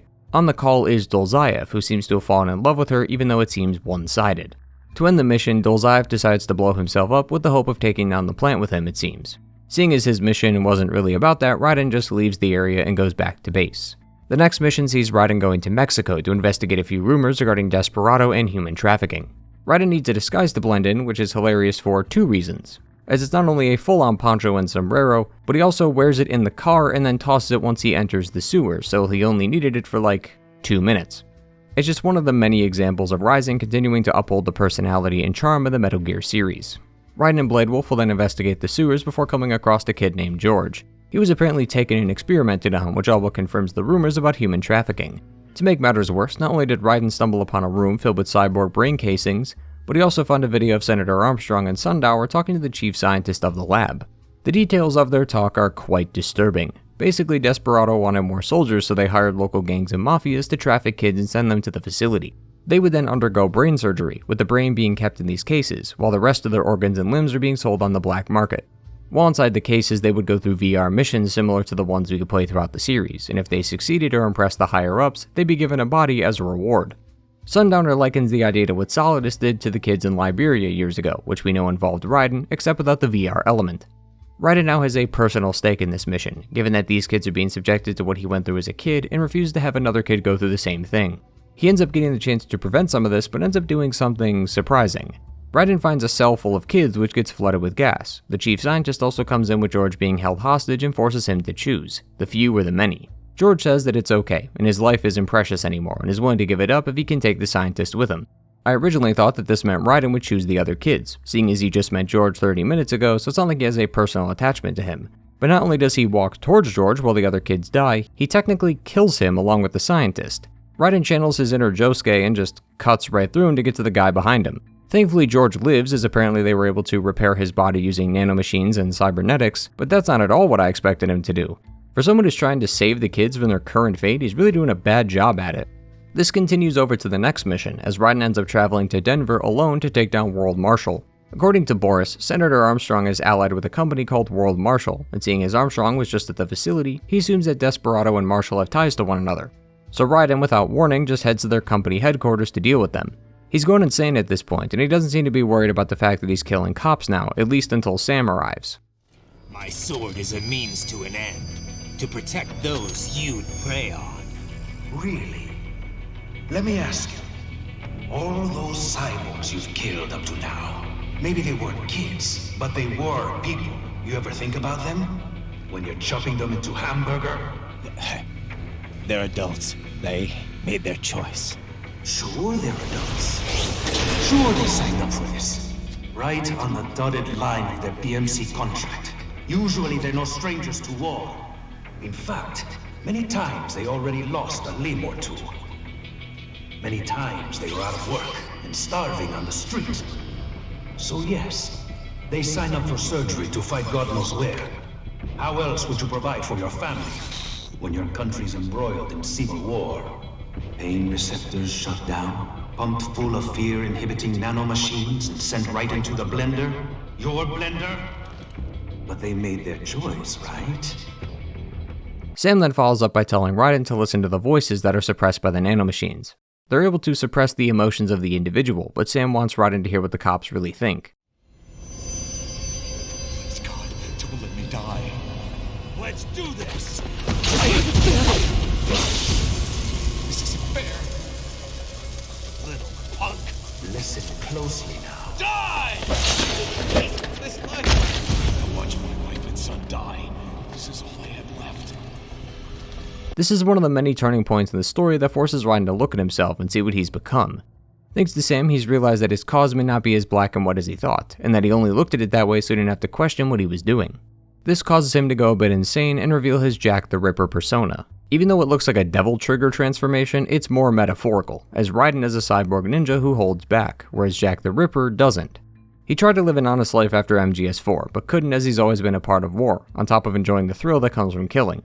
This change in Raiden is different and could even be considered inconsistent with how he acted in MGS4, but I like the change as it's accurate but subtle. Raiden is and always has been a soldier. This change isn't him just killing for the sake of it, because if it was, he would have just left after defeating Monsoon and started fighting anyone who looked at him wrong. He still has a cause that he wants to fight for, he's just accepting that Jack the Ripper is a part of him. Whereas before, just like with MGS2, he tried to suppress his old life and try to be normal. The difference is in the wording. It's not controlling him, it's just a part of him, and he's able to utilize that to fight for what he believes in. As for Monsoon, he's kind of like Psycho Mantis in regards to his ideals, as he has a very nihilistic view of the world and believes that humans are made to fight. He also has a very survival of the fittest view on life as well, which is the idea that the strong will prey upon the weak. Whereas Mistral forced Raiden to think about his ideals, Monsoon forced Raiden to embrace the real him. Monsoon embraces his memes, as he calls it, and sees people as a representation of their memes. For example, as he puts it, expose someone to anger long enough and they'll learn to hate. This is an absolutely insane thing to mention this far in, but the word meme is not what you think it is. I never mentioned this, but meme is the sort of one-worded theme of MGS2, I just didn't use that word specifically so as to not confuse you. Basically, everything we talked about in MGS2 could be applied here. All that talk about passing down your culture, ideas, memories, and beliefs is shortened to passing down your memes. He also sees free will as a joke, since your ideas or your memes shape you into who you are, and seeing as something else is shaping how you look at things, he doesn't consider that free will. As such, he embraces what he is, or what his memes have shaped him into being, a killer. Once he's defeated, Kev checks on Raiden to make sure he's alright, and this conversation confirms that Raiden is still fighting for a good cause. He's come to terms with his personality and realizes that while not much can be done for him, he can still save the kids and prevent them from being just like him. He will then ascend the skyscraper, and at the top awaits Sundowner. Unlike the other two, he doesn't force Raiden to look at himself, he just wants to fight, which makes sense regarding Sundowner's backstory. As shocking as this sounds, given how much effort we went through to stop it, some people are actually upset the war economy is gone, and Sundowner is one of them. He loves fighting, and he loves killing. He's as simple-minded as they come, which is why the fight is less about ideals and concepts, and more about hitting each other as hard as possible. This was the first fight that I felt well and truly stuck on. It took me probably 30 minutes to finally kill him, and even when I did defeat him, it drained my ration supply completely. This was mostly due in part to his annoying-ass shield that explodes if you don't hit the targets properly. I tried to brute force it, but since the fight doesn't give you rations, and I only had 2, I needed to actually focus up for once, but even then I barely got by the skin of my teeth. This ended up being a blessing in disguise because of what happens next. As right after his defeat, Sundowner talks about something happening in 3 hours. Raiden and the team deduce that the President of the United States, who's currently in Pakistan right now, is about to be killed. The problem is that not even the fastest jet in the world could get to Pakistan in that time. What they need is an RLV, or reusable launch vehicle, and one just so happens to be located at a facility called Solus. It's mostly used for spaceflight, but assuming everything goes well, they could keep it in the atmosphere and make it with just enough time to spare. To get there though, Raiden has to leave Denver, which is still overrun by police trying to attack him. Once he leaves, he comes across the bike that he takes to the facility before being stopped by Sam. Blade Wolf is also here, who apparently used to work with Sam during his time with Desperado. He wanted to see why Sam was here, but he couldn't figure out why. Sam is reluctant to tell us, but his campaign fills in some of the details. Before Desperado, Sam used to fight for revenge. This resulted in a few drug cartels losing all their members in business. Sam enjoyed the feeling of justice, so he kept at it for a while, until recently when he invaded World Marshal's headquarters with the goal of killing Senator Armstrong. While he did damage him quite a bit, the senator proved to be too strong for the swordsman, who decided to join him, realizing that justice could not be undone by doing things his way. After being recruited, he slowly started losing his old sense of justice, until Raiden came along. His mindset and ideals started to conflict with his own, which is what led to this battle. He had gone back and forth between what was the right decision to make here, and decided that this duel would be the answer. If he wins, he'll continue to help Armstrong and live his life as he is now. If he dies though, and Raiden wins, then Blade Wolf will take his sword, give it to Raiden, and then it's up to him to decide what to do with it. It's sort of a nod to what Mistral said earlier, which is whether or not Raiden is willing to fight and die for his ideals. This then leads to our fight with Sam, and by God is he tough. I was only able to find one ration, so I only had 2 shots at this fight before I was dead. This is what that blessing is though, because it forced me to play properly, and I finally learned how to parry consistently. It still took a few tries even after I got everything down, but it was still a great fight nonetheless. One thing I love about this fight was how even it felt. Usually these kind of fights have you getting smoked in the beginning, only to smoke him right back once you meet him at the endgame. This was different, at least for me though, as Sam kept his power level while I grew. It felt like I had actually triumphed over a difficult enemy, rather than the game artificially lowering Sam's strength so as to give me the illusion that I was stronger. It was a fantastic fight from top to bottom, and it's probably my favorite fight in the game from a mechanical perspective, as there wasn't many gimmicks involved, like cutting buildings and tanks in half or having to deal with extra enemies alongside the boss. It was a proper 1v1 in the best way possible. Killing Sam means Raiden gets his blade, while also discovering that Sam didn't have any cybernetic implants. This just shows how strong he was. He's not a cyborg with enhanced powers, he's just a Brazilian with a sword who somehow managed to wound Armstrong. Speaking of Armstrong, he's next on our list, but we need to get to Pakistan first. So Raiden heads off to Solus, and we can see that one of their lead scientists is Sunny. Sadly, there isn't much time to chat given the attack is about to start soon, but it's nice to see that Sunny is doing well and has gotten more of an extroverted personality thanks to leaving the Nomad and, actually interacting with people that aren't Snake and Otacon. Once he arrives in Pakistan, he finds Senator Armstrong and his new robot, Metal Gear Excelsius. Funny enough, this isn't even a Metal Gear, but was called that to help market it better, which might be a meta joke from the team at Platinum Games given that it's not a Metal Gear game without a Metal Gear. Regardless, Senator Armstrong is a stereotypical American. He's extremely patriotic and loves freedom in American sports. His goal is to create a new America. Naomi and MGS4 said that America would be born anew thanks to the Patriots no longer having control over it. Armstrong wants to take advantage of this by getting elected with the hope of steering the country back into war. Armstrong agrees with the Patriots and knows that war is good for the economy, and this current war that's about to happen will be the spark that ignites it. When he arrived, Raiden discovered that the news had leaked about the attack early. It states that terrorists had attacked the base where the president was located. The president lived, but a dozen American soldiers had died in the process trying to save him. Many comments on social media called for war and for Pakistan to be destroyed. This is the spark he wants, as it'll eventually lead to war, which means America's economy is going to boom and finally be out of a recession. To further add to this, Armstrong essentially wants to restart America, using war as a way to end war. He harbors the same survival of the fittest mindset that Monsoon does. He wants the strong to rule the weak and for the law to be changed around the individual, not the individual to be changed around the law. Armstrong also wants people like Raiden in his nation, people who come from nothing but struggle to be something. Raiden was a child soldier, but because of his strong mind and will, he was able to escape that life and be what he wants to be. Armstrong wants people like this as he believes it will, quote, make America great again. Raiden is not going to let that happen though, so he has no choice but to defeat Excelsius. Once it's defeated, it seems like that's it, but Armstrong is a lot stronger than he lets on. He's also another example of the game leaning into that Metal Gear style of comedy. Let's go! The hell are you thinking?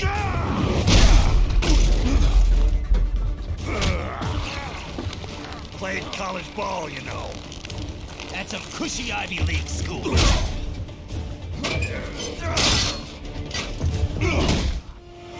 Try University of Texas. Could have gone pro if I hadn't joined the Navy. I'm not one of those beltway pansies. I could break the president in two with my bare hands.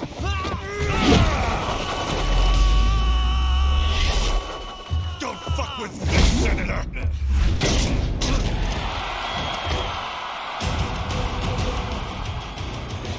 Armstrong is, well, strong.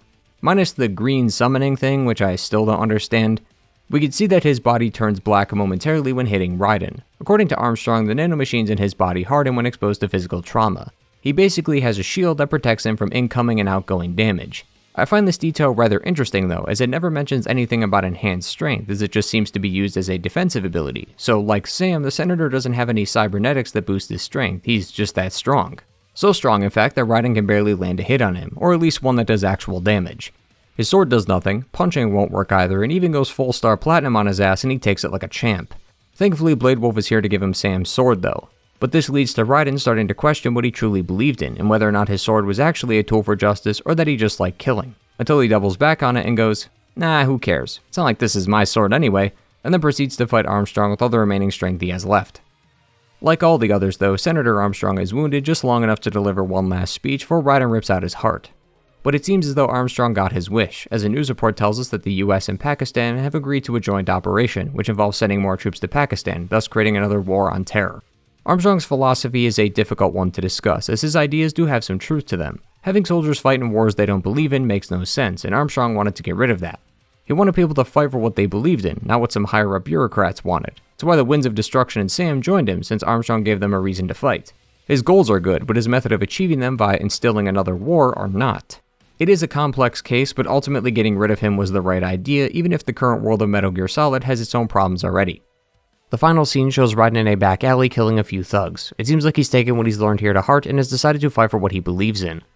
As I said before, he knows that while he's suffered, there's not much that can be done for him, but there's still a chance that he can still save the kids from becoming like him, which is why he continued his mission. We don't know what his current mission is, but it's likely about something close to him that he wants to stop. Either way, it's a great closure to Raiden's story, from a naive soldier wanting to be like the legendary Solid Snake, who then ends up being tricked and told his whole life is a lie, to being someone who could fight for themselves and be a beacon of light for those that need it. Oddly enough, he's become the kind of person his child self would have wanted to save him from Solidus. It's unclear how much of the story was already written, and how much Platinum Games had to put together, but regardless, the end result was nothing short of perfect. They managed to take a character from an already established franchise and close his story in a way that fits with his backstory. Platinum Games could have easily taken this in a different direction, but they stuck with Raiden's background and were able to conclude the story of our cyborg ninja remarkably well. Metal Gear Rising was easily the one game I was the most interested in playing for this video. I heard so much about this game over the years and was excited to see what it was all about, and I was not disappointed. It doesn't have the same careful and subtle writing as the rest of the series, but subtlety doesn't fit in a game like this, and I'm glad that Platinum Games were able to make a game that balances Metal Gear Solid's strengths alongside their own. That being said though, we are officially done with our break, and now must return to our regularly scheduled double-crossing and excessive plot twist programming. And this one is going to be real interesting.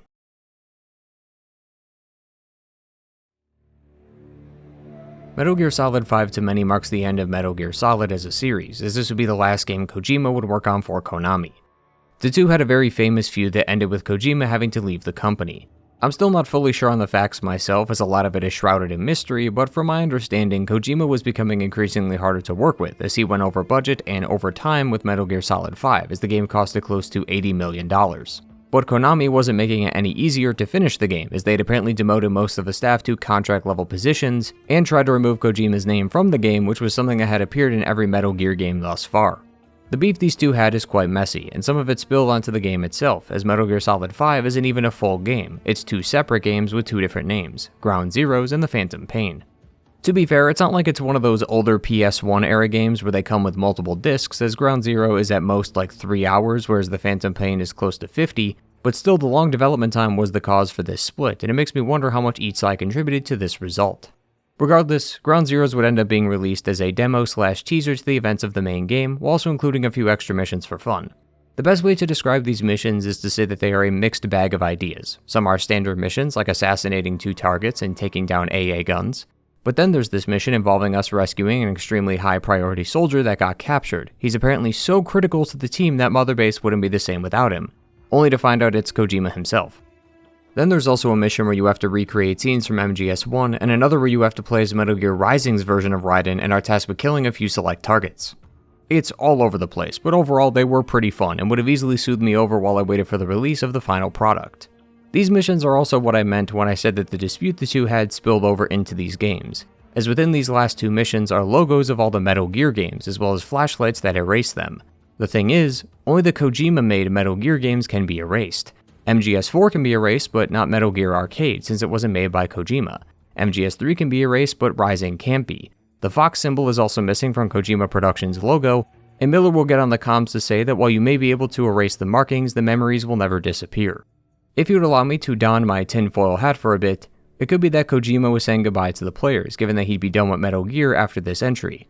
It's also to say that he's glad he was able to share the memories we had with him along the way. But it could also be a message to Konami regarding MGS5, saying that even if they remove his name from the series, everyone will know its true creator. Even if they remove his name or the games, we won't forget the times we had playing these games and what they meant to us. Maybe it's a stretch, and maybe I'm looking too far into it, but it's definitely a strange mission, and the stuff going on behind the scenes help further the idea. Besides these missions, though, we have the, actual mission we're supposed to be playing called Ground Zeroes. It's highly advised that you read the briefing files before embarking, as they'll provide some much needed context. MGS5 takes place mere months after Peace Walker, which means we're playing as Big Boss once again. Kept you waiting, huh? According to him, the UN is going to perform a nuclear inspection on Mother Base, which is a problem for MSF as they want to hide the nuke they have as their ace in the hole. Furthermore, it seems that not only did Paz survive her battle with Big Boss back in Peace Walker, but Chico was captured while trying to find her. Alongside the mission reports are tons of diary entries and logs from Paz, and upon reading them, you get the sense that she was feeling conflicted about betraying Mother Base. Initially, she was playing along and not pleased with the crew, but over time she started to loosen up and enjoy her time there. She had a pet cat named Nuke, she went fishing and played soccer with the crew, and was even going to perform a song with Miller, but that would be cut short thanks to the Patriots finding out about Zeke. Once they got word that Big Boss built Metal Gear Zeke, she was instructed to take care of it immediately or suffer the consequences. This is where her feelings started to turn, as she was sad that she wasn't able to sing for the crew and wished that she just had a few more days to relax on the base. As we know though, she ultimately decided to do as they commanded, as according to her, betraying the Patriots is worse than death. To add to the problems, this inspection is right around the time Big Boss was going to find Chico, so he'll have to be absent for it, which would actually end up being a blessing in disguise. As the first few minutes of the game shows us a cutscene of a man giving a child a cassette tape. This man's name is Skullface and the child is Chico. From the dialogue, we can gather that Chico was tortured enough to give up the location of Mother Base, which is why Skullface and his team head out shortly after. They seem to be affiliated with a group called XOF, which is something I'll touch upon later, but they end up erasing their marking so as to not blow their cover. They then fly to Mother Base posed as UN members while Big Boss rescues Chico and Paz. To clarify, it's shown later that the UN had no idea this was happening, so the inspection was a ruse from the beginning. Originally, Miller and Big Boss were against the inspection, but Huey ended up accepting on their behalf anyway. He thought that if they could hide the nuke and do the inspection, it would keep people off their backs and show that while they did exist as a powerful group, they don't have any nukes and thus aren't a major threat. Huey's idea is sound, but it's obviously going to backfire. While we're on the topic of this, both games that make up MGS5 have a specific song that they reference constantly. I'll get to the Phantom Pains of what it means, but Ground Zeroes constantly references a song called Here's to You by Ennio Morricone. The song is about two Italian anarchists called Nicola and Bartolomeo. They were being accused of killing two men during an armed robbery. The pair was eventually found guilty a few years later and sentenced to death via electric chair.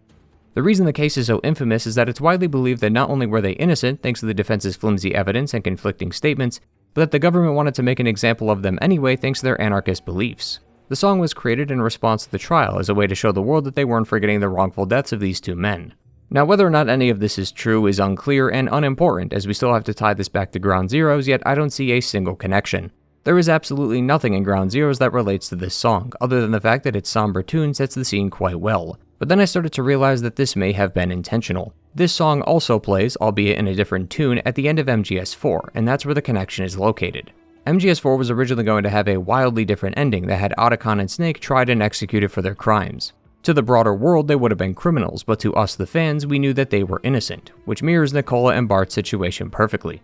Obviously though, this ending didn't happen. In fact, Kojima's own writing team were the one that convinced him to not create the ending. But still, I don't know what the song is doing here in Ground Zeroes.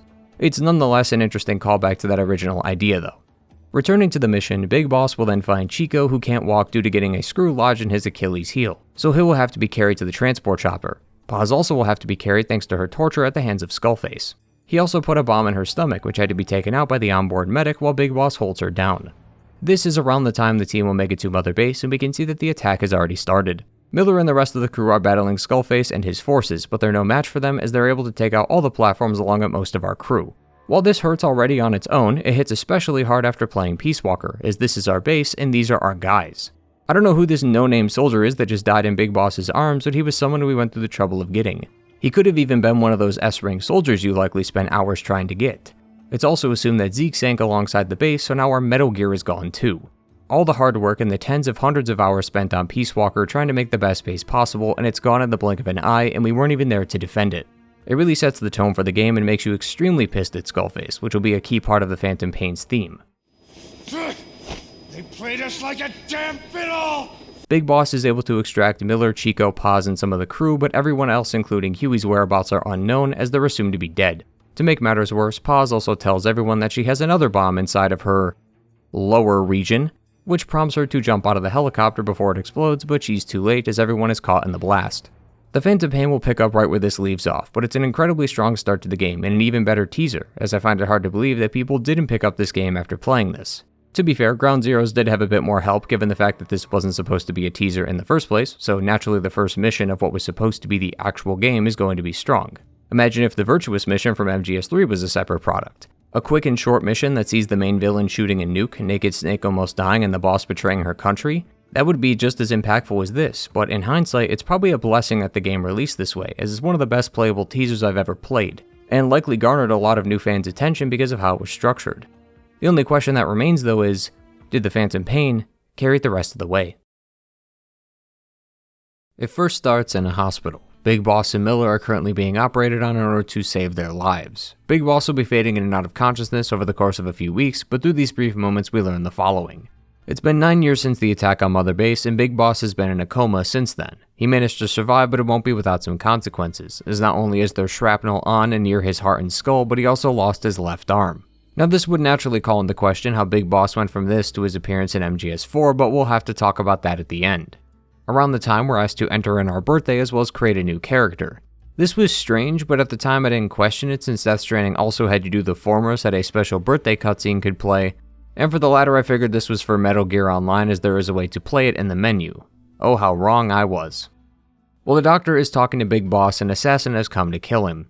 This woman is someone we'll be meeting again later, but her name is Quiet and she works for XOF, the same group that Skullface runs and the ones who attacked Mother Base. Before she can kill Big Boss though, another patient comes by to save him. His name appears to be Ishmael. We don't know much about him, but he seems to be very proficient in combat as he's able to overpower Quiet by burning her with some flammable liquid. Ishmael will then guide Big Boss around the hospital so that they can escape with their lives, as the hospital seems to have been attacked by the XOF. Along with Skullface's men is two supernatural individuals, a man who is on fire, dubbed the Man on Fire, and a child wearing a gas mask that can levitate. Seeing as there's not many of those people lying around these days, it's clear that this child is Psycho Mantis. Furthermore, while the other is a lot harder to notice, if the bright red suit and red bottom boots didn't give it away, then let me introduce you to the corpse of Colonel Volgin from MGS3. According to some late-game audio logs, Psycho Mantis was being looked at by the Soviet Union thanks to his affinity for telekinesis and telepathy. He was being brought to the Soviet Union via plane until he felt the presence of Big Boss. Psycho Mantis is attracted to people's emotions, more specifically ones of pain and revenge, and after feeling Big Boss's thirst for revenge against Skullface, he was able to awaken his powers. It's best to think of Big Boss as the Big Bang that awoke the powers within Mantis. He's always had these powers and feelings, as the first person's mind he was able to read was his father's. But Big Boss was the explosion he needed to jumpstart them. Right around this time was also when Volgin started waking up thanks to Mantis, and he's basically puppeting his corpse. This is really hard to explain and it's quite complicated, but Mantis is sort of a catalyst for people. The specific person though is based on what his appearance is, as his hands start burning when it's Volgin, a horn will grow out of his head when it's Big Boss, his mask will change shape when it's Skullface, and this red cloth piece is for when it's a kid named Eli we'll see later. It seems like these powers happen without their knowledge though, as I highly doubt Big Boss was using Mantis' powers on purpose. In his case, a chopper was approaching him before being swallowed by a whale. So my theory is that Mantis used Big Boss's feelings of wanting to destroy that chopper, seeing as it was going to kill him, which caused Mantis to summon a whale to destroy it. As for Volgin, thanks to him dying before achieving his plans with the Shagohod, he harbors this immense feeling of revenge towards Big Boss. Mantis somehow sensed this through the grave and was able to be Volgin's catalyst, so in a way his revenge against Big Boss is what's keeping him alive.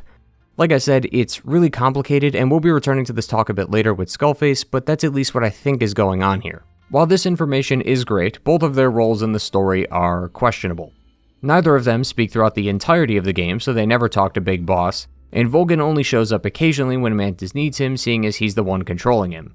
Volgin and Solidus somehow have something in common, which is that they were brought back from the dead to fit this story, only for their time in the story to be pointless.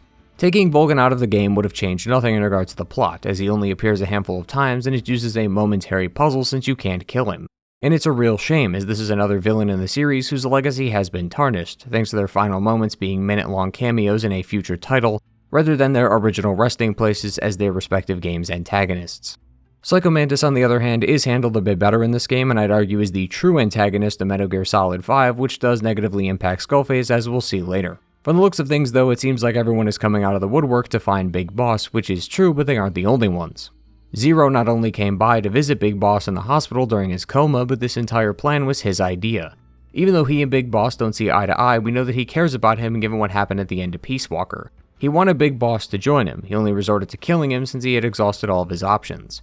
Big Boss and Zero may be enemies, but he doesn't want him to die, especially because part of the attack on Mother Base was his own doing.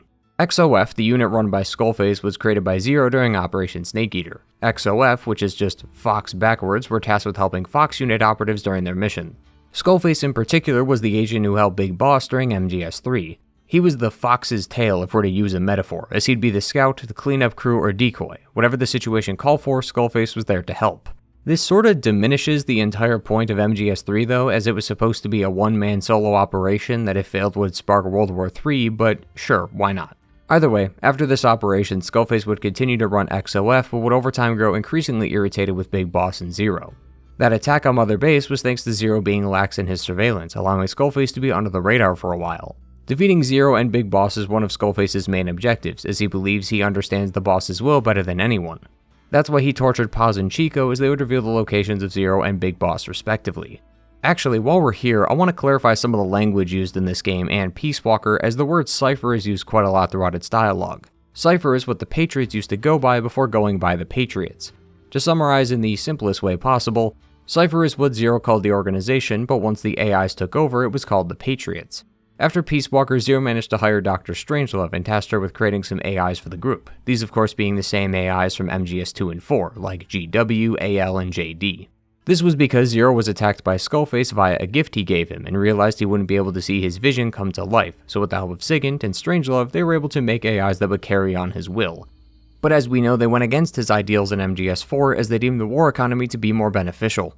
When the transfer of power went from Zero to the AIs, the group was then renamed to the Patriots. Just like with Peace Walker, I'll be referring to them as the Patriots instead, since this series is already confusing enough as is, but just know that around the time of Peace Walker and MGS5, the group used to be called Cipher. That was quite a lot of information though, but given how the series operates, you may have expected that to all come out during the hospital scene, but that can be further from the truth. All of this information is relayed to the player via cassette tapes. I didn't think it was possible, but somehow the team managed to find an even lazier way to relay information to the player. Our lowest of lows used to be 10-minute PowerPoint presentations, but now we've cut out the visual element altogether.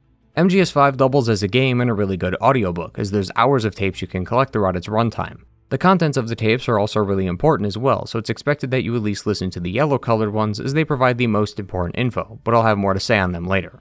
It's unclear when any of this stuff actually happens though, as there are conversations that occur between Big Boss and some of the cast, yet we only hear it in the tape despite the fact that we're playing as Big Boss the whole time. For example, later in the game, Big Boss will have to rescue some children that escape Mother Base. Completing the mission rewards you with a cassette tape that plays a conversation between Miller and Big Boss discussing who's letting the kids escape. This is given to the player after rescuing the second child, but it seems to have taken place before Big Boss rescued him, so why not just have a cutscene of the two talking instead of a tape? This is admittedly one of the easier examples, as trying to establish a timeline for any of these other tapes is almost impossible.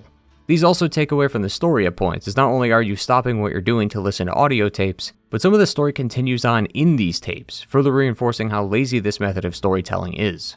The one positive in this though, and probably the sole reason for why it was made, is that they're optional, so instead of listening to characters talk for 20 minutes, you're not given the option to listen to them if you want to. I think for those that don't want to be bogged down by pointless dialogue, it works well as it gets you back into the action as soon as possible. But for those that do care enough to listen to them, be prepared to sit in the helicopter for a while as there's a lot of tapes to go through. Returning to where we left off, Ishmael and Big Boss have to run from Mantis, Vulcan, and the XOF so they can escape the hospital. One thing that MGS5 brings to the table is its mature themes and set pieces. Multiple staff members and patients are gunned down while they're pleading and begging the men to spare them. It sets a pretty horrific tone, which is quite the change given how most of the series is operated on pure camp. A lot of the comedy that the older games are known for won't appear in this game, as it's trying to take itself more seriously, which is definitely something that piqued my interest. I like the older game's way of blending the stupid with the serious together, but hearing that the team would commit to its more serious side had intrigued me, as I wanted to see how they would pull it off. After multiple encounters with Vulcan and the XOF, the two end up escaping the hospital before crashing the van they were driving in. As Big Boss wakes up, we see that Ishmael has disappeared and the Death Stranding has come by to swallow one of the helicopters. Behind the whale is also Vulcan, who's riding a flaming Pegasus. It seems like all hope is lost, but coming to his rescue is none other than Ocelot. The last time we saw him was in MGS3. After defeating the boss, Ocelot managed to get on board the plane Eva and Big Boss took out of the country, and the two had a bit of a duel. It didn't really go anywhere, as Ocelot would soon leave, never to be seen again until now. It seems like Big Boss had been in contact with Ocelot during his time at Mother Base though, and some tapes tell us that Zero had called Ocelot and told him where Big Boss was hospitalized so that he could keep an eye on him. Ocelot will then take Big Boss to Afghanistan to go see Miller. During the 9-year coma, Miller was out helping some of the Afghan soldiers as the Soviets are moving in on their land and attempting to take it over. He ended up getting captured though, so we have to go get him back, which leads us into Chapter 1. MGS5 has 2 chapters titled Revenge and Race. It also has 50 main missions, with the first 31 encapsulating Chapter 1 and the other 19 in Chapter 2. Think of each one of these chapters as a season of a TV show, with the missions being episodes, which fits seeing as they're called episodes. Chapter 1 is all about revenge. Revenge on Skullface for what he did to us and Mother Base, but to even begin our revenge, we have to go find Miller. Once we do, we see that he's been beaten quite bad. He's also lost an arm and a leg, which we can assume is from the crash 9 years ago. This creates a bit of a problem for us as we have to carry him out ourselves.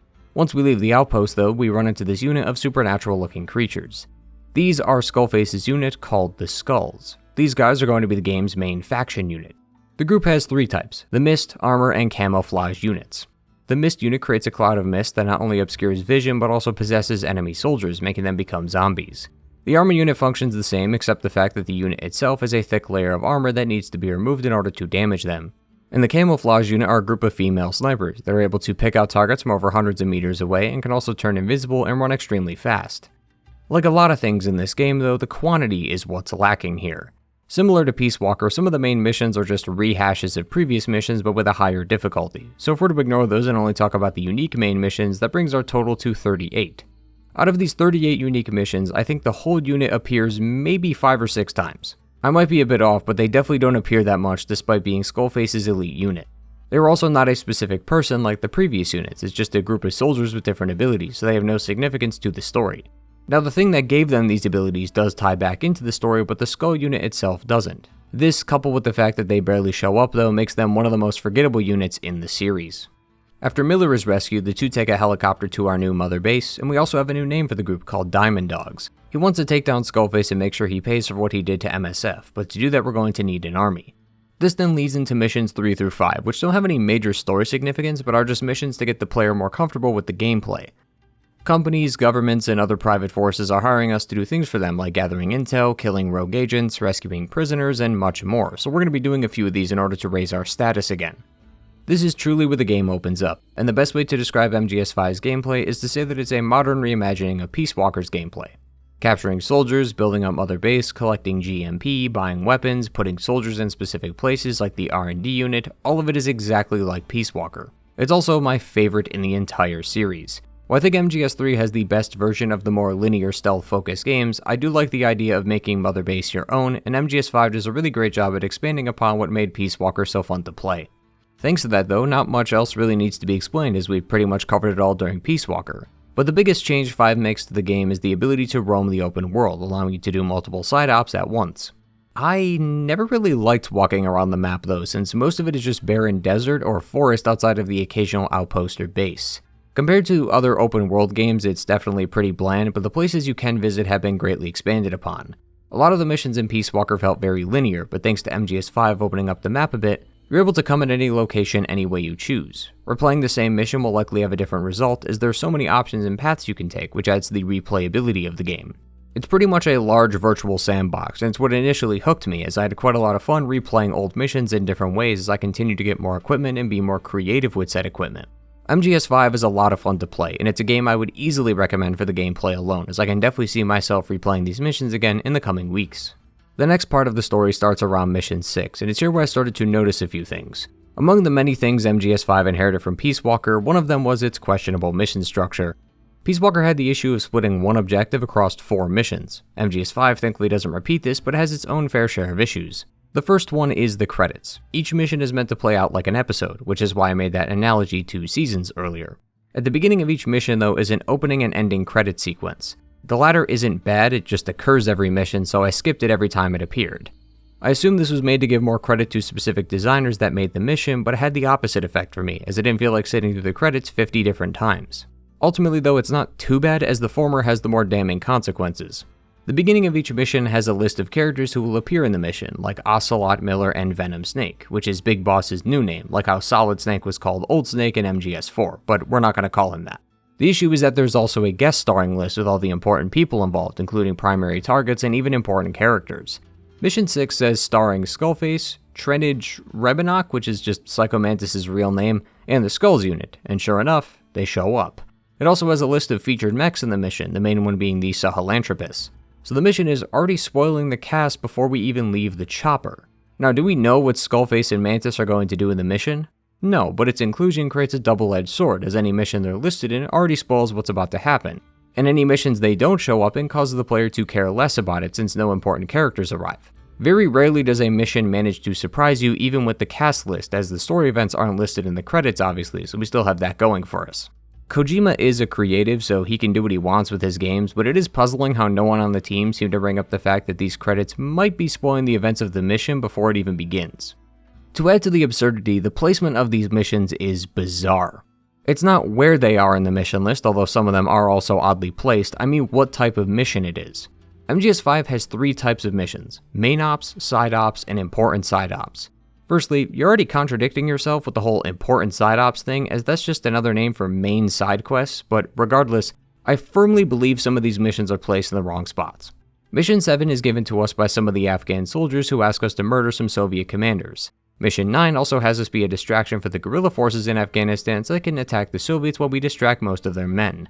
These aren't bad missions and I can sort of see how they're important, but then there are the important side ops, a couple of which include rescuing Huey Emmerich, the guy who we thought was dead on Mother Base, on top of not only getting back the boss AI pod that Huey managed to bring out of the ocean, the one from Peace Walker, but also finding the remains of Colonel Volgin, as remember he's still just a corpse being controlled by Psycho Mantis. How are these important side ops? If anything, these missions should be switched. To make matters worse, the Huey mission changes priority mid-mission. The important side op numbered 82 has us fly to a nearby base to find Huey. Once we arrive, we discover that we were too late, as Skullface took him away to another base. As they leave though, the title Episode 12 appears, so not only are the ops out of place, but some of these side ops can become main ops whenever the script wants it to. This same line of thinking can also be applied to the cassette tapes as well. Just like before, the yellow ones are supposed to be the important ones, and while I do think the current yellow tapes make sense, I feel like more should have been included in the list. There is an entire section dedicated to discussing what happened to your old Mother Base members, but the game colors it white, meaning it's not critical information, yet in these logs we learn that Chico died. To be fair, I and probably many people thought that he died too, but seeing as Miller and Big Boss lived, there's a chance he could have made it out as well. But the game confirms it in a random audio log placed in the middle of the pack. There's no memorial service for the lost crew or really any acknowledgement outside of this one audio log. Seeing as I listened to every log, even the one that included Miller creating a burger joint, all of them were of priority to me, but not everyone wants to listen to an audiobook in between missions, and some of them probably could have been labeled differently. That being said, the audio tapes aren't too bad though, as it's the missions that bother me more, as it really creates this jumbled mess of content that can at times be incredibly confusing. Circling back to the story, we're going back to that 6th mission we just talked about. Before this though, you end up finding a wolf pup near a landing zone. If you Fulton it back to base, it will grow older and be given the name Dee or Diamond Dog, thus making it the John Diamond Dog. Dee also becomes a buddy, which is a part of the new buddy system. This system basically allows you to take someone on a mission with you, but it's only the horse, Dee, a walker, and someone else you'll meet later. There isn't much else to say on it other than it's a pretty cool system as each buddy is special in their own way. Mission 6 though starts with Miller filling us in on our objective. We're looking for a powerful missile called the Honeybee, which was recently taken by the Soviets. Once he finds it however, Skullface and Mantis appear along with the Sahelanthropus. It's a giant bipedal mech that has some impressive firepower. To make matters worse, the Mist unit is here, so we gotta leave. Once we do though, that's the end of the mission. Quite abrupt, but that's it. This is how a lot of the game tends to operate. Things just happen without any comment, or if they do, it's either a, yeah, we got the info you extracted, but we couldn't piece it together, so we'll just let you know later, which is then when a cassette tape appears that explains it all. As I said, it's just a really lazy way of doing things. A little bit later, Big Boss will get more info on Huey's whereabouts, which leads to that important side-up I talked about before. But as he gets closer to his location, he runs into a female sniper. It's discovered that this is Quiet, the same one from the hospital, and her outfit is peculiar. Quiet ended up getting quite a bit of flack before release, as many people saw it as another example of games over-sexualizing women, and it's not hard to see where they're coming from. Kojima did state though that Quiet's appearance was important to the story by saying, quote, "I know there's people concerned about Quiet, but don't worry. I created her as an antithesis to the female characters that appeared in the recent fighting games who are excessively exposed. Quiet, who doesn't have a word, will be teased in the story as well, but once you recognize the secret reason for her exposure, you'll feel ashamed for your words and deeds. I find this genuinely baffling, because that doesn't make sense at all.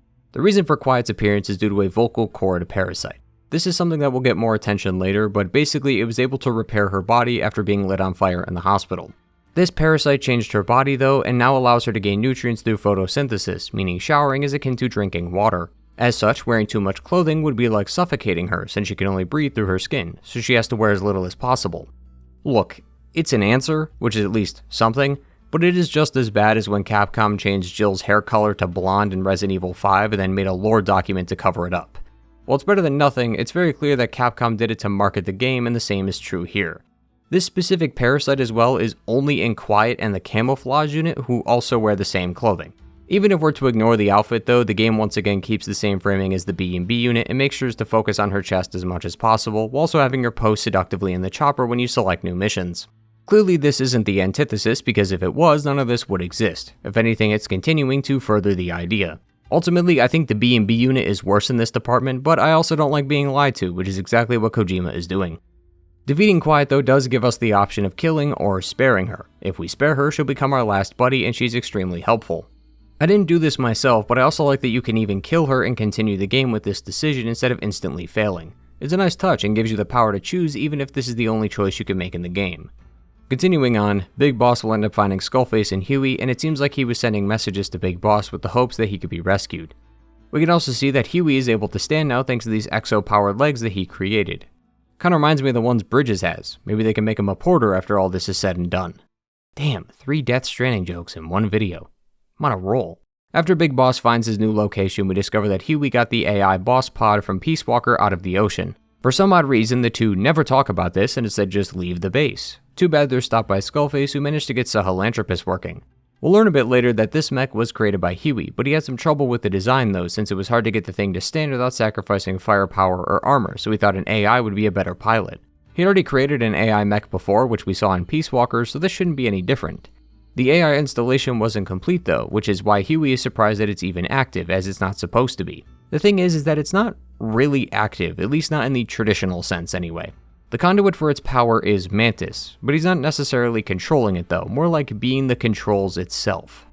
Just as he's able to manipulate Volgan's dying feeling of revenge, Mantis is able to use this along with himself as a catalyst in order to control the mech. To use our current situation as an example, Skullface's immense feeling of revenge against Big Boss and Zero is being used by Mantis, who then transfers that power to the mech, along with Skullface to control it, using Psycho Mantis as the controls. It's definitely one of those just go with it moments, as it's extremely complicated and very supernatural, but it does sort of connect to the theme of this chapter, which is revenge. Skullface mentions how revenge can turn men into demons and also keep the dead living. It's meant to be metaphorical, as a way to say that revenge can drive someone to keep living until it's finished, but now it's literal thanks to Mantis' abilities. On the topic of Mantis, he's not really allied with Skullface, more like assisting him. He craves negative and hostile emotions, and by following these people, he'll be able to feel more of them. Mantis just follows those with a wicked sense of negative feelings, which surprisingly fits with his original appearance in MGS1, as he stated that he didn't care for Liquid's plans, he just wanted to kill as many people as possible, and by following Liquid, that would have happened. It's honestly a really nice tie-in coming from a series that likes to rewrite things as it goes. At this point though, I figured we would get a cutscene or Skullface would leave with Sahelanthropus, but no, the thing literally chases us and we have to extract out before it kills us. Honestly, I didn't think we were going to do this, but it definitely adds to the mission as it really shows how powerful this machine is. It's not only extremely strong, but its massive size makes it incredibly hard to hide from, as it could just peek over any cover we use. I actually had to leave Huey behind for a bit since carrying him would have slowed me down. Assuming you can escape without getting killed though, Big Boss will take Huey back to Mother Base, and Ocelot and Miller have already taken to interrogating him. Both of them are under the suspicion that Huey was the reason that Skullface discovered Mother Base and blew it up. Huey being a potential traitor is something that's going to come up constantly throughout the game and even reach a breaking point where the whole base puts him on trial, so we'll circle back to this periodically. The one thing Huey does tell us though is that Skullface pulled funding from his operation in Afghanistan and moved it to his new base in Africa. No one knows what he's doing there, but apparently the thing he's researching will be the missing link that Skullface needs, as Sahelanthropus alone won't be able to achieve his plans. Which then leads us to the next part of the chapter. So far the game leaves a lot to be desired. It's mostly just setting the scene so we can get back to where we were with Mother Base. The story itself hasn't really gone anywhere, but it did leave us with a lot of questions regarding Skullface's true motives, Sahelanthropus, and Mantis. While the start isn't too interesting, I can personally say though this Africa section takes the game in a much better and more terrifying direction. Our first objective in Africa is to investigate a crude oil leak coming from a nearby facility. It's polluting and flooding the nearby villages, so we need to get rid of the tanks that are causing the leak. Along the way we'll run into a few child soldiers, and even though they won't hesitate to shoot us, we can't shoot back. We are allowed to tranquilize them, but killing them results in an instant fail. It's a nice change of pace for the purposes of gameplay, but it also shows the dangers of war. A large reason why I liked this section was because of how realistic it was. Child soldiers in third world countries being torn apart and destroyed due to governments or companies taking their land for their own needs is a very common problem that is still happening today. I sometimes forgot I was playing a Metal Gear Solid game, as playing a game with this kind of tone right after 6 other games that change tone constantly can become a bit of a shock. Now that's not to say one or the other is bad, I think each game nailed what it wanted to do. The early games wanted some serious tension mixed in with some comedy to ease that tension, but Metal Gear Solid 5 wants to ramp up its mature intensity by showing the true and gruesome reality of war. And it's about to get worse, as once that oil facility is destroyed, the level of the oil starts to lower, which reveals the dozens of bodies hidden underneath, all of whom have these large cysts on their chest. Many of the teams seem to think that Skullface is behind all this, and this is all but confirmed in a future mission when we try to stop a shipment only to find the Skull unit protecting it. What they were protecting was a shipment of yellow cake. We're not going to get into the science behind it, but basically yellow cake is a powdered form of uranium which is used in making nuclear weapons.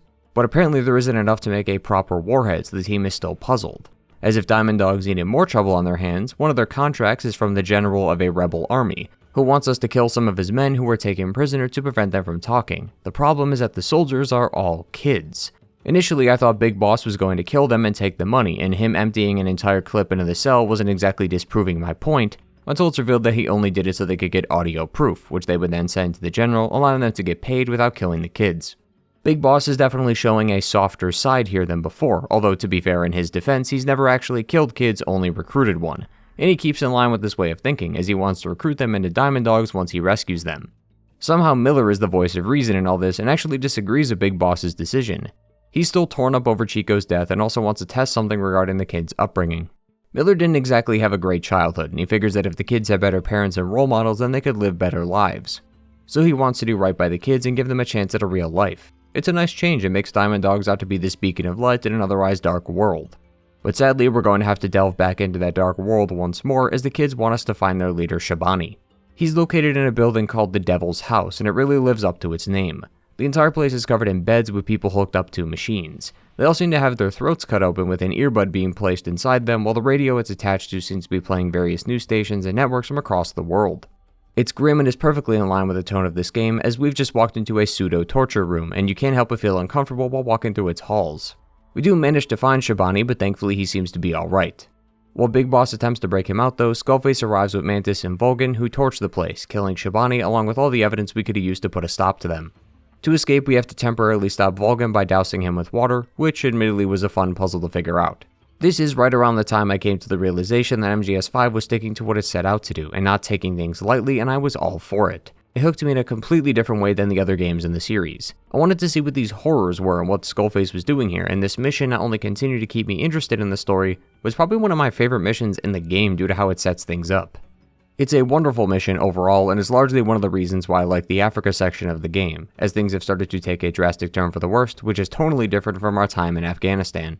The sad part is that we're not going to get any answers about what's going on here for a while, as we have a lot of miscellaneous missions to do first, which of course severely impacts the pacing of this otherwise great story, but one of them does at least have a pretty infamous character involved in it. Diamond Dogs got word of a group of child soldiers that are taking over nearby villages. Miller thinks that if we can take the commander, then the kids will surrender. That's going to be easier said than done, given we have to sneak into a camp filled with armed kids, but their leader also happens to be a fair-skinned boy named Eli, or as we know him, Liquid Snake.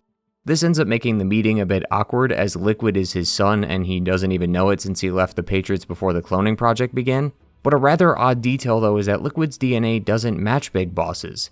Miller wanted to scan the kid since he kept calling Big Boss father, but the DNA results came up negative for some reason. This will make a lot of sense later, but it's a nice bit of foreshadowing.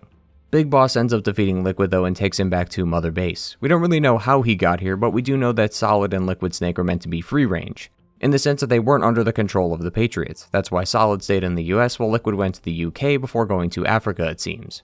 Liquid being Liquid though is going to cause some havoc for the crew at Mother Base, as he's already trying to start fights with people before he's even got a chance to look around. I'll admit, I'm quite torn on Liquid's appearance in this game, as he really doesn't do much. I was initially excited to see him along with Psycho Mantis in this game, and it does provide context as to how the two met, but outside of that, Liquid's role in the story is rather unimportant. There are a few key things that happen that involve him, but most of those scenes are extremely confusing or left unexplained. As such, I'm going to put him alongside Vulcan as another character that was thrown into the plot for no reason. Despite the strong start, the story has started to take a dip in quality. Thankfully, it's about to go back up, as our next mission might be one of the two best moments in the entire game. After coming back from a mission, Miller tells Big Boss that some of the crew have fallen ill. Even worse, they started showing signs of those cysts we saw in the people earlier, meaning whatever happened to them is happening to us. In order to stop the spread, they've set up a quarantine platform away from Mother Base, but we're tasked with putting the crew there ourselves. We have to look through the current list of infected to see a common thread they all share. Race, language, gender, it all has to be considered here. If you can't find the connection, then more of the crew will die and get infected. And to clarify, these aren't random people, these are members of our crew, so you could literally lose all the men you spend hours getting if you don't figure this out. Even if you do manage to figure it out, we still need to find the cure, which is what the next 3 missions will be about, but segregating the crew you think is infected is the best way to prevent more people from dying while you find the cure. The game also runs on an in-game timer, so it's highly advised that you pause the game instead of sitting in the chopper as time passes while inside, and that you select the ASAP deployment time instead of the other options as it also passes time. It's a really great string of missions, as I felt pressure to get going as fast as possible, which caused some problems as some of the missions were done during the daytime, which is not ideal for sneaking around. While the intensity of the missions are great, it was the idea that really intrigued me. I was glad to see that our crew was a part of the story, as Big Boss's mission and Mother Base have been largely separate for the most part. It also makes you care about the crew a bit more than before, as you know they aren't invincible beings anymore. The decision to make the infected actual crew members was genius, as it has the potential to completely erase all the work we've gone through to build up Diamond Dogs, which gives the player enough motivation to actually take this seriously. After a few missions though, we discover that a man named Code Talker would be able to help us find a cure, but he's located in a mansion deep in the forest that's also guarded by the Camouflage Unit. This is the first and only time we meet the Camouflage Unit, and is also around the time the player will realize they act exactly like Quiet. We know that Quiet was working for Skullface, but Quiet is a lot different than these ghoulified women, plus we don't even know how they got these abilities in the first place. Well, Code Talker will explain what's going on. Apparently this is the result of a vocal cord parasite. During the 60s, Code Talker was able to examine the End's body and discover how he was able to photosynthesize with the environment. This organism was given the name the One That Covers. It's also the same organism used in Quiet and the Skulls, which explains their supernatural abilities. Code Talker was particularly interested in these vocal cord parasites though, as they seem to be an untouched part of the world that no one's discovered yet. Skullface would eventually hear of Code Talker's work and ask him to weaponize the parasites in order to remove language. It was discovered very early on in the research process that these parasites can infect through language. So not speaking a specific language will prevent it from spreading, but also prevent people from using that language, essentially making it go extinct. To use an example, if there was a Spanish strain of the vocal cord parasite, it would activate and spread when people use Spanish. The solution would require people to not use the language as it would spread, but that means Spanish would become extinct as people can't speak that language or the disease spreads. This is exactly what's happening back at Mother Base, but with the Kikongo strain. All the crew that speak Kikongo are at risk of spreading and dying to the disease. It's the only way to truly kill off a language, and that's what Skullface is hoping to achieve. Skullface was born in Hungary around the time conflict was happening. This resulted in the invaders winning and forcing people to conform to their standards, including customs, cultures, and languages.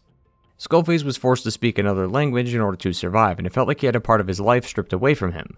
Language is a core part of people's identities and cultures, and having that missing could have an immense effect on the individual. What Skullface was doing in the Devil's House was exactly that. The parasite hooks onto the inside of the throat of the victim, so he was placing an earbud in their throats so that the parasite could, for a lack of a better word, learn the language. He wants to create strains of all kinds of languages, the most important one being English. His main goal is to rid the world of the English language, as it's the lingua franca of the world. Oddly enough, this directly opposes Zero and the Patriots' way of thinking. They want to control the world and put it under one border, and as we've seen from the previous games, they're willing to censor information as they see fit. So it's not hard to assume that Zero would also want people to be under one language as well, which would naturally be English.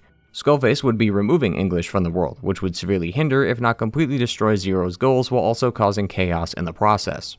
Now this all sounds genuinely insane, but there is a surprising amount of truth in his words, as stuff like this has already happened, such as Brazil. I remember a few years ago when I had my mind blown by the fact that people in Brazil don't speak Brazilian, but rather Portuguese. I figured Japan, Japanese, China, Chinese, Brazil, Brazilian, right? Apparently I was wrong, and then I realized why. In the 16th century, Brazil had a small portion of Portuguese immigrants within their country. They naturally spoke Portuguese, but at the time it was only those individuals that did. Eventually, a treaty called the Treaty of Tordesillas would be signed that would split the newly discovered land outside of Europe between Spain and Portugal. Brazil fell within the Portuguese line, so the country took the opportunity to settle on their land and also connect with the other ethnic communities. Over time, though, the population of these Portuguese immigrants rise due to their recent colonizations, which leads to today where now Portuguese is a national language of Brazil, which is the only country in the entire Americas, including Northern, Central, and Southern America, to have it as their national language. So basically, if you're from Brazil, you've technically had part of your culture and life taken away from you before you were born, thanks to your ancestors being forced to conform to the Portuguese way of living. This same thing has happened all over the world for years. It could be as large as one country conquering another or a village taking over another within the same country, but this kind of thing happens everywhere all the time. Another notable example would be America. It originally started out as the 13 colonies, but thanks to Western expansion and various purchases, the country is now 10 times the size it used to be. It's widely known that Native Americans used to populate these lands until the early colonists drove them out. Hundreds of languages were lost in the process of this, and while that doesn't seem bad, you have to consider that each language is unique in how it presents ideas and concepts, as well as how it ties back to that group's culture. So each lost language is like losing a piece of the world, no matter how small it is. Thanks to all this happening all over the world, all the time, English managed to be on top as the lingua franca. Lingua franca roughly translates to language bridge. English is considered this because it's the most popular language in the world. Even though only 5% of people in the world speak it natively, 1 in 5 have it as a language. A large contributor to this was the British Empire, as it took over a large chunk of the world during its reign. All those people under the British rule had to conform to their way of life either by force or just naturally over time, as now British people were taking up residence in their land. Naturally, the original settlers would want to learn the language so they could easily communicate with them. You don't learn Italian so you can live in America, you learn English, as almost everyone in the country knows it. This then spreads across the future generations as more and more people have kids and teach them English until that old language has basically become obsolete at this point. English has become the world's best language for communication as it's the most well-known language, but it only got to that status because it not only rose above the other languages, but also snuffed out others over time. Thanks to this, Skullface sees English as a parasite on the world, one that should be eliminated, but he can't just infect an entire language at the start, he has to test it, which is what those bodies in the oil were. He had used the lesser-known languages specific to small groups of people as test subjects in order to test its effectiveness so that he could perfect the English strain of the vocal cord parasite. Honestly, out of all the world-ending plots this series has, a parasite that removes language is definitely towards the top. It's not only incredibly unique and ties back into the overarching plot of Metal Gear Solid, seeing as this is opposing Zero and the Patriots, but the parasite is rooted in history. It's not some metaphorical thing that the team came up with, as our recent talk about dying languages supports this. The crazy part about all of this is that it's not even his full plan, as there's still another piece to the puzzle we haven't discovered yet, and we're about to see that part in just a moment. As Big Boss takes Code Talker back to Mother Base to get rid of the virus, until the chopper is taken down by some mist. This thing that is rusting our aircraft is called Archaea. Code Talker, once again trying to get as much time in the script as possible, also found a microbe called Archaea that was supposedly eating uranium. He was hoping to use this as a way to remove the element from Navajo land in an attempt to stop the pollution. Skullface said, "Nah, you're actually going to help me make nukes with it," to which Code Talker agreed, but only because Skullface had held the Navajo hostage. Through his extensive research, he was able to make a metallic version of the Archaea, which was used to make the armor of the Sahelanthropus as well as Huey's exolegs. One version of the Archaea is the corrosion we just saw now, but the other is a uranium version, which is why we saw that yellow cake earlier. The reason there was only a small amount being transported was because the Archaea needs to be inside it in order to survive, but you don't need a whole lot to store it. This is the final step in Skullface's goal. The real objective in all of this is peace, which is ironic given what I just spent the past 5 minutes talking about, but assuming his plan works, it could technically create peace. See, Skullface believes that he understood the boss's will the best, and that Big Boss and Zero are the ones that are wrong. Clearly all of them are wrong, as Solid Snake was the only one who understood it, but regardless, his plan involves the Archaea, the Parasite, and Sahelanthropus.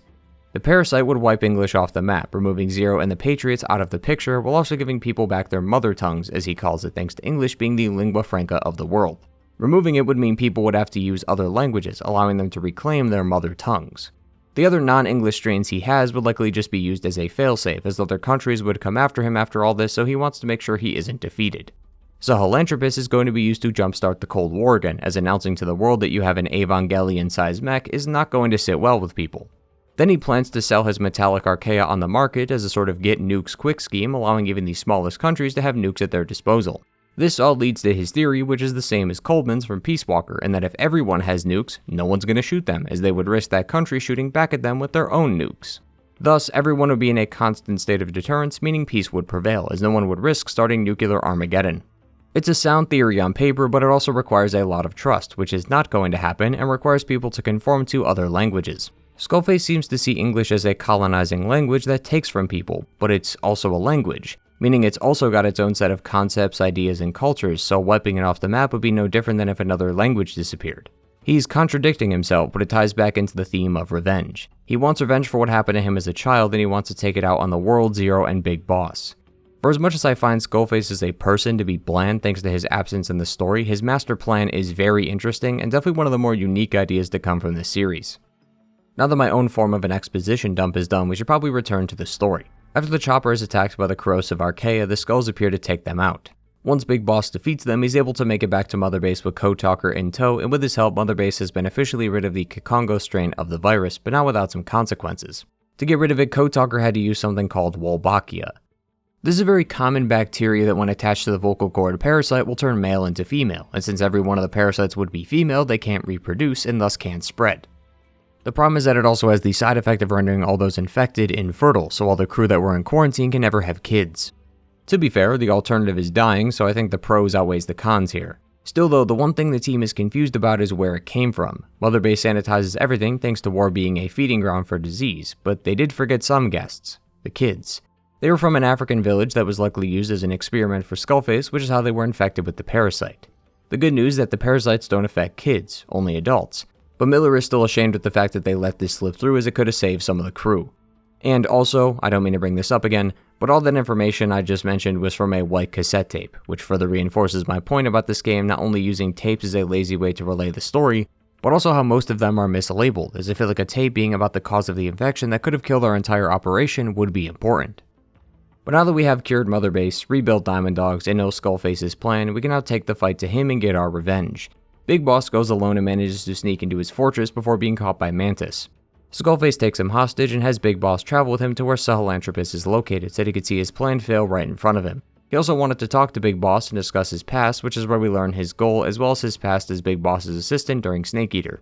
It is quite the long car ride though, and it's probably the only time the game falls back into its old habits with long talks during the mission. This talk is strange though, and I'm honestly convinced a voice acting strain of the parasite infected Kojima Productions, as no one ever talks in this game. Outside of the tapes where people seem to talk up a storm, rarely anyone says anything. This is the second last mission and we finally meet Skullface after not seeing him for over a dozen missions. Psycho Mantis and Vulcan say zero dialogue throughout the game. Quiet sticks to her namesake and doesn't say anything either, although that reason is backed up by the story. Liquid actually scared the shit out of me because he doesn't talk either except one time and I completely forgot that he was British. Goodbye, father. I don't need you anymore. And even Big Boss himself rarely speaks, which is probably the most disappointing part. This entire cutscene is just Skullface talking for 10 whole minutes without any back and forth. A common complaint some games receive is the silent protagonist. Basically, the criticism is that the protagonist doesn't speak during times in which they should, which has the potential to negatively impact certain scenes, as while the character is pouring their heart out, the protagonist is just staring at them with a deadpan look. Somehow Metal Gear Solid has fallen into this pit, which is ironic since a common complaint was that the characters talk too much and now they don't talk enough. Miller and Ocelot are the only ones that talk the most, and Huey has quite a few lines when he's a part of the script. I don't have specific stats, but I might even go as far as to say that Huey has more lines than Big Boss, which should not be happening. Once Skullface finishes his talk and he shows Big Boss Sahelanthropus, right on cue things go wrong, as Psycho Mantis takes control of the mech and attacks Skullface. As we know, Mantis is attracted to those with immense feelings of hatred, and while Skullface was the one who had the highest feeling, Liquid managed to sneak onto the helicopter that's watching over Big Boss. Mantis felt his hatred and allowed Liquid to usurp control, so technically Liquid is the one controlling the Sahelanthropus. Everyone thinks it's Mantis, and they won't know the real truth until much later, as they still don't understand the length of Mantis' abilities, but now Big Boss has to defeat the mech. Before that happens, Liquid takes the opportunity to kill Skullface, who is now trapped underneath tons of rubble. He doesn't seem to mind though, as once again his plan was to use the mech to start a war, so once information gets out that a weapon like this exists, then the Cold War would restart. But thanks to Big Boss, none of that happened, as the mech is destroyed after a very long boss fight. The only one who actually seems injured in this fight is Sahelanthropus, as Mantis relinquishes Liquid's control over the mech, and Mantis himself seems unharmed, but still a win is a win. Before they head out though, Miller and Big Boss pay Skullface a visit. He carried with him a device that had 3 vials of the English strain. One is missing, one was destroyed, and one was taken by Mantis before it could be burned. Skullface then begs to be killed, which results in the two shooting him repeatedly in order to make him suffer. They shoot him in the stomach, they even take off one of his arms and legs to get payback for Miller, and somehow he's not dead. Huey's the one that gets the last laugh though.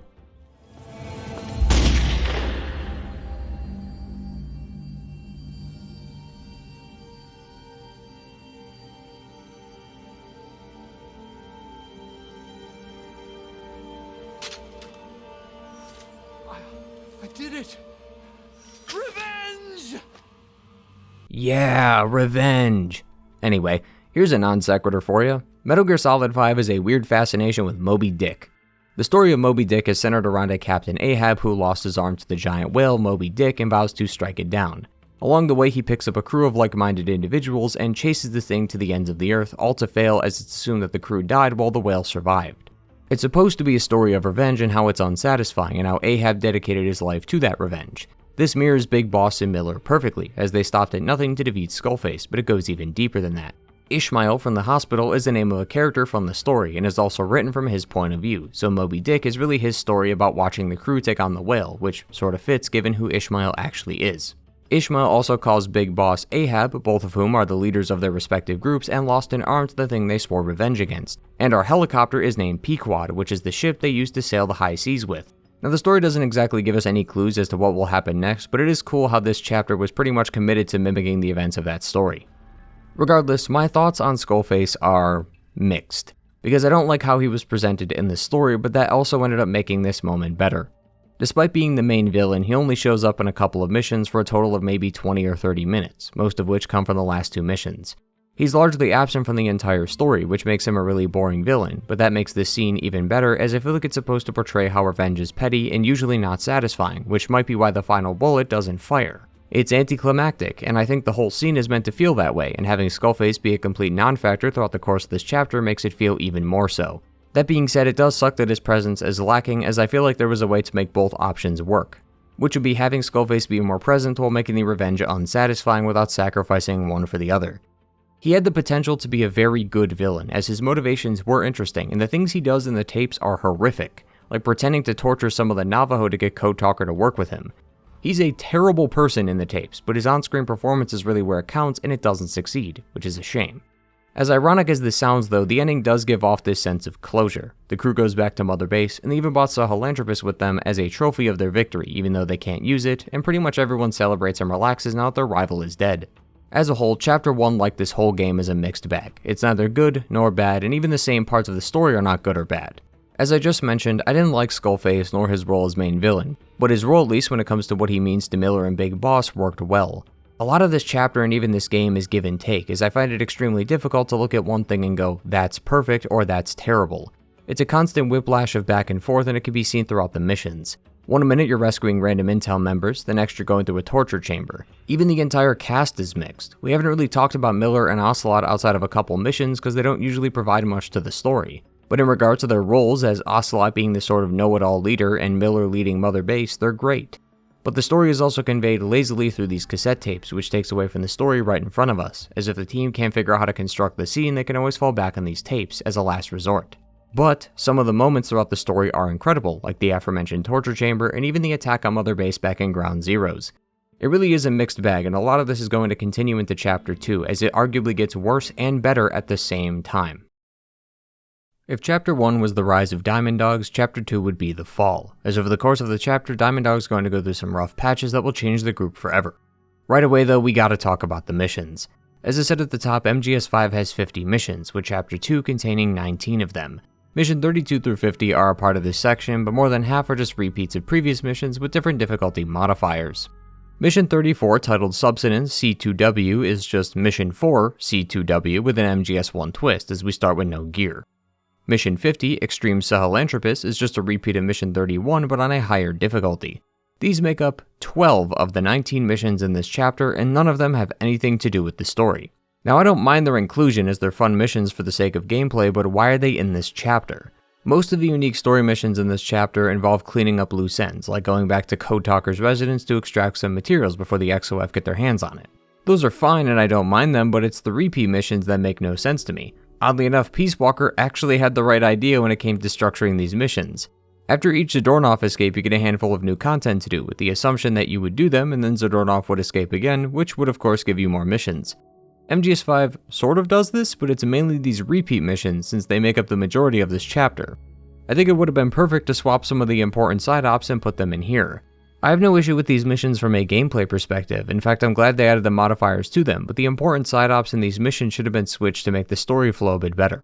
On top of this, the missions themselves aren't too interesting, it's mostly what happens after.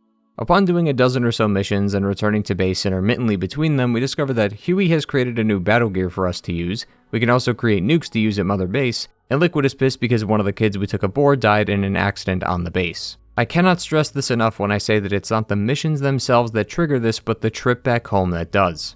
At this point in the recording, I had destroyed some walker gears and did a couple of the repeat missions. Nothing of note had occurred in these missions, it was only after. Furthermore, this chapter is also where I got 80% of the info I've discussed with you till now. The stuff about the man on fire being Vulcan, the goals of Skullface, which involves Sahelanthropus, the Archaea, and the Parasite, how Skullface was going to make the Get Nukes quick scheme, how the Code Talker managed to find the parasites in the End's body, why Code Talker wanted to get the uranium out of the Navajo land, why there was yellow cake in that cargo truck a few dozen missions ago. All of it was in tapes and given to you around this time. I hope that illustrates my utter disdain for this system.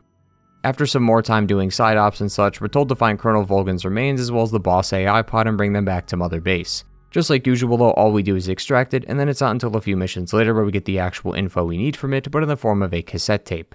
According to the tape, Huey was being interrogated by the team again, but his story doesn't seem to be adding up.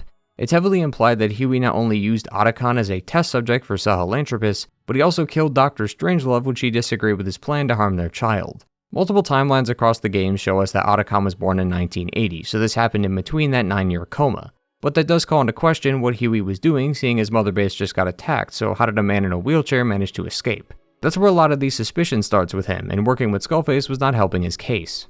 He claims that it was either doing this or die, which I could believe, but Huey also seems to jump ship whenever he can. As for Strangelove, she wasn't present during the attack, as they moved all civilians off the base beforehand so that the UN wouldn't ask questions. She somehow managed to get roped back into all of this though and had to work with Zero to create the AIs. Afterwards, she met with Huey, who was under the command of Skullface, and the two had Otacon. Their relationship was starting to go somewhere in Peace Walker, as she seemed to flirt with Huey a bit, but Strangelove also seems to be bi, as she was deeply in love with the boss, and there's even a tape from Paz that talks about Strangelove flirting with her. Either way, Huey was trying to test out Sahelanthropus, but since the cockpit was too big for an adult, he decided Otacon would be a perfect fit for the job, as if that can't go wrong.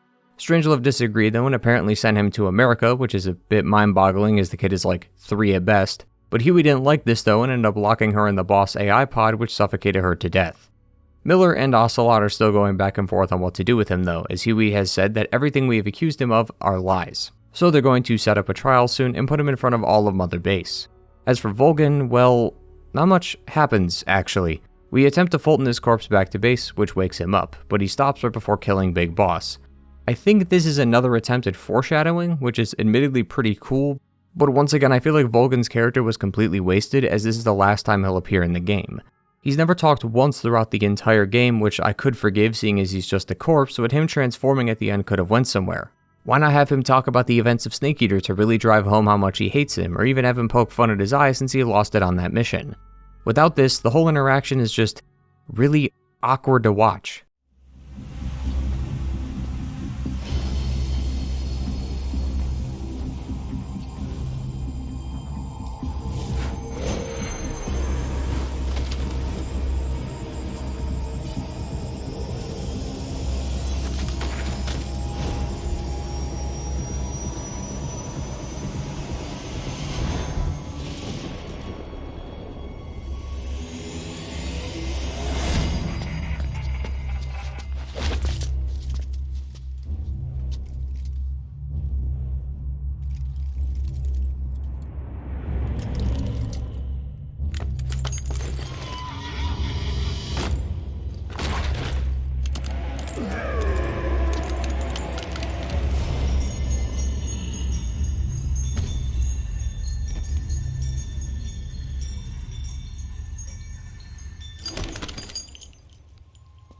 It's crazy how much dialogue can carry a scene even if it's a few lines. From what I've heard, Kojima wanted to lessen the dialogue a bit to convey that actions speak louder than words. which is impressive given his previous games do the exact opposite, but it's always felt like the team goes to the most extreme conclusions whenever they come up with ideas. Like, okay, we need dialogue? Let's have 20 minutes of exposition.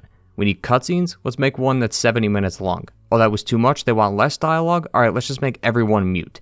Like, there is a genuine middle ground here, and I don't know why it can never be reached. In his defense, some of these moments do work, and it ironically has to do with the character who literally can't speak.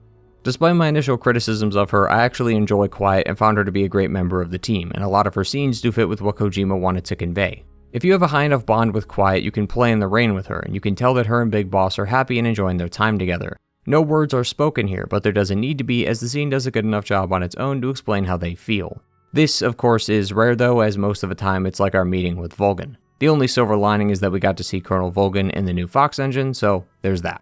After a few more missions, Miller will call Big Boss and tell him that someone else is infected on the base. More specifically, Quiet. The team once again resorts to torture, but she won't say anything. That is until they leave, to which she speaks to Code Talker in Navajo. This is a rather huge moment, as since recruiting her she hasn't spoken a single word, even in another language. That's because she was given the English strain. That third vial that was missing was injected into Quiet. Skullface had put it in her in case an assassination attempt failed so that she could infect people by speaking to them. His plan failed again though, as Quiet decided not to speak to anyone since coming here. She seems to be torn on what to do, as she probably wanted revenge for what Big Boss did to her at the hospital, but she also seemed to like Big Boss, so she didn't want him to die. Like most of the stuff in this chapter though, it won't be talked about for a while, but Quiet will end up leaving the base at one point so as to not spread the virus. Big Boss goes after her and somehow she was captured by a group of no-name soldiers, only to escape after getting drenched in water. A bunch of soldiers seem to have come out of the woodwork to take her down, so we have to take out some of the tanks and APCs along with her. This mission though, actually almost broke me, as for some odd reason you cannot abandon the mission like all the others before it, so you're forced to complete it the moment you start. This is also where I learned about one of the chicken hats. I had one when I talked to Code Talker since the camouflage unit completely destroyed me, but the hat allows you to be spotted a few times without actually being spotted.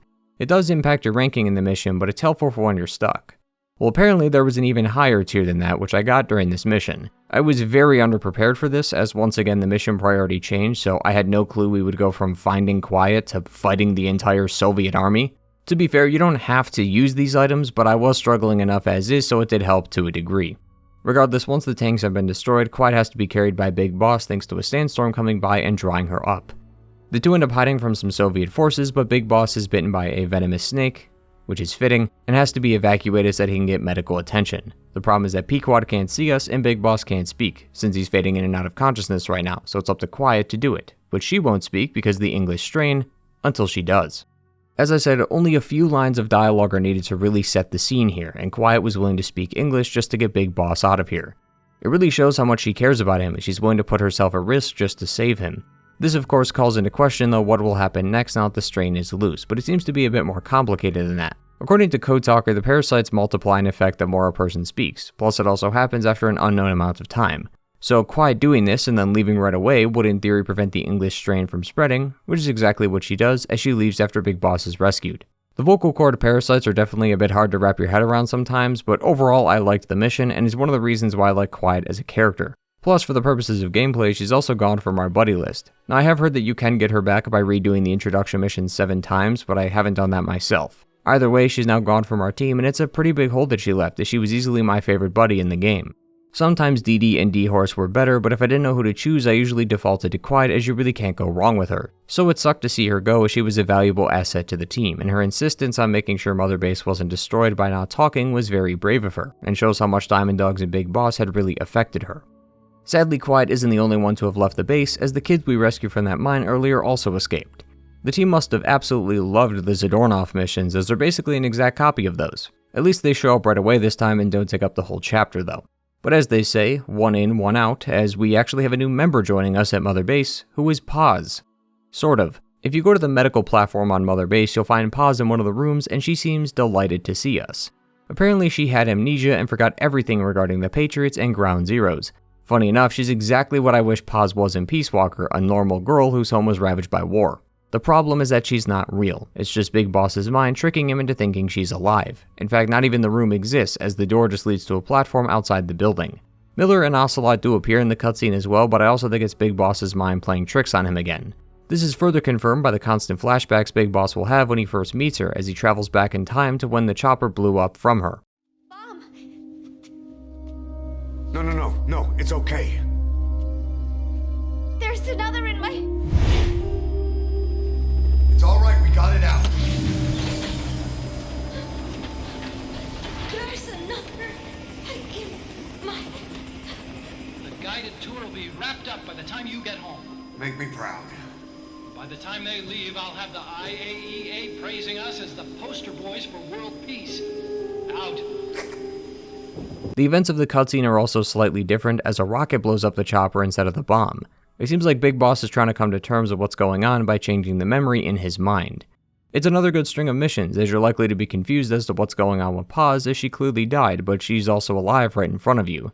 Even if you assume that she's just a phantom pain from Big Boss's mind, you'll likely want to know where this goes, as clearly Paz showing up out of nowhere isn't just going to be thrown into the game and never talked about again. While she doesn't have her own set of missions, she has ones that are related to her, which require you to give her pictures taken from Mother Base during MSF. She basically repeats what her audio logs talked about in Ground Zeroes before Big Boss realizes that she isn't real. It was a nice set of missions though, and even though she wasn't actually here, it was also great to hear Paz's voice again, as well as reminisce about MSF.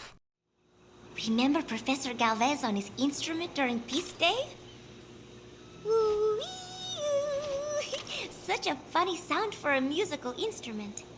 He said the Soviets invented it. Everyone sure seemed impressed.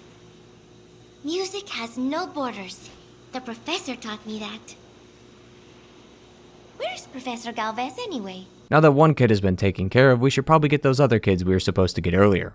As I said before, they play out exactly like these Adornoff missions, which are pretty stupid, especially since the question of who's letting them out is brought up again, except this time it's pretty obvious.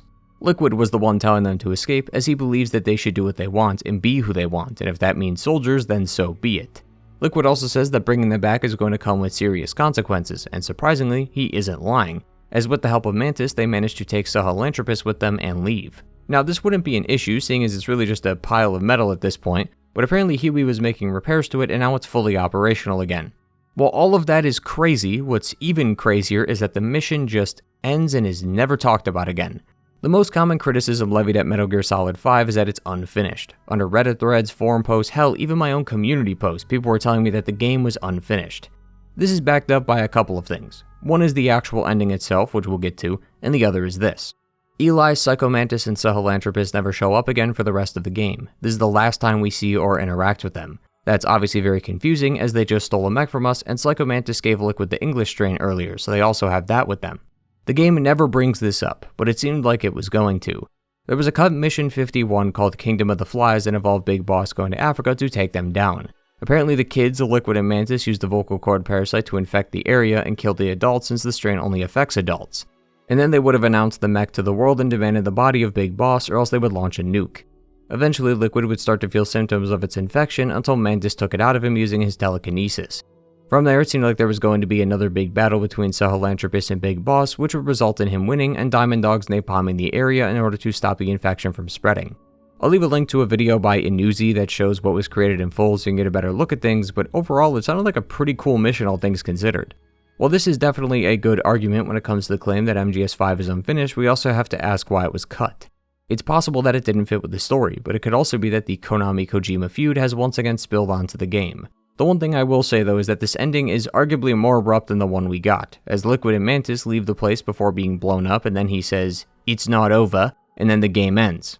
But once again, it's unfinished, so it's hard to judge the product as it is. That being said, even with the cut content, I have to judge the final product, and obviously it's pretty bad.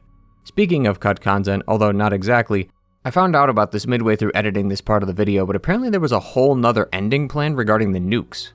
Thanks to Chapter 2, nukes can now be bought and placed on Mother Base. There was an ending that would trigger though if 0 nukes were present on the base, but that meant 0 nukes in the whole game, meaning every nuke from all players had to be disassembled in order to get the nuclear disarmament ending. Apparently this is impossible, as the only way this worked was for someone to hack everyone's nukes out of the game, as there were supposedly nukes that couldn't be destroyed no matter what people tried, but the ending was going to have some kind of monologue about nukes and how so many of them still exist today, and just like with Mission 51, it seemed like it would have been a pretty cool cutscene to watch if you managed to get it. It's also linked in that video I mentioned earlier if you want to see it for yourself.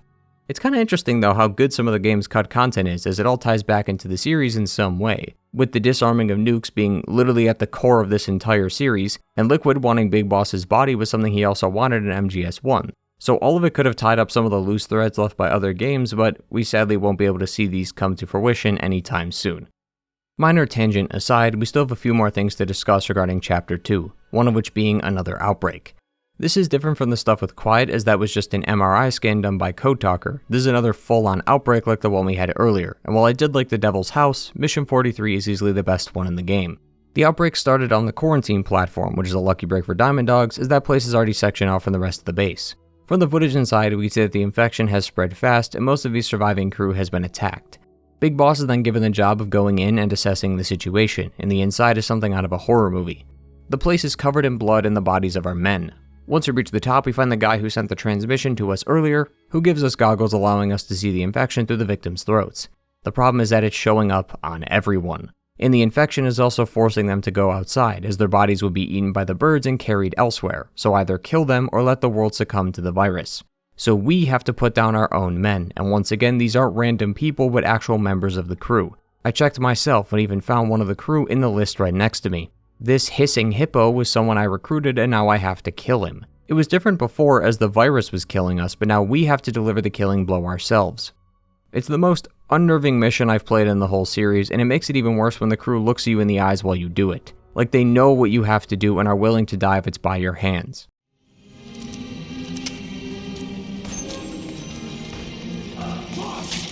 Boss! Hey!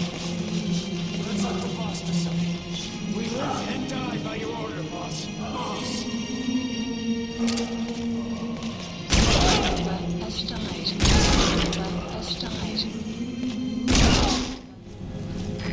He's infected.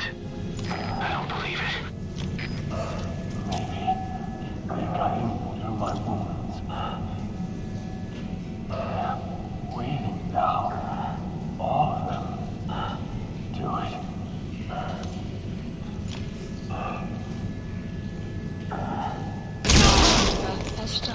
I'm sorry, boss. I never felt more connected to a character in these games before, as Big Boss feels terrible for having to do this and you're right there with him. It's the perfect example of actions speak louder than words, and while the game didn't really capitalize on this in the other missions, they absolutely nailed it here. After everyone is killed, Big Boss walks through the halls of dead corpses and sits there in silence while the blood and bodies surround him. The surviving crew then has a memorial for the lost crew, and Big Boss opts to have them made into diamonds that they could be worn by the crew, allowing everyone to carry on their fellow man's wills and take them into battle with us. It's a very ceremonious mission, and there isn't a single bad thing about this mission. It's perfect from start to finish and is the physical embodiment of the best parts of MGS5, a mature and serious game about loss and pain. The only thing that remains though is the answer as to where the infection came from. Well, according to Code Talker, the result was from the Wolbachia mutating. The Wolbachia was supposed to stop the infection due to it mutating the vocal cord parasite, but now the Wolbachia itself has mutated thanks to some beta rays that were used in their scans. But beta rays aren't needed for their kinds of scans, so someone added it to the scans and triggered a mutation, and the only one who had access to that was Huey. Which, of course, leads us to his trial. But I say trial loosely since it feels rather one-sided, as Miller and the crew kinda just want Huey dead, but Big Boss opted to have him cast out of the base on a life raft. Huey being a traitor is quite a difficult topic to discuss, since there's no actual evidence outside of killing Strangelove that he did what he claimed he's done. The thing is though is that Huey is a habitual liar. Originally, he said Skullface killed Strangelove, and then after being pressured by Miller, he said that she accidentally locked herself inside the pod and died. Okay, so which one was it? That's two totally different outcomes, so clearly his story isn't adding up, which leads me to believe that he's lying about everything. I'm partially willing to believe that the attack on Mother Base was not his doing, but everything after definitely was. Helping the kids with Sahelanthropus, the outbreak at Mother Base, and everything else have a decent amount of evidence behind it, so it's probably for the best that he leave our establishment. Huey is, to put it bluntly, a monster, who will lie and kill to get his way. He's a terrible father that was willing to use his own kid as a test subject, and then killed the mother of their child simply for doing what any parent would do. The one positive to Huey though is that he and Strangelove conceived a child that would live on and deny the family history by actively going against what his fathers did all those years ago. Otacon is one of my favorite characters in this series for many reasons, and part of it was because of Huey. Otacon couldn't be further from his father personality-wise if he tried. He hates seeing his dangerous tech used to kill people, will openly admit when one of his creations were stolen by someone, and is actually a decent human being. Despite how much I hate Huey, he's a good look at what Otacon could have become had his life taken a different path, which is why Solid Snake is another member of the cast that I adore, as he showed Otacon a different way of life, and the two of them together were able to save the entire world despite the odds. All in all, the way the team created Huey as this unlikable guy with practically zero redeeming qualities was great, and it really just shows how terrible Huey is while also showing how great Otacon was. With that, we have now come to the final mission. After doing all the main missions, all the important side ops, and I believe reading all the yellow tapes, we're given one final mission, labeled Truth, the man who sold the world. The mission starts in the hospital. I didn't believe it at first, but the game actually makes you play the entire first mission again. I understand why they would do this, as this mission is tied to the twist that will happen soon, but doing the whole thing again is certainly a choice, that's for sure. The real change comes at the end, where Big Boss and Ishmael crash the van, and that's that Big Boss was never Big Boss. Ishmael was the real Big Boss. We were a decoy. Along with Miller, another injured crew member who survived was the medic who operated on pause, or more specifically, the person we created in the beginning of the game. This is the real identity of the medic and the person we've been playing as the whole time. Since the world is gunning for Big Boss, he needed to lay low outside the eyes of the world while he continues his plans. We as the new Big Boss were made to be his stand-in, attract all the attention, and continue to uphold the legacy of Big Boss while not actually being him the whole time. Meanwhile, Big Boss would take our identity, which honestly caused my heart to stop a bit when I saw my name appear on the postcard and the passport. Big Boss was taking my identity while we were forced to use his. Everything after this explosion was from the perspective of Venom Snake, our created character, and I do mean everything.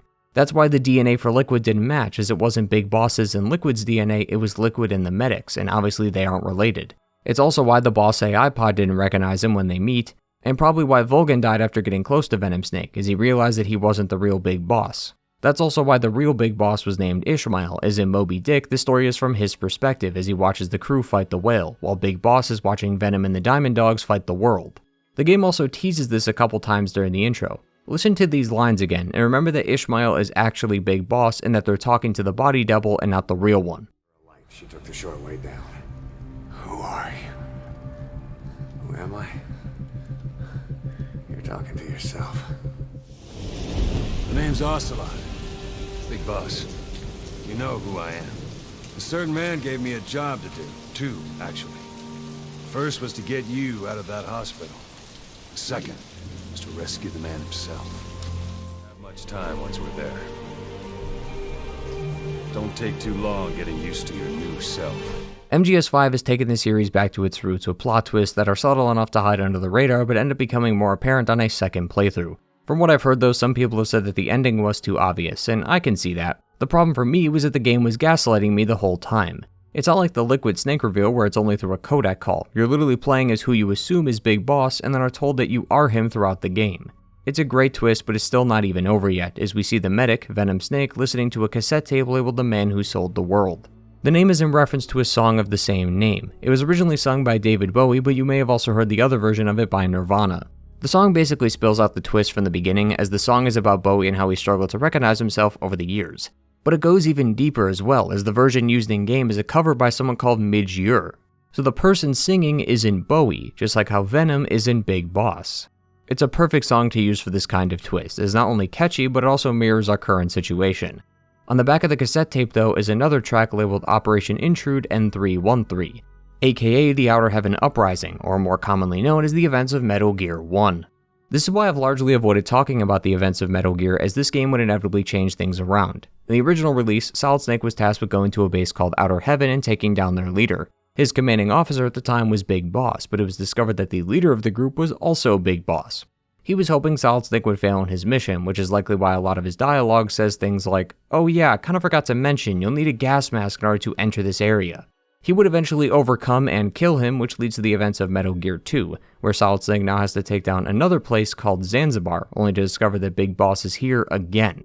This is where he officially defeats him though, and where he would stay dead until MGS4, but the change is that Big Boss was never at Outer Heaven, as it was Venom Snake. The series has now come full circle, as in release order the protagonist of the last game is the villain of the first game. This is further confirmed by the background, as the logos change from Diamond Dogs to Outer Heaven, not only proving that Venom Snake is Big Boss from Metal Gear 1, but that he's become a demon of sorts now, as his attitude changes drastically. When the Diamond Dogs logo appears, he seems to be okay with the body double act and is willing to carry on his legacy, as he's extremely loyal to Big Boss. But when the Outer Heaven logo appears, he has either gone completely mad or resents Big Boss and realizes that he only did this to benefit himself. Personally, it's a bit hard to tell, and Metal Gear 1 doesn't exactly give us any clues either, since the games are made 30 years apart, but it does seem like something changed in Venom between Diamond Dogs and Outer Heaven. The purpose of the ending, though, is to not only show how much of a villain Big Boss is by literally stealing the appearance of one of his men to suit his needs, but also how Big Boss could be anyone. Big Boss is just a title. It's like what Ocelot said regarding Raiden and the Big Shell. Given the right situation, the right story, anyone can be shaped into Snake. Even rookies can fight like men of experience. Anybody could be Big Boss if the circumstances allowed it, and MGS5 shows that it's possible. The most logical thing to ask now, though, is, who knew? Well, Ocelot, Big Boss, and Zero. Continuing the theme of overcomplication and slowly ruining everything we just built up, the body double switch was all the plan of Zero, which is annoying, as once again everything has to be the will of the Patriots now, and also ruins the original idea that Big Boss did this so that he could go under the radar. Now Big Boss seems like someone going along with the plan rather than it being his plan. As for Ocelot, he didn't know and did know at the same time. He apparently hypnotized himself before we got to Mother Base that he would believe that Venom Snake was Big Boss, which is odd as he could have just, not said anything, but I guess he didn't trust himself. Plus, he somehow needed a way to snap himself out of the hypnosis, which he achieved, but it's never explained what it was, because of course it's not. The one part of this I did like is Miller, as he has no idea about any of this, and is pissed as he thought Big Boss would clue him in on the plan, and now he feels betrayed because of it. He then decided to join Venom instead and continued to run Diamond Dogs, but after what I assume was Diamond Dogs merging with Outer Heaven, he left to train people within Foxhound, which is where he met Solid Snake. I don't understand why some of those last few details were necessary, as once again they ruined the twist a bit, but overall the twist is fantastic and definitely one of my favorites in the series. But the problem is that it ends here. This is the final mission, and Venom punching the mirror is the last thing we see. It's very abrupt, but I almost like it that way.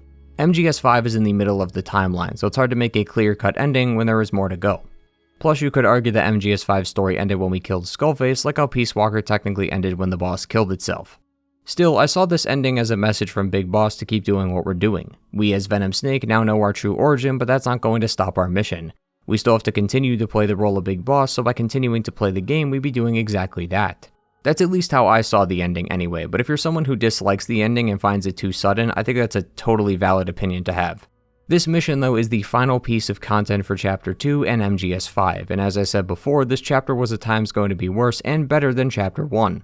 The second outbreak and the various plot developments like the trial of Huey and Liquid taking the Sahelanthropus were great, but then it fell back on itself again, by not answering what happened to Sahelanthropus, overcomplicating some of the ending for no reason, and most importantly of all, making more than half the chapter different versions of old missions. It's a very odd way to structure a chapter and a very odd way to end a game. I've already explained my thoughts within the chapters, but my thoughts on the game as a whole are the same as the individual chapters. It's a lot of give and take. It's a lot like MGS4 in that respect, where it nails specific parts really well but tends to fail at others.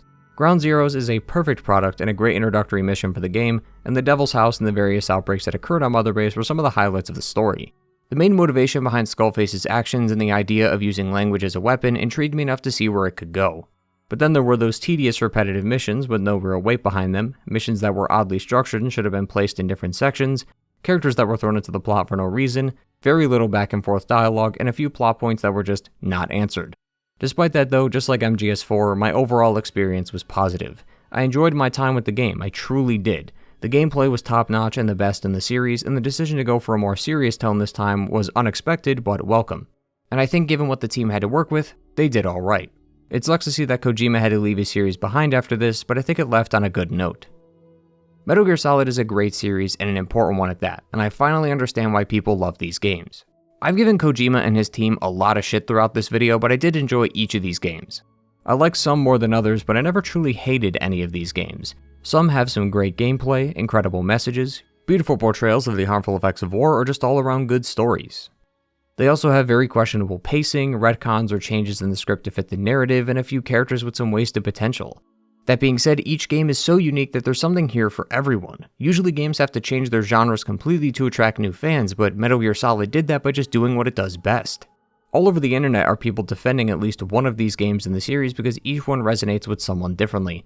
They might love the generic action of 1, the message of 2, the wackiness of 3, the fan service of 4, or the gameplay of 5, and dozens of other things I haven't mentioned for those games, and even the ones I didn't mention. It's honestly impressive how a series that stuck to the same formula for years has managed to captivate new people with each entry for completely different reasons. Ultimately, as a sort of final note, which I can now say after playing them, flaws and all, there really isn't a bad Metal Gear Solid game. Well, maybe one.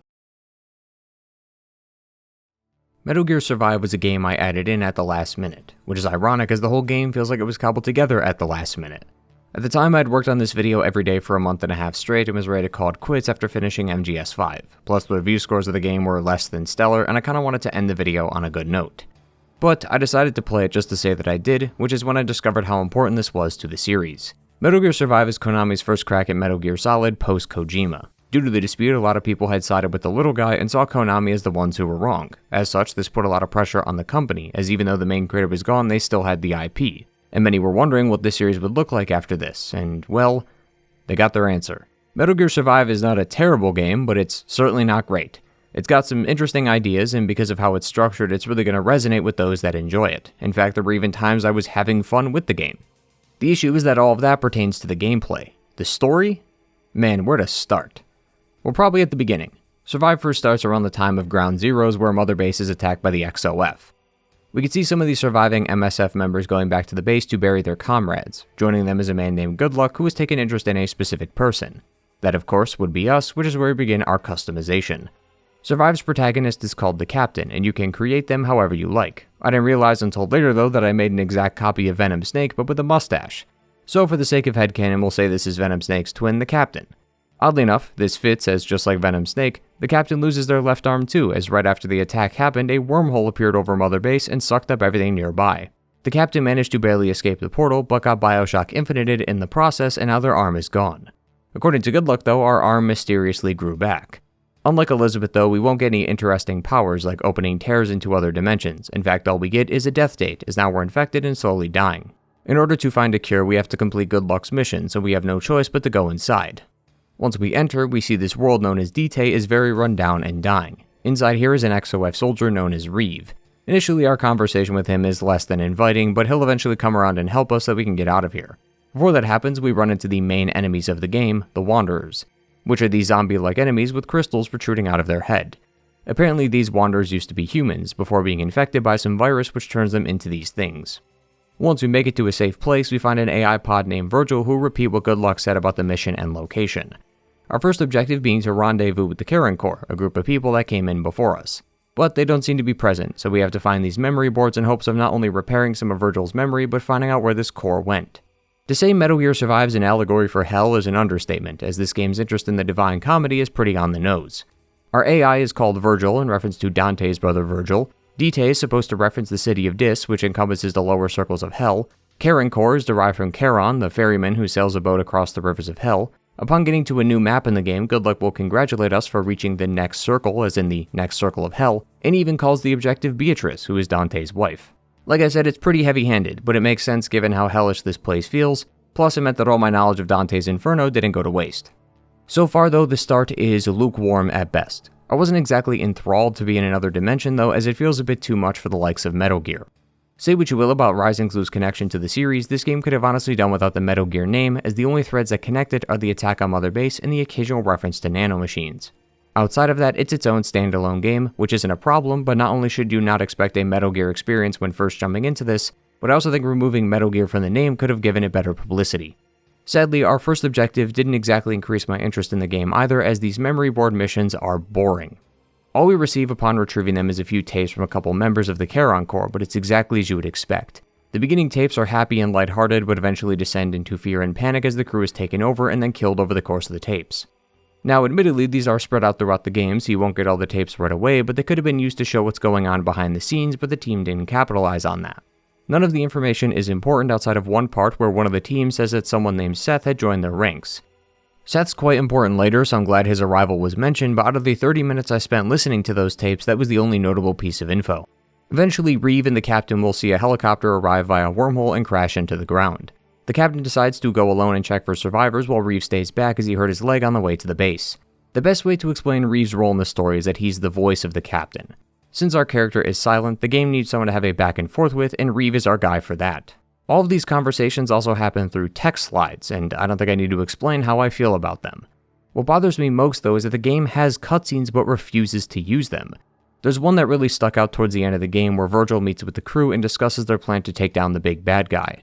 but it starts in a cutscene and then goes into those text slides again. Another is a bit earlier when someone kidnaps someone else, but it's all played out via the text again. It really takes you out of the experience and makes it feel like the game didn't have any thought or love put into it. Once the captain makes it to the crash though, he finds a nurse named Miranda who managed to survive. The helicopter managed to crash inside the dust as well, so they have to get her out before she dies. This dust is a toxic substance that can only be traversed safely with the help of an oxygen mask, and since Miranda doesn't have one, we need to get her out immediately. After she's rescued, Virgil will task us to make a wormhole device that when powered will be able to generate a wormhole for us, allowing us to leave D-Day.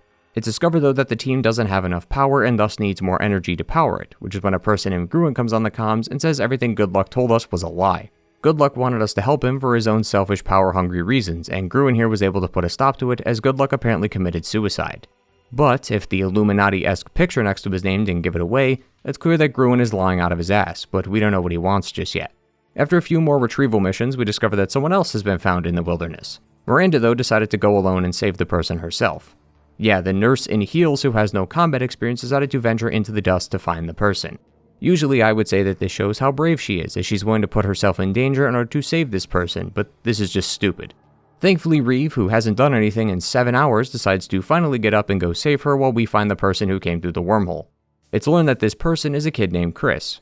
To finally round out our crew, at least for a bit later, we also have to find another person who's a cop named Nick. Each person within our group are pretty one-note in regards to their personality, but they play it well. Reeve is the hard-ass soldier who wants to go home, Miranda acts like a very dedicated nurse and wants to see the good in people, while also trying to find ways to cure the Wanderers, Chris is a kid and does kid things, and Nick is the comedic relief. I think my only wish is that they were more involved with the game outside of these talks. They can help around the base and do talk on occasion, but they are pretty much irrelevant outside of that, which is a bit disappointing as there is a few sparks of personality here that could have been more developed. While doing these missions, the player will inevitably encounter the Lord of Dust, this absolute monstrosity of a creature that walks around the dust and stomps anything in its path. The Lord of Dust is the antagonist of the game and is something the team will eventually have to fight, but just like the characters, it's pretty irrelevant throughout most of the story, and even when you meet it, its existence can pretty much be ignored. The Lord of Dust never attempts to attack you, so all I had to do was make sure its legs didn't stomp me, but even then it moves so slow that you could just walk under it with minimal issue. With the basic crew at the base though, let's talk about the gameplay, as it's probably the one thing you'll have the most questions about. Survive is the biggest departure from the Metal Gear series in terms of gameplay. Rising was pretty out there, but this is on a whole nother level. As the name suggests, Survive is a survival game. You need to manage your food and water intake as well as scavenge materials to craft weapons and gear. It takes a lot of inspiration from Fallout 4 as you'll be picking up anything that isn't tied down to the geometry and throwing it in your backpack. Wood, planks, nails, jugs, buckets, all of it can be picked up and turned into materials. This not only helps with the crafting of those aforementioned weapons and armor, but it also helps create structures at base camp. Like MGS5, we have our own mother base called Base Camp.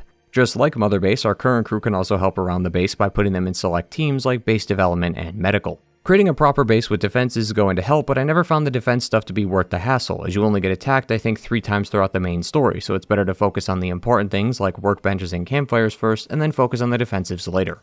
Talking about defenses leads us into the main gameplay mechanic of the game, and that's wave defense, and by God does this game love wave defense. Almost everything you do in this game will require you to defend a position for a set amount of time. It's not a bad gameplay system, but it's extremely overdone. Placing wormhole devices to gather energy requires you to defend it. Activating a teleporter so you can fast travel also requires you to defend it. The only time you aren't doing a wave defense is when you're walking around the open world or collecting memory boards. These defenses though are on the complete opposite sides of the spectrum in regards to quality. Some like this one in the main story have you defend a position for a whole 15 minutes. It was intense and definitely a highlight of my playthrough, but the other regular fast travel defenses are extremely subpar.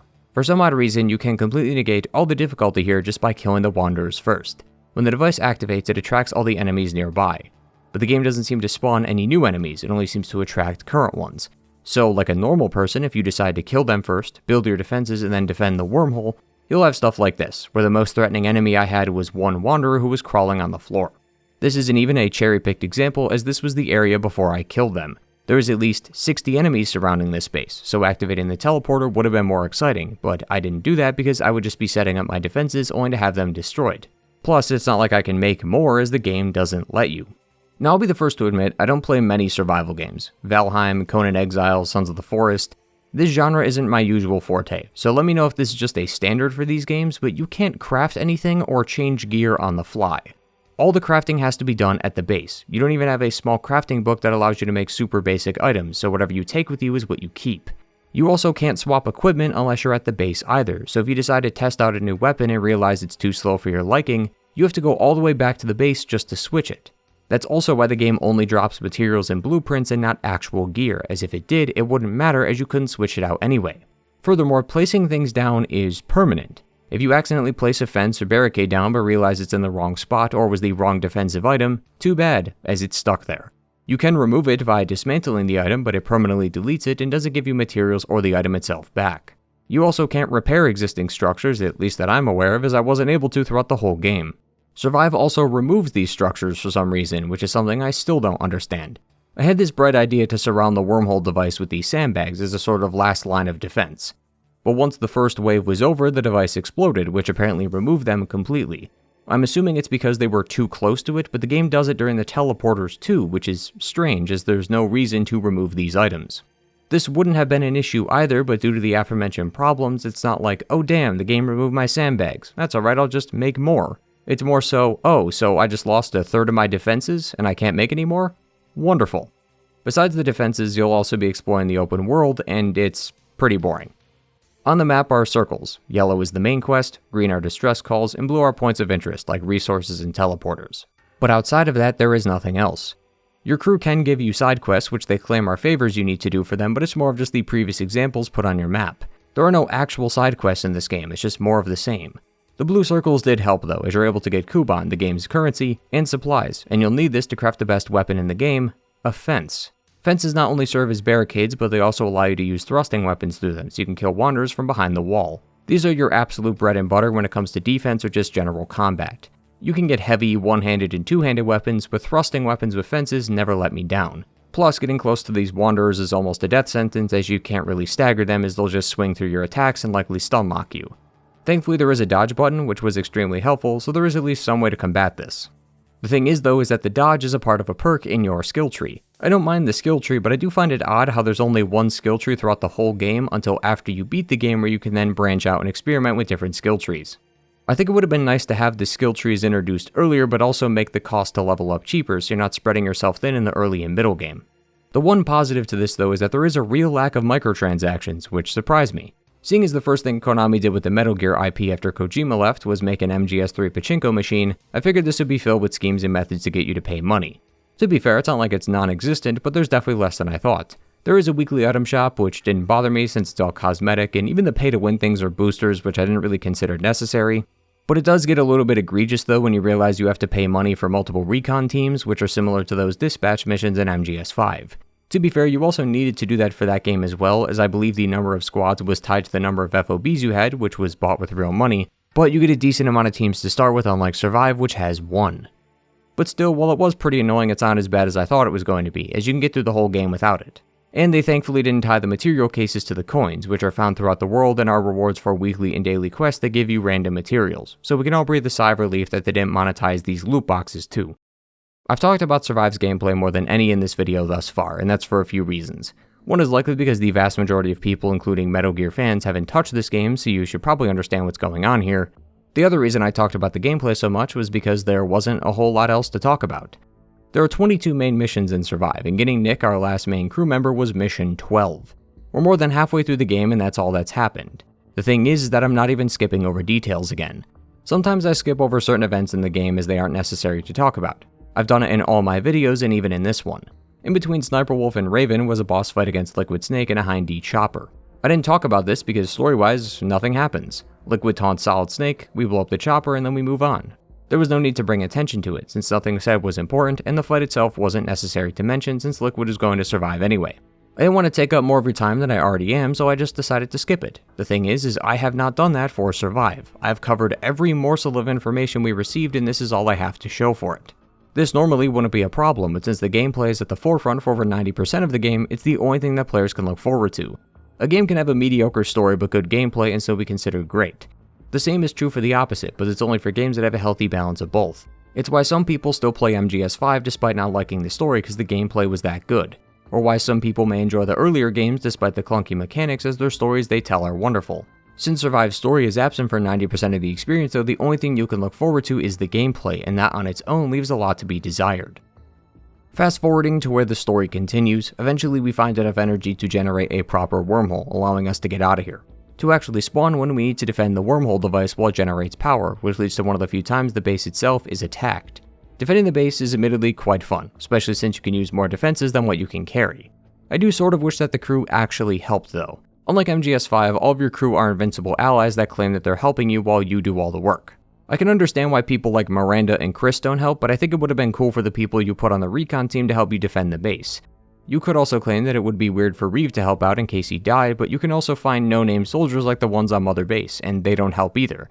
While the wave defense stuff is really tedious at times, they already leaned into this thing, so why not go further with it?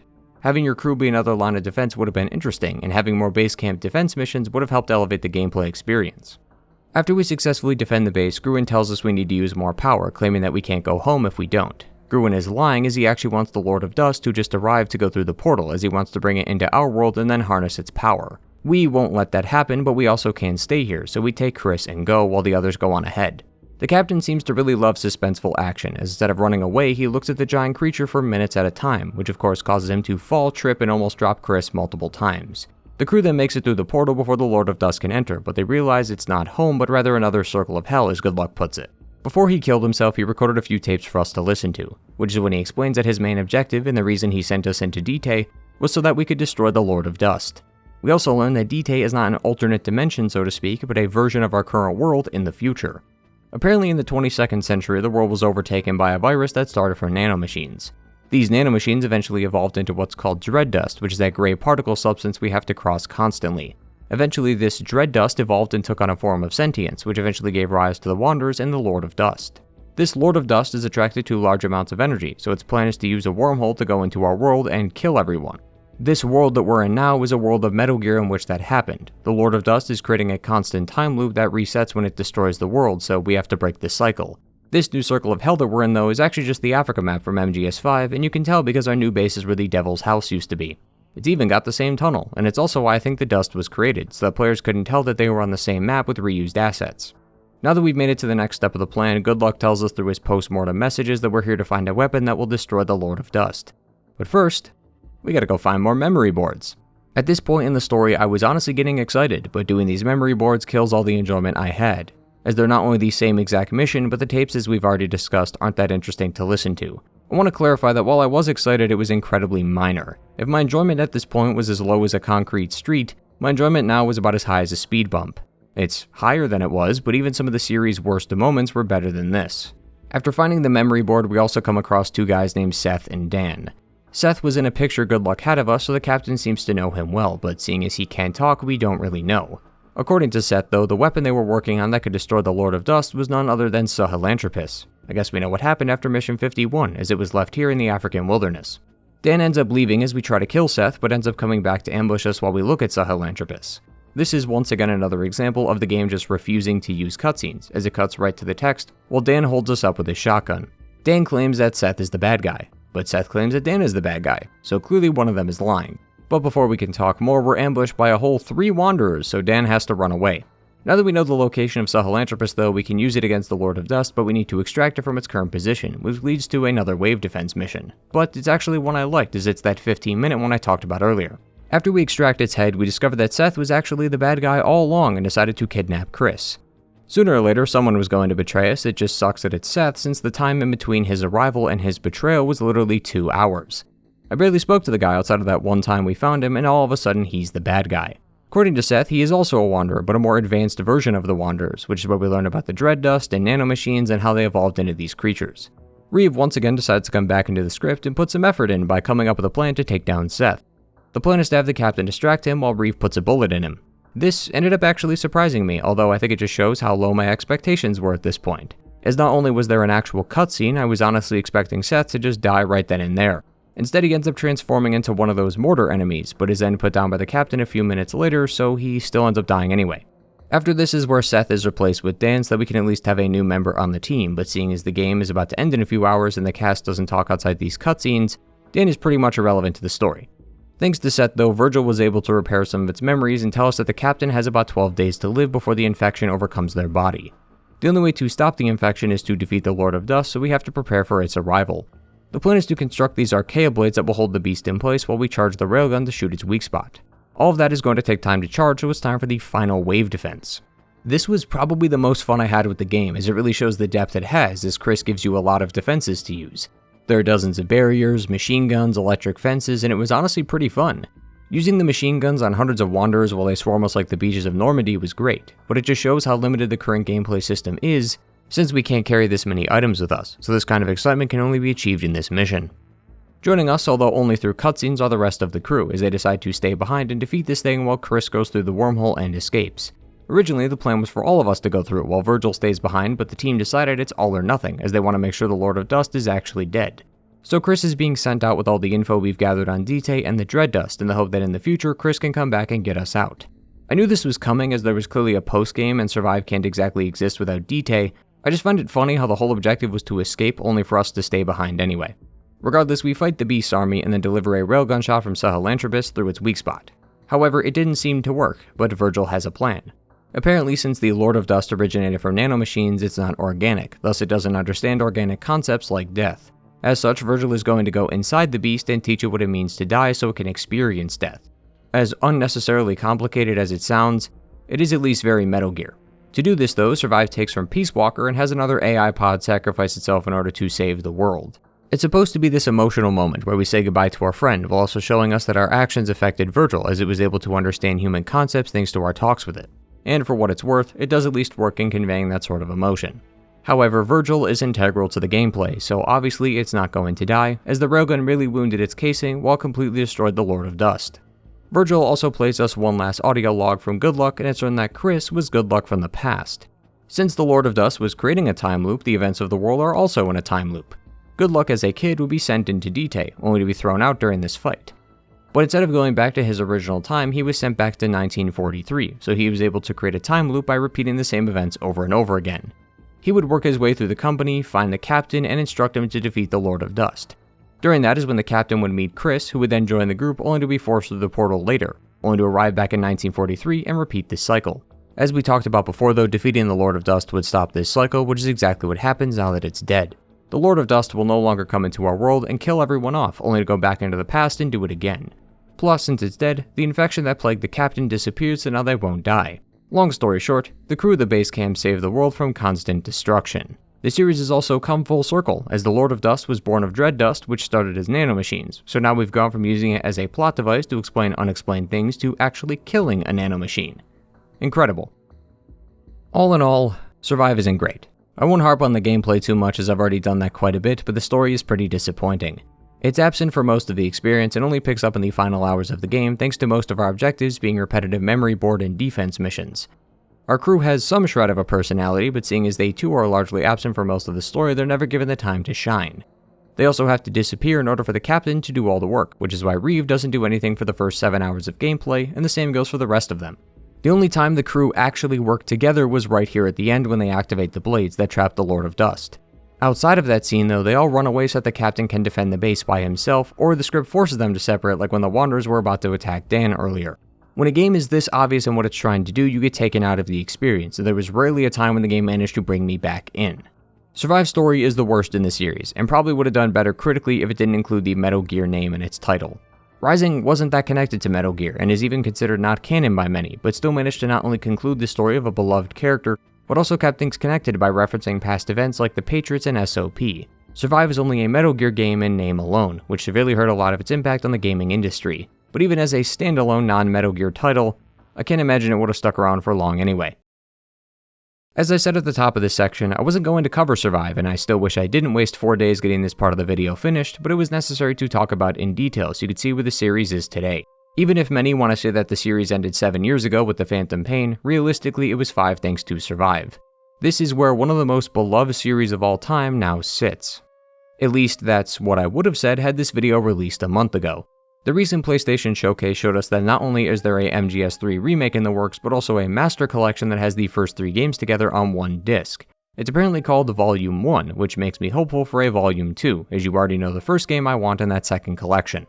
Whether or not the remake will be any good remains to be seen, plus Konami's track record for Metal Gear games hasn't exactly been great, so a lot of people are worried that their remake of arguably the best game in the series would ruin its reputation. Even without that announcement though, this stain on the series could not possibly topple what Kojima has built. It would have to take a monumental amount of mistakes to truly tarnish this series, which is a good thing, as Metal Gear is one of the greatest series of all time, and now I truly understand why.